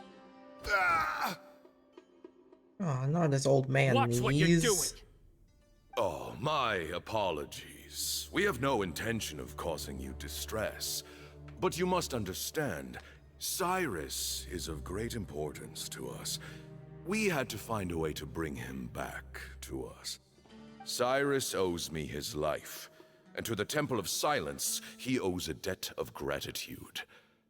I let him go a long time ago, but now, the time has come to demand payment. I wanted to end my feud with this old bag of bones before you caught up with me, but you got here so quickly. Just leave, Cyno. This is a matter between us two old men. You're all too young to get involved. So that's why you didn't want to report the letter. You'd made up your mind to come here from the beginning. You only left in such a hurry to try and throw us off your trail. Some things in life catch up with you, no matter what you do. You shouldn't have come. That alone brought the others. Cyno didn't make us do anything. We came here for the same reason he did. To rescue you. We'd appreciate you telling us the truth. Otherwise, it seems a little unfair on everyone who had to stay behind. My secrets are secret for good reason. Bringing them to light can only lead to misfortune. You're afraid, aren't you? You can't bring yourself to speak of your past deeds to the students you nurtured as if they were your own children. You recognized our emblem because for many years you lived among us. Indeed, you all but became one of us. You knew as soon as you saw the letter that we, not Uraka, were the ones speaking to you. It threatened you only because you know what you did. Your own guilt convicted you. For you, Cyrus, are a traitor. You once shared your learning with us, and joined us in our mission to revive the might of Hermanubis, to bring new hope, new opportunity. But then you betrayed us. You bargained for your independence with your past contributions. And then you left, taking with you Hermanubis' might and the wielder of his power. We both know what I said to you that day. That as the leader, I grant you permission to leave, but that one day, the sands of time will catch up with you. And when that day comes, you must pay the price you owe. You really know how to hold a grudge. Hermanubis' might? And the wielder of his power? Does he mean you? Professor, anything to say? The moon is right. I came here once before. He rescued me from the brink of death once, many years ago in the desert. When he learned that I was a scholar, he invited me to come here and revive the might of Hermanubis together. It was a great, daring plan, and one shrouded in secrecy. The Temple of Silence had been bereft of Hermanubis for too long. The strength of its faith and its warriors were waning. Bamoon proposed that we implant bar fragments, shards of Hermanubis, into the bodies of suitable vessels. If the experiment was successful, the spirit of Hermanubis would then dwell within the vessel. Many believers volunteered themselves for the experiment. But we soon discovered that the bodies of grown adults could not withstand Hermanubis' power. In the end, Bamoon offered his own adoptive grandson. One other child was identified as a suitable vessel, and his parents agreed to release him into our custody in exchange for a small fortune. These two children were our only hope for hosting Hermanubis' power. For many years, the Temple of Silence had been in possession of 2 Ba fragments from Hermanubis. As remnants of his raw power, they were exceedingly rare treasures. The test subjects were sent into a room that had been prepared for the ceremony, and instructed to approach the Ba fragments, whose power had been amplified.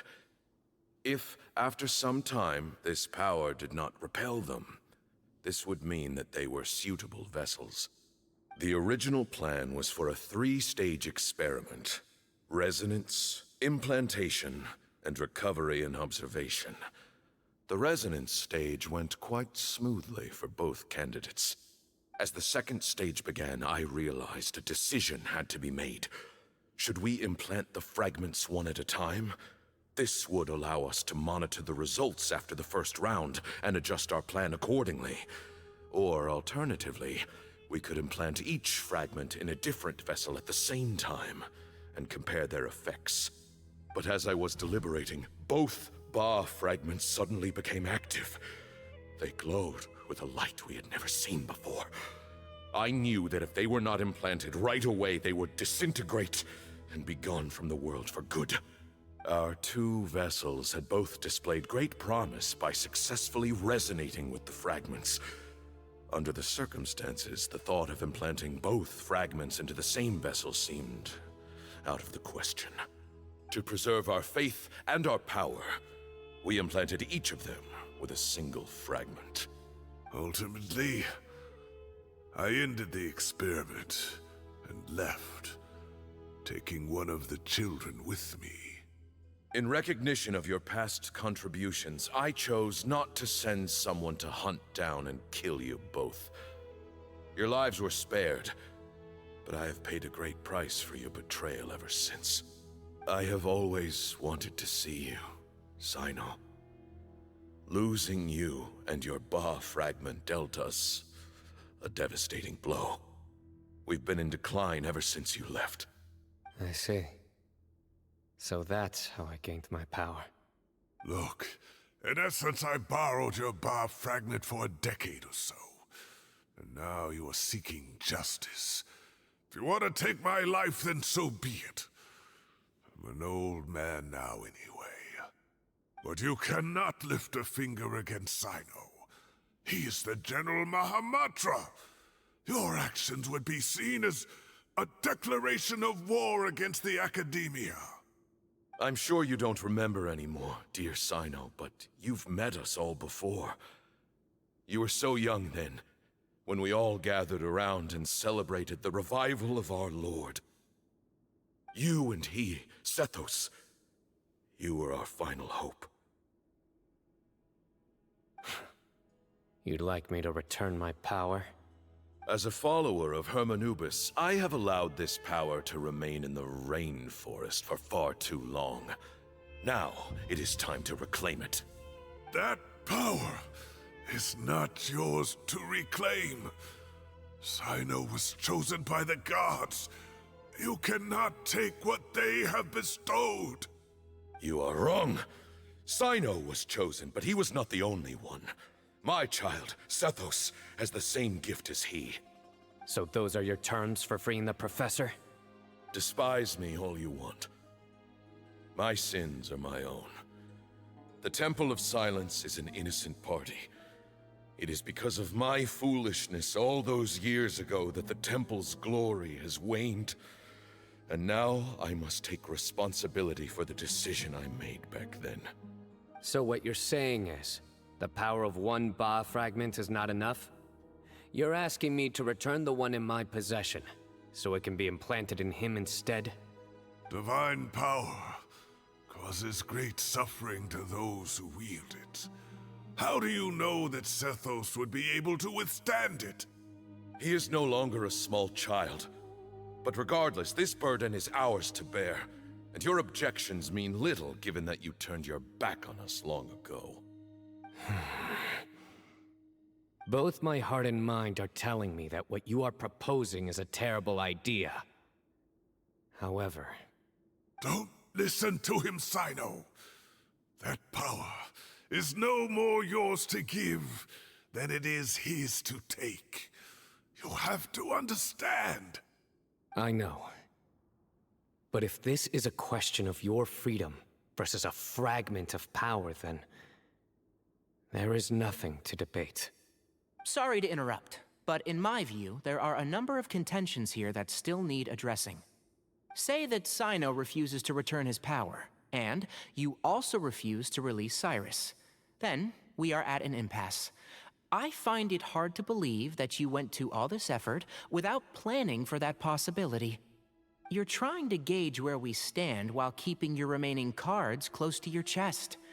Well, my stance is, put the rest of your cards on the table. Then we can have a discussion. Wait, those ears... So, we have a descendant of the Valukashuna in our midst. Splendid! Fate smiles upon us after all. Everything we have longed for, Hermanubis will provide. Perhaps this very day we...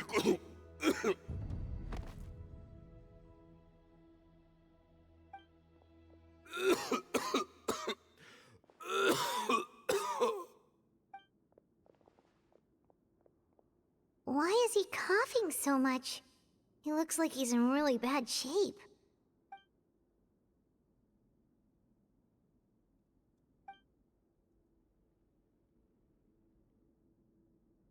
Moon, you... Take our leader back to his room. Sethos, you must... Grandfather, I know what you wish to say. Leave this in my hands. I don't like to drag out conversations, so I'll just cut to the chase. Had Cyrus not stopped the experiment all those years ago, the plan would most likely have been a success. The wisdom of Hermanubis would have been ours. Still, it's no use talking about what-ifs. We cannot change the past. I'm not like my grandfather. The Temple of Silence has a grand legacy and a sacred duty to fulfill. So it's somewhat inevitable for the leader to have an inflated sense of self. But I see things a little differently. I don't believe the temple has the same stature that it once did. Time has worn away at its prestige and changed things almost beyond recognition. So I'm not going to force your hand. You're all free to leave. Except for Cyrus. My grandfather gave him his chance once. And now I'm giving the rest of you yours. You have courage and wise judgment, kid. Reminds me a lot of Bamoon in his younger years. I truly wish that the temple would take an objective look at the academia of today. You've been to the city yourself. I'm sure you've seen that much has changed for the better.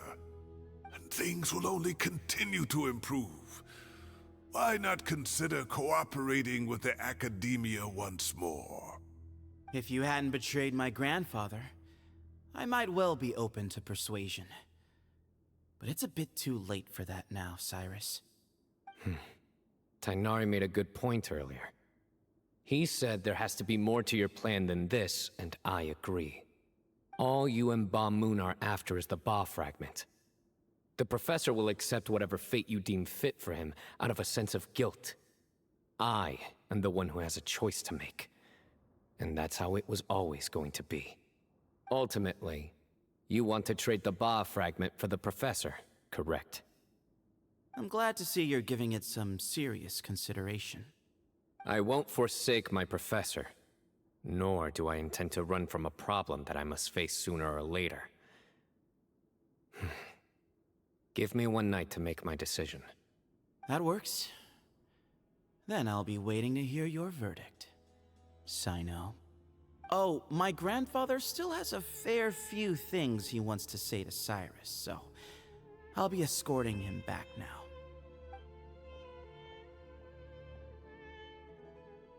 Are you sure about negotiating with him? I need to think this through. Everyone, let's meet again later tonight. Until then, take some time for yourself. Alright, well, don't put too much pressure on yourself, Cyno. If you need any help working things out, just come and find us.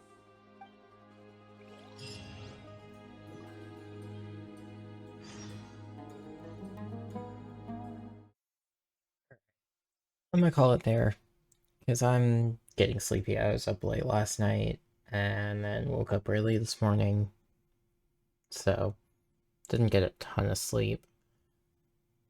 And I've been at this for 5 hours, so that's a decent length stream. I'm gonna go get some rest. Good night.